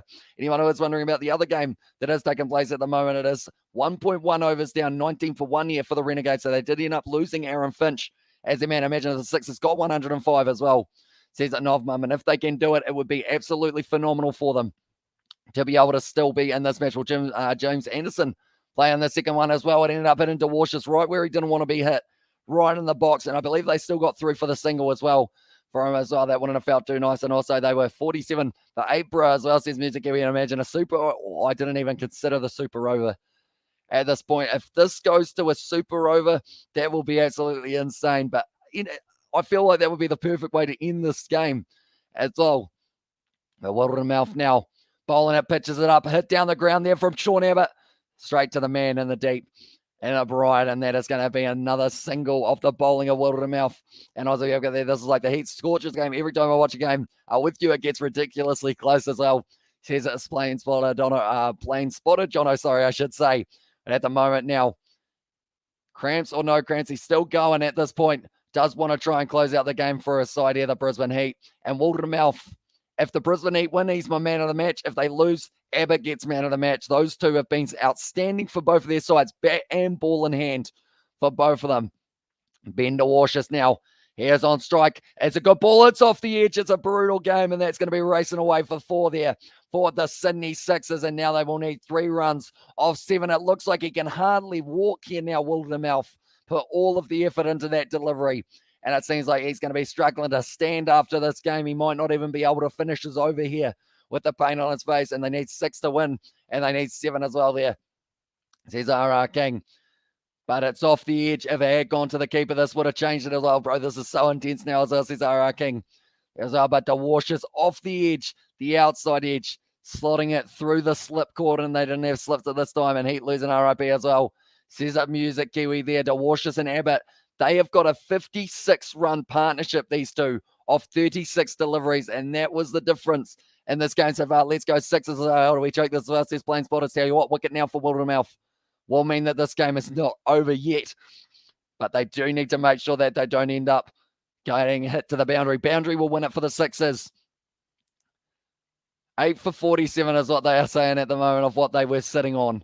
And somehow this partnership here, they have been able to put together 56 runs between them as well. And Wildermouth at the moment, he just wants to put this one in the right spot. Closeout is over without going to the boundary. DeWashis, he will be swinging more than likely here. Try and finish off this game. It's outside of the off stump. It's a brilliant cut shot. Or a brilliant cover drive, and it is just going to be the single. They will need 2 runs now off the final over of this match. They have got 2 wickets in hand as well. If any team can choke the Heat can as well, says Brent there. And also they only took 19 overs to chase 105. As well, says Amos Spencer. I'm so sick of the Sixers. And there, and also, you're not alone. 29% said Heat. Rest said Sixers as well, says Robert. And that's the thing. Even like the point system that we have got, I feel like it's going to be the closest that someone said to it closing out this game was about 20 balls left. And it's going to be a lot closer than that. That is for sure. We've got 6 balls left here. 1 run will make it at least a super over here between these two sides. 2 wickets falling before that 1 run is scored. It's going to be going the way of the Heat. Or if there are 2 runs scored, it's going to be the end as well. Session has said that it is going to be a 6. Why am I supporting the Heat? Why as well? Let's go see. Or let's go Heat for the dollars as well, says Kamal. And also we've got there come in Sixers, says R.R. King as well. Xavier Bartlett now. He had an absolutely phenomenal first over. A wicket maiden comes to mind, although that was actually Stickety. He went for a run though. And super over is where both teams bat as well, says Plain Spotter Jonas. Yeah, so pretty much you get 1 over of batting, and whoever has the most after that over do win. Imagine having a bet on the Heat as well. There's Spencer there. And the chat, tell you what, it seemed like a decent idea in the earlier stages of this game. Now they've got a 0.5% chance of winning this game. Ben DeWashis on strike here, trying to close out this game. He's missed the ball, and it's a dot ball here. It's a dot ball. Almost hitting the leg stump for Xavier Bartlett. And also R.R. King has said yes there as well. How has that missed the stumps is the question from the commentators. It just swung too much for Xavier Bartlett. It's ended up going right round. And at the moment, all of the commentators, they can't believe what they're seeing. Dan Christian can't even watch at the moment. He looked like he was about to throw up in the dugout of the Sydney Sixers. Xavier Bartlett now, it's a good Yorker, and it's going to be a yes-no call. Oh, and they get through for the single there. It was yes-no, and also come on, Heat, let's get the win here. And also, everything else, says Charlie there in the chat. But the Sydney Sixers fans, they are excited because they know they've at least got the draw here in this game. Slash, it's at least going to a super over. It was a bit of a yes-no from Abbott. He ended up getting a little bit stuck. And the worst thing is, if he had gone to the keeper's end, maybe that run out could have been on for Stickety, but he did go for the underarm and wasn't quite able to connect with it. 1 run needed of 4 balls as well. And hurry up in there from Average entire game. As well, says Music Kiwi, it is indeed super over. Says RR, not quite. 2 wickets down or no runs scored off the last 4 balls will mean that it is a super over. But I believe before that stage, they will try and run one anyway and just try and get it off that super over opportunity. Abbott on strike. He wants to close it out. It's hit him in the pad, and that's no run. Well bowled by Xavier Bartlett. 1 needed off 3 to win the game. This is too close. This is too close of a game. We didn't expect it. What a game it's become. 105. We said, oh, it's just going to be chased down relatively quickly. Now it is still going with 3 balls left now. We have also got there Abbott as well. And bat broke as well. Says Connor there in the chat. So this must be the one that is coming up. Xavier Bartlett there. His bat did break. It was a brilliant Yorker from Xavier Bartlett. And now because of it, he's going to need a new bat. With 2 balls left, they still need a run to win this game. Just 1 run as well, says Aaron Abbott, getting Ross Taylor legs as well. Says Victor, he snapped the bottom of his bat off there, Abbott, and that bat has served him well. He's so far sitting on 36 off 41 deliveries. Look at that, right in the block hole of the Yorker, and that is why the chunk of the bat of Abbott ended up flying off. Well bowled from Bartlett and Browers. I don't spoil it before Hamish calls it Connor as well. And there says Music Kiwi. And this is stupid as well, says Hamish. Says Xavier Bartlett just gives it back. Daniel Hughes is going, did he just break his bat? Moses Enriquez, he can't believe it. I feel like that's the thing. Both of these sides, there's going to be a heartbreak for whoever loses this game. The moment it is 2.2 overs down in the Renegades game, and they are sitting 28 for 1. And now Mickey Edwards has to run it out, and he is going to be deciding on the bat as well. And also, we over there, and I stopped watching, thinking Sixers will smash with them, or them with the bat, with the turnaround, or what a turnaround as well. I'm doing Seb's job as well. And there says Music Kiwi at the moment. Lloyd Popey does not want to make his way to the crease, that is for sure, for the final 2 balls of this match. But Xavier Bartlett, he is going to be rearing to go here. And now he is going to have the opportunity of a lifetime. Can he get Abbott out here? He's changed his bat. What is it going to be happening here? Another one for the final 2 deliveries. Xavier Bartlett bowls it. It's a Yorker, and it is going to be a dot ball from Xavier Bartlett. 1 ball left. They need 1 run to win. They're running this no matter what now. And so close, says King. I'm going to stop reading the chat now for the final ball, because or else I might end up having to spoil for this one. But Xavier Bartlett, final ball, gets a pat on the back from Jimmy Pearson. This has been a phenomenal over. Only the 1 run off it so far. No one can watch at the moment. I know that Dan Christian, he looked like he was going to throw up earlier when there were 5 balls left. This is going to be rough for him as well. 8 wickets down, 105. Are we going to a super over? 1 run will get the Sixers the win. No runs will go to a super over for the first time in BBL 11. How about now? DeWashis, he's going to be pretty much running straight away by the looks of it. Gets the dot ball. They're going to be running it. He pierces a gap there for Abbott, and they do win it with 0 balls left. It goes for 4. Abbott celebrates man of the match performance there from big Sean Abbott. He managed 37 runs. And Xavier Bartlett, you got to feel for the man. 37 runs to him, also taking 4 wickets as well. How can you not give him that as well? 1-on-1 bloody hell, lads, as well. And will there be a super over? It was close as well. And also we've got there, if it's a 0 run, yes, as well. And what a game of cricket that we just saw, ladies and gentlemen. Went down to the wire, went long. Sean Abbott, man of the match, surely for the Sixers, getting the 4 wickets, like I mentioned. And also just being able to have an absolutely phenomenal day with the bat in hand. He changed the innings. Him and DeWashis putting together a 60-plus run partnership this game as well. 109 to 105. Says Eminem, what a finish. There's Botman. So, yeah, what a finish to this match indeed. The SCG crowd, they will be electric after that one as well. Bartlett, did he just, I swear Sean Abbott almost hit that with the back of his bat. He was celebrating as soon as he hit it as well. And DeWashis, sorry, and on it 4 on the last ball. That's class as well with a 10 out of 10 as well. Yeah, he ended up whipping it through the field. They had everyone in around the bat. It was almost cut off. It was a diving attempt from the Brisbane Heat, but it was squeezed through as only the Heat could choke as well. And what a choke as well. And the end reminded me the brief league final over in the final years ago as well. And you got 17 more overs of the other game as well. It says Robert there, do you guys want to see me carry over to the other game of cricket? Do let me know, ladies and gentlemen. But if you are new, be sure to leave a like and subscribe. We are going to be back with plenty more BBL cricket. If they're that close, that's going to be, my voice is going to be gone if they are that close. That is for sure. But at the moment, we will set that one as we'll go with 11:30 will be the start time of that other one. We will get it set up. That is stupid not class as well. Says Amish, says that also who got the points? Says that Music Kiwi. I will do the quick add up in a very short moment, mate. But it was a game that went down to the wire. And it looked like it should have been an easy win for the Sydney Sixers. They had to work hard and good commentating as well. Says Hugo, thank you very much, mate. If you are new, be sure to hit that subscribe button as we are going to be back with plenty more, like I mentioned as well. And we are going to be checking the points in a very short moment as well for this game that was just, it had a bit of everything. It had wickets falling. It had all sorts going on throughout that match as well. And that is why my voice has almost gone about in half an hour. An hour of the next game still decent as well, says Sebastian.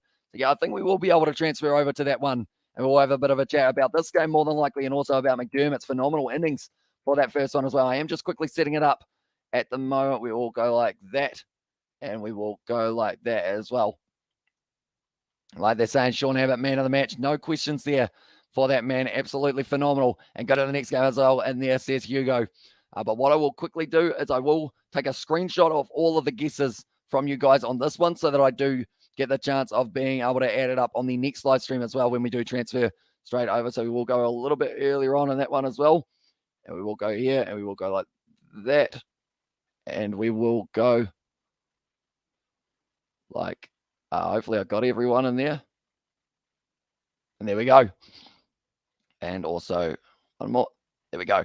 Right, we have got that all there as well. So 9:30 is going to be when our next one starts, ladies and gentlemen, and we will be transferring over to the next game of cricket that is going on at the moment. Isn't a 109 flash clock come on then as well.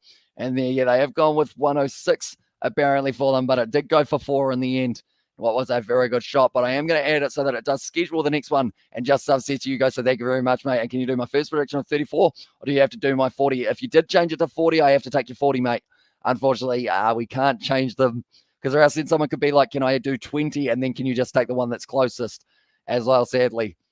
But nonetheless, thank you all very much for tuning in. We will be back in a very short moment with our next live stream that will be taking place on the Kiwi Lads channel. Here is the link to that next one. So be sure to tune in, be sure to transfer straight over, and we will see you all for the next one in only a couple minutes time. But thank you all very much for tuning in, and I will see you all for the next